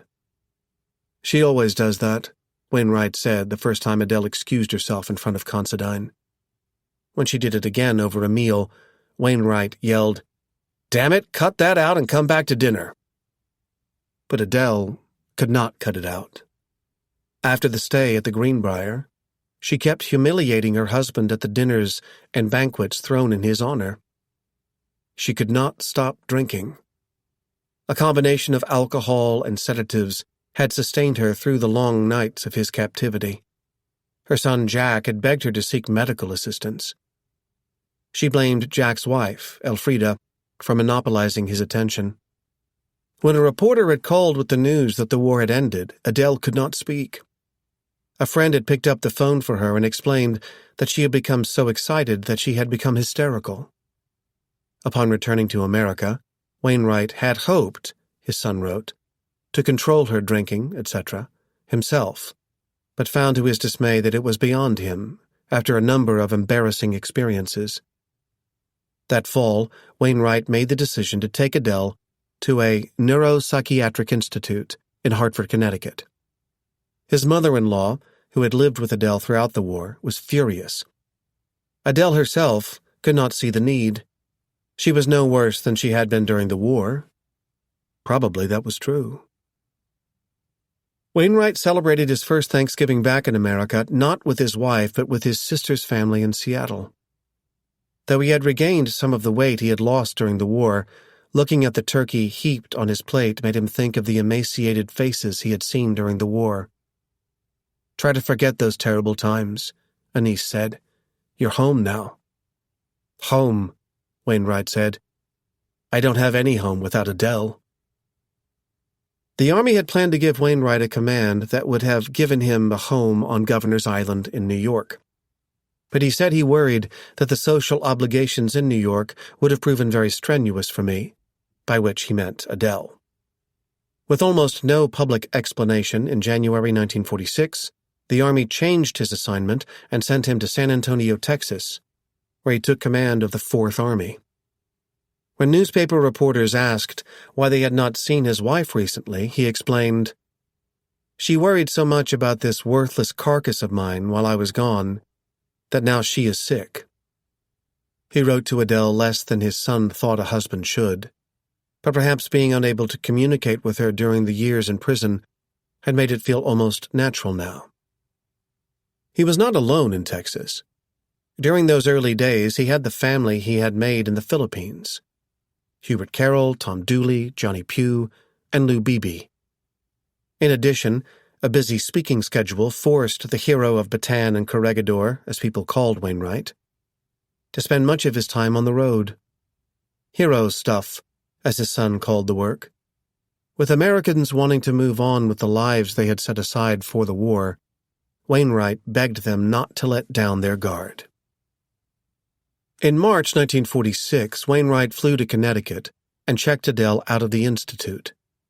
A few days later, newspapers printed a photograph of them together with some of his fellow former prisoners, making toasts over drinks. The doctors worried she would relapse. Not surprisingly, she did. She had gone to the institute in Connecticut voluntarily. In April, Wainwright obtained a court order to have her committed to a sanitarium in Dallas, where she began electroshock therapy. Lonesome and low were how he described himself afterward. In September, he moved her to a hospital in Colorado Springs. She told doctors she would never drink again. She wondered why her husband would not take her back. A few times he tried. The experiments always ended the same way. His own lifestyle could not have helped. "Get out your best drinking shoes and be ready for a party," he wrote to a niece before visiting her. It has been suggested that Wainwright's own drinking problems prompted his retirement from the Army in August 1947. That is not true. Sad as he was to leave the Army, he had always planned to do so upon his 64th birthday, which he celebrated that month. He claimed doctors had a hell of a time finding enough to retire me on for physical disability, a status he sought only for the advantage it carried for his taxes. Choosing to stay in San Antonio, he purchased a 2-story house he named Fiddler's Green, after an old cavalry poem he loved. Halfway down the trail to hell, in a shady meadow green, are the souls of all dead troopers camped near a good old-time canteen, and this eternal resting place is known as Fiddler's Green. Marching past, straight through to hell, the infantry are seen, accompanied by the engineers, artillery, and marine, for none but the shades of cavalrymen dismount at Fiddler's Green. Though some go curving down the trail to seek a warmer scene, no trooper ever gets to hell ere he's emptied his canteen, and so rides back to drink again with friends at Fiddler's Green. Whatever the truth about the mythical Fiddler's Green, canteens never ran dry at Wainwright's. The house had its own official beer. Wainwright had negotiated an endorsement deal with Pabst Blue Ribbon, which ran advertisements showing him serving the brew in his den. He had stronger stuff, too. He liked the Scotch whiskey in Texas, but the bourbon even better. "We will have no drought," he promised friends coming to visit him. Wainwright could not ride much anymore, but could shoot and fish, and received invitations to do so all across the country. He also organized annual reunions of the so-called Travelers Club, which he and 25 fellow prisoners had formed at Karenko. He judged the success of their annual reunions by how much liquor they consumed. Men brought their wives, but knew not to ask too much about Wainwright's. He did not like to talk about Adele anymore. For a time, starting in 1947, he had brought her to live with him at Fiddler's Green, but in May 1948, sent her back to Colorado Springs. "I don't think it advisable at this time to bring her home, for fear that she would go back to her old ways, and I'm quite certain she would," he wrote. They would never live together again. Although there were always people eager to see him, he felt alone. The sycophants coming over to his table at restaurants agitated him. When possible, he preferred to eat whatever his live-in African-American cook, Sarah, made. In some ways, she gave him the only sense of home he was to know. There was discussion of drafting Wainwright to run for the United States Senate from Texas in 1948. The idea intrigued him enough that he decided to come out as a Democrat because, as he explained to reporters, "Now I'm a Texan. There's only one Republican in Texas I know of, and it isn't me." When pressed, he admitted to having never cast a vote in my life. A congressman named Lyndon Johnson ended up winning the seat, and Wainwright went back to the rule that had guided him before. Keep out of politics. Only friendship and admiration for MacArthur, Wainwright said, made him go to the opposing party's convention that same year. MacArthur repaid the favor a few months later by supporting Wainwright's nomination for National Commander of the Disabled American Veterans. "I know of no person better qualified vigorously to lead this distinguished organization than he," read the message sent from Japan. "He has won the respect and admiration of all men with whom he has served." Everyone, it seemed, had ideas for how to make money off the respect Wainwright had earned. For a time, a grocery company in San Antonio named him chairman. A stock farm raising cattle made him its manager. He had little to offer these ventures, and they did not care. Surely they wanted his name. Cockroach was the word he used for strangers wanting something from him. "Everyone wants to know why the cockroach," he joked. "Because I am the boss cockroach." The secretary he employed in his business pursuits made him put a nickel in a swear box every time he cursed. By 1948, he had moved on to the presidency of a company selling insurance to members of the armed forces. One of the first pitches he made was to MacArthur. More and more, Wainwright began to turn down speaking engagements, which he said had left him near ragged, but continued to speak out when forced to do so. Relatives and random correspondents alike never stopped asking what he really thought about MacArthur. It was as if they could not believe the answer Wainwright always gave. Among the great captains of all time, only Robert E. Lee and Ulysses S. Grant belonged in the same sentence as Douglas MacArthur, Wainwright would say. Even his son Jack was not sure whether to believe it. "No one's ever going to know what Dad thinks about either MacArthur or Roosevelt," Jack said. "They're his commanding officers." As for the greatest fighting unit in American history, Wainwright left no doubt. None exceeded the Philippine Scouts of the 26th Cavalry. So long as much of the world did not have roads suitable for vehicles, he warned that the Army had made a grave mistake by not maintaining at least one division of horse cavalry as a modest nucleus for expansion and to retain our precious traditional know-how. As a reminder of what had been lost, he kept a photograph on his desk of Little Boy, his horse that had died with the 26th Cavalry, covering his retreat to Bataan. He would never have made it without the cavalry. and he would believe horse soldiers could have played a similar role for American forces fighting on another Asian peninsula, the one known as Korea. The Soviet invasion of Manchuria in the final days of World War II had resulted in an unhappy division of neighboring Korea, with a communist regime coming to power above the 38th parallel and an American ally coming to power below. When North Korea threw its forces across the border in June 1950, Harry Truman and the United Nations looked to 70-year-old Douglas MacArthur to save South Korea. Once again, aggression had found the United States unprepared. Once again, American forces found themselves retreating toward the bottom of a peninsula only to be penned in. Once again, MacArthur himself was not with them most of the time. He still had an occupation to oversee in Tokyo. This time, however, he really did have help on the way. The brilliant landing he staged in September higher up the peninsula at Incheon put enemy forces on the run and his own on the path not only to liberate South Korea's capital of Seoul, but also, with the approval of the United Nations, to capture the North's capital of Pyongyang. In late October, the first of MacArthur's forces made it as far north as the Yalu River. On the other side lay Manchuria and, in it, the forces belonging to the Communist Chinese, who had chased their nationalists' rivals off the mainland to the island of Formosa, Taiwan. Charles Willoughby, whose intelligence had convinced MacArthur that Manila lay open for the taking in the winter of 1945, now convinced him that the Communist Chinese forces would not cross the Yalu as winter neared. At a conference, MacArthur assured Truman of the same. But the Chinese did cross, in enormous numbers that engulfed entire units of MacArthur's army and sent the rest into retreat. MacArthur would blame Washington for not having let him bomb the bridges over the Yalu, for fear of provoking what had resulted anyway, a larger war. By spring 1951, the lines had reset around where the fighting had begun. MacArthur had ideas for taking the fight back into North Korea.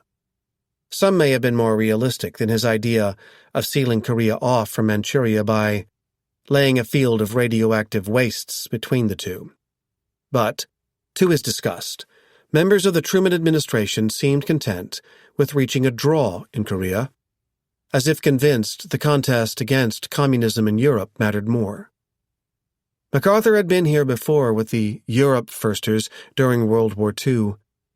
When they had stood in his way then, he had not hesitated to bypass them, just as he had bypassed so many Japanese on the way back to the Philippines. So often the paths he had found brought him onto the front pages as well as into political back channels where other military men dared not go. It was fitting, then, that MacArthur's military career ended the same way as his 1944 presidential campaign, with an ill-advised letter agreeing with a Republican congressman, in this case one who had written in favor of widening the war by having Chinese nationalists on Taiwan open a second Asiatic front against communism. It seems strangely difficult for some to realize that here in Asia is where the communist conspirators have elected to make their play for global conquest, MacArthur responded. We must win. There is no substitute for victory. When the letter became public in April, Truman called it rank insubordination. The Joint Chiefs did not go that far, but backed the president's decision to relieve MacArthur of his commands. Jean heard the news before her husband. "Jeannie," he said after she shared it, "we're going home at last." Alongside the road to Atsugi Airport, the Japanese stood as they had in 1945, but no longer did they have their backs to MacArthur. He could see the tears in their eyes. 50 years had passed since his father had returned home after his own feud with civilian authority as military governor of the Philippines. When Arthur MacArthur had arrived in San Francisco, no crowds had greeted him. Not even his family had come. Douglas had his family, including Achu, but worried any crowds on the ground would cheer only, as he put it, because they feel sorry for me. He need not have worried. Massive crowds greeted him in San Francisco, and then in Washington, where he had an invitation to address a joint session of Congress on April 19, 1951. Predictions that the speech would lead to the Republican presidential nomination the next year overlooked the change of heart of one Dwight Eisenhower, who would win the nomination and the election, surely to his former commander's chagrin. The closing lines of MacArthur's address to Congress more accurately, albeit unintentionally, portended his own future. "Old soldiers never die. They just fade away," said MacArthur, quoting an old Army ballad. In the chamber to hear those words was Wainwright. He had waited at National Airport so he could welcome MacArthur to Washington as soon as he landed. "Hello, Skinny," MacArthur had said, using the nickname he usually disdained. Wainwright smiled and reached his hand out before being pushed back into the crowd and disappearing. One day in July 1953, Wainwright showed up at Brooke Army Medical Center in San Antonio for an appointment and never left. Doctors admitted him for problems with his arteries and liver. Whatever role alcohol played, his family blamed the Japanese. So did newspapers reporting on his condition. From across the country came letters wishing Wainwright a speedy recovery. By his family's account, he kept asking whether MacArthur had written. He never did. Days before turning 70 on August 23rd, Wainwright began suffering a series of strokes. Adele wanted to see him one more time. Jack decided it would be best if she stayed in Colorado Springs. When conscious, Wainwright made Jack promise that Adele would never want. Early on the morning of September 2nd, the 8th anniversary of the Japanese surrender aboard the Missouri, doctors rushed Jack into his father's room. "I believe he's gone," they said several times, only for Wainwright to surprise them with another breath. 27 minutes past noon, he took his final one. The hero of Bataan and Corregidor had fought to the end. They would bury him near his mother and father at Arlington National Cemetery, straight behind the mansion where Lee had lived. The riderless horse trailing Wainwright's body carried the sword his mother had given him. He had left it at Fort Stotzenburg at the start of the war.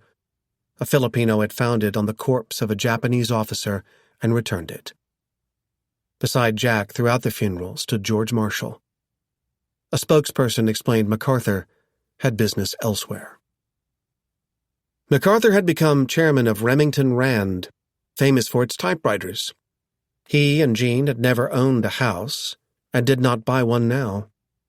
They moved into a suite in New York's Waldorf Towers. Herbert Hoover was their neighbor. MacArthur had hoped his son would go to West Point, but realized it was not to be. When the boy did not graduate at the top of his high school class, MacArthur said, "I am glad that he is not number one in his class standing, as I believe that brings little reward." Still passionate about the performing arts, Arthur would go on to Columbia University, and eventually to a life of anonymity in the city. In 1961, on the orders of President John F. Kennedy, the Air Force flew MacArthur and his wife to the Philippines for the 15th anniversary of its independence. Now the ambassador to the United States, Carlos Romulo, accompanied the MacArthurs on their journey. Not since the Revolutionary War hero Lafayette's return in 1824 to the United States from France had an old soldier from a foreign land received such a welcome in a young republic.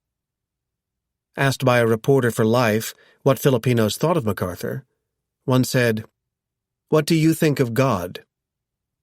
The neon lights illuminated the city again, but it had lost the luster that made it the pearl of the Orient. The neoclassical legislative building stood once again, but Intramuros still lay in ruins. Where MacArthur had once had his headquarters on the walls had become the realm of squatters. But where he would speak nearby on July 4th, 1961, assembled a crowd that Manila police described as the biggest ever gathered on the Luneta.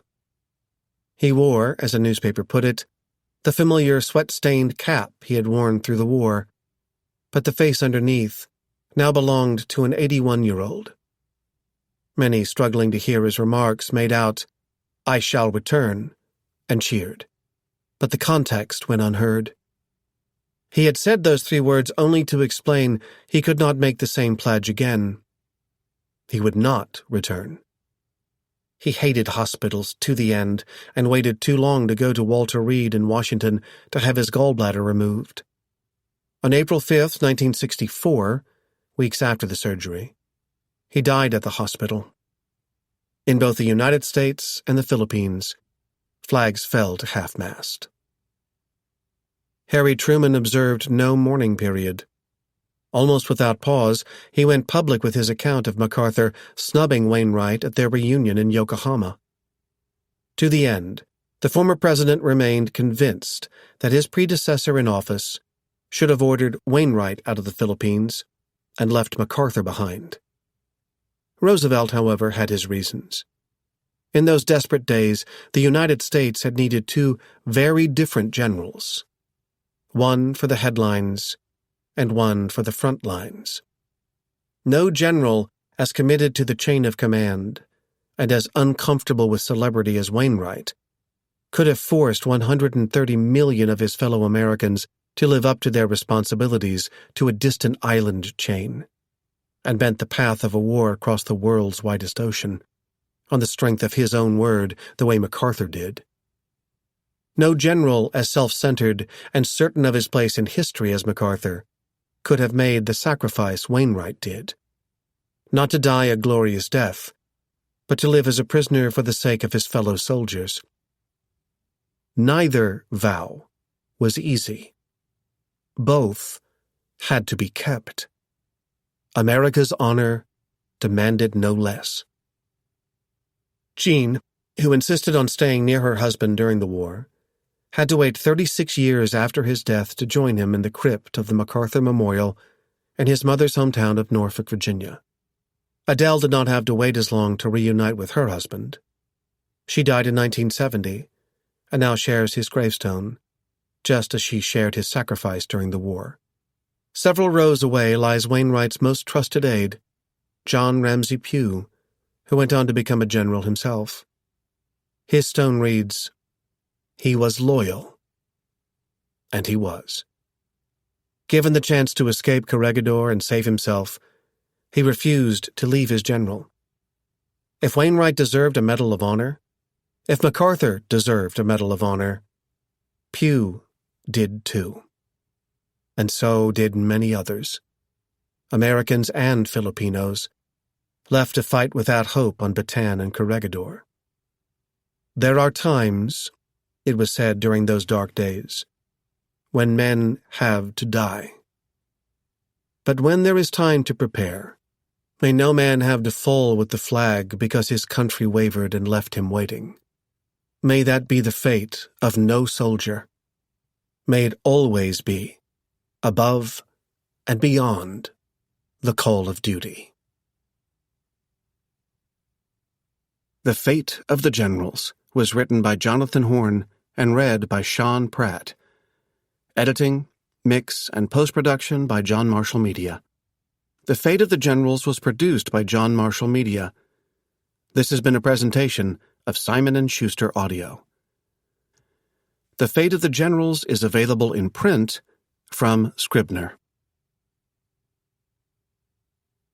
The following is an excerpt from Jonathan Horn's Washington's End, The Final Years and Forgotten Struggle, read by Arthur Morey. Like everyone else she knew, Eliza Willing Powell immediately reverted to referring to the now ex-president as General Washington. He was her friend. Upon leaving Philadelphia, he had sold her the writing desk he had used in office. Only after moving it a few blocks to the ornate house where she and her late husband had once entertained at the center of the city's most exclusive social circle did she discover a surprise. In his rush to return to Mount Vernon, the general had not left the clean desk. Inside one of the drawers lay a large bundle of letters. The general needed to know about these letters. They bore the signature of a woman. Suppose I should prove incontestably that you have, without design, put into my possession the love letters of a lady addressed to you under the most solemn sanction, and a large packet, too, Eliza wrote. What will the goddess of prudence and circumspection say to her favourite son and votary for his dereliction of principles to which he has hitherto made such serious sacrifices? Was the taste of your sex predominant in your breast? And did the love of variety so preponderate that because you had never blundered as president, you were determined to try its delights as a private gentleman? The joke, she decided, at this point had gone far enough. I will, with the generosity of my sex, relieve you. The letters she had found did not come from the pen of a paramour. They were from Mrs. Washington. Not many people felt comfortable teasing the general. Eliza did. At age 54, she had eyes that could look radiant, a gaze that could entrance, and shapely shoulders that, though usually not shown, could hold up a dress dipping deep between her fair breasts. It was not her fault. She had a well-cultivated mind that few men could match, and a playful writing style that other women could not imitate. At a time when men did not always welcome political opinions from the softer sex, the general welcomed Eliza's. In 1793, during the Philadelphia yellow fever epidemic, he had asked her to flee with him and Martha to Mount Vernon. Mr. Powell could have come, too. Eliza had wanted to say yes. Only her husband, seeing no propriety in the trip, had forced her to say no. He had insisted on staying and died as a result. Some said she had not mourned Mr. Powell enough, even though she had worn black as recently as the ball a few weeks ago in honor of Washington's final birthday in Philadelphia. Eliza would miss the general. There he was, as he had looked at the end of the Revolutionary War, in the portrait she and her late husband had hung in the house, the hips jutting out, the large hand wrapped around a sword, the surprisingly slender shoulders capped in epaulets, the chin cleft, the pursed lips giving the blockish-looking face a muscular tone, the nose broadening near the brows, the muted blue eyes buried into the skull. The general himself deemed it a good likeness, but not flattering. He needed no flattery, Eliza thought. It was, she found, offensive to his virtue. Already his countrymen gazed on him like a god. The fairer sex was charmed with his agreeable person and manners. He had always insisted that other men had the abilities and virtues necessary to succeed him in office. So close, in fact, had he come to retiring after his first term, that he had required Eliza's coaxing before agreeing to serve a second. I will venture to assert that you are the only man in America that dares to do right on all public occasions, she had told him. It had not just been the country's future that had concerned her. It had been Washington's own future. Retirement might not bring the bliss he thought he would find, she had warned. Have you not often experienced that your judgment was fallible with respect to the means of happiness? Have you not, on some occasions, found the consummation of your wishes the source of the keenest of your sufferings? All these years later, those questions remained unanswered. The first fleeting glimpse had come a mile away through the trees toward the Potomac, the cupola crowning the center, the pediment and dormer windows poking through the red wooden shingles of the sloping trapezoidal-shaped roof, the new green shutters framing the windows on the two main stories, the white walls looking as if constructed with stone instead of wood, cut and colored to fool the eye from a distance. The view had receded into the trees only to reappear intermittently as the carriage had driven up the serpentine path until pulling up at the front of the house. For years George Washington had longed to say the words. Upon the afternoon of March 15th, 1797, he finally could. I am once more seated under my own vine and fig tree. It was good to be back at Mount Vernon. No estate in United America is more pleasantly situated than this, he thought. It lies in a high, dry, and healthy country, and on one of the finest rivers in the world.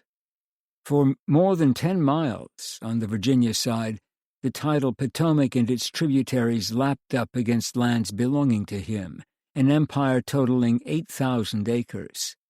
On the outskirts of the estate, beyond its extensive woodland, lay 4 separate farms ranging in size from more than 1,200 acres of plowable land to just under 500 acres, and each including fields, barns, comfortable housing for an overseer, and quarters for warmly lodged slaves. At the center of the estate lay a 5th farm, the one around the mansion house that was going fast to ruin.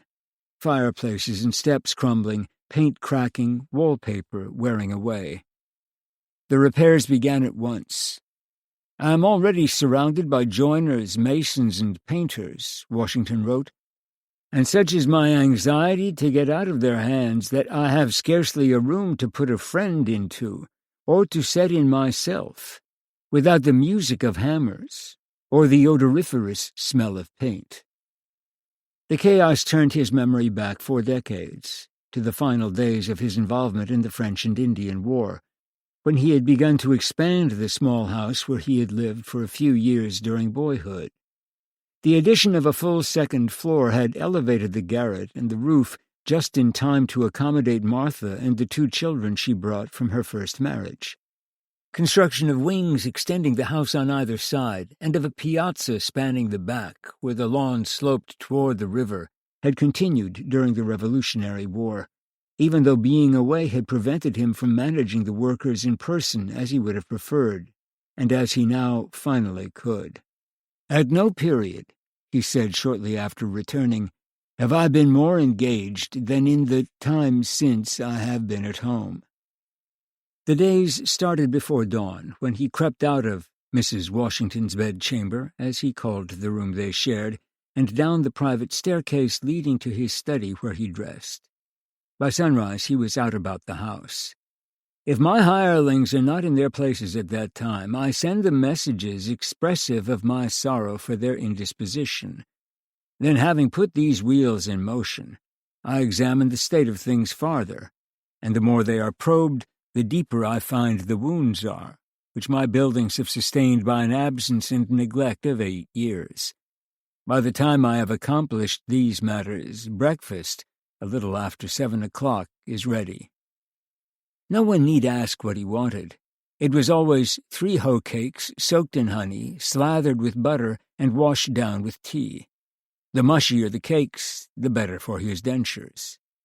This over, I mount my horse. The daily ride around the estate could range as far as the 20 miles required to complete an inspection loop encompassing the mansion house farm, as well as each of the 4 surrounding ones. A broad-brimmed white hat, and, when necessary, an umbrella protected his fair-colored face, which had recently undergone an operation to remove a cancerous spot. Never did he feel more himself than during these hours in the saddle. "No pursuit is more congenial with my nature and gratifications than that of agriculture," he said. Too bad that the same could not be said for the nature of Mount Vernon. The eyesore gullies he saw all around reminded him that the earth he owned did not lend itself to agriculture. Topsoil ran off whenever it rained because the water could not drain through the understratum of hard clay lining the land. The tobacco that generations of Virginians had grown had tired what remained of the soil. He had done what he could to improve it. The decision he had made before the Revolution to transform himself from a planter dependent on the transatlantic tobacco trade with Britain to a farmer diversifying into healthier growing grains had improved his fortunes. So had the knowledge he had reaped through reading journals full of the latest agricultural advances from Britain and collecting data from the intricate plans and trials he carried out on his own lands. Even in Philadelphia, the fields had never been far from his thoughts. Part of every Sunday in office had gone to reading the detailed weekly reports he required his estate manager to produce, and to writing lengthy responses full of instructions and inquiries. An absentee owner could devise no better system, but it had never sufficed for him. "It is more than probable I often repeat things over and over again," he had admitted. "Consider it as a strong evidence that things so repeated are such as I am anxious about." He needed to see things for himself. He could not stand the suspense. The suspense of waiting to learn the results of the experimental crop rotations that he hoped would restore his fields. "I am really mortified," he had noted, "at not knowing the quantity of potatoes that grew in field number 4, that I might have compared it with the yield of corn in the same field, and thereby decided with more certainty and precision on cultivating of both in that manner." The suspense of wondering why long-standing orders went undone. "In nothing have I discovered half so much anxiety as to reclaim meadowlands and to substitute live hedges in place of dead, wood-wasting fences, and yet in nothing have I met with greater disappointment and vexation from the inattention given to these things." The suspense of not knowing why Betty Davis, one of the 300 or so slaves he kept at Mount Vernon, had accounted for no days of work on report after report. What kind of sickness is Betty Davis's that it should have had a similar effect upon her? If pretended ailments, without apparent causes or visible effects, will screen her from work, I shall get no service at all from her, for a more lazy, deceitful, and impudent hussy is not to be found in the United States. If Betty proved really sick, of course, she should have received the same medical care he himself would have received. The thought that his overseers might not summon a doctor, that they might treat his slaves in scarcely any other light than they do a draft horse or ox, disturbed him. So did the possibility of slaves fabricating excuses. "Lost labor," he liked to say, "is never to be regained." Considering all he gave his slaves, clothes, a jacket, breeches, 2 shirts, 1 pair of stockings, 1 pair of shoes, blankets, to the grown Negroes the larger or better sort, and food, not an ounce of meal more nor less than is sufficient to feed them plentifully. 6 days of dawn to dusk labor every week hardly seemed too much to ask in return. Sadly, the labor system left the slaves with no ambition to strive for what he most wanted for himself, a good name. Betty Davis was the rare slave with a surname he knew. Getting work out of "my people," as he called his slaves, required much of the master's eye, and sometimes a little of the overseer's whip. Getting work out of the slaves also required coming up with work for them to do. That was harder than it sounded at Mount Vernon. Transitioning away from tobacco to wheat and other less labor-intensive crops had decreased the demand for slaves in the fields, even as their numbers continued to multiply. How to keep the surplus bodies occupied had become an obsession. While riding around that spring, he saw slave fishermen hauling in nets full of shad and herring that he would salt and sell, slave carpenters and coopers showing their skills with wood, slave spinners, knitters, and sewers manufacturing the clothes their own families would wear, and, of course, slave field hands, plowing the fields that supplied the grain that would fetch $8 or so a barrel at market, once turned into flour at the water-powered mill he operated. There was a chain of command, slaves reporting to overseers, overseers reporting to the estate manager reporting to the owner. But that did not mean Washington himself could not stop his horse and stoop down to call out a slave by name. He often did. As he rode on, he also looked at his livestock.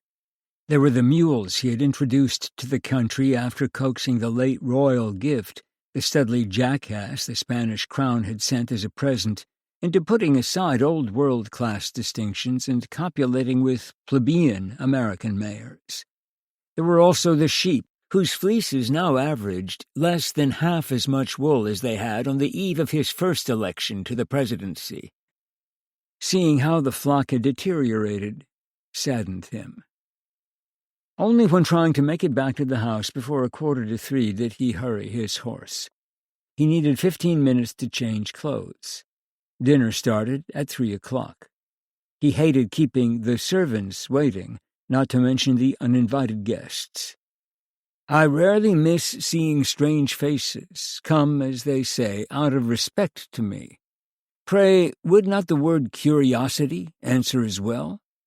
Mount Vernon, he thought, may be compared to a well-resorted tavern, as scarcely any strangers who are going from north to south or from south to north do not spend a day or two at it. To turn strangers away would not be the Virginia way, so they took a seat around the table stocked with meats and vegetables for dinner and pies, nuts, and fruits for dessert. Fish was his own favorite. He washed it down with Madeira, the wine that had dyed his dentures a darkish color. As little as possible would he show his teeth to his guests. Prudence dictated keeping his mouth shut. Every so often some joke of George Washington Lafayette's or some comical expression of Nellie Custis's would force a chuckle, but far more often Washington would let silence snuff out conversations, either because he struggled to hear what his guests said or because he could not decide what to say back. He needed to choose his words carefully, especially among strangers bound to repeat them. A regrettable remark at the table could spread through the mail, across the country, and live on in diaries forever. Much as possible, he steered conversation away from old military battles and politics and toward comfortable subjects, advances in agriculture and the engineering projects enhancing navigation of the river flowing past his house. So his guests could see the Potomac for themselves, if weather permitted. He would lead them out to the piazza after raising his glass for a toast. "All our friends." The sun going down presented a chance to slip away to the study, where letters requiring responses waited by candlelight on the writing table. Not dispatching a courier to the Alexandria post office daily, as he had when at Mount Vernon during his presidency, became a point of pride. Letters to a president could not wait. Letters to a retiree could, at least for a few days.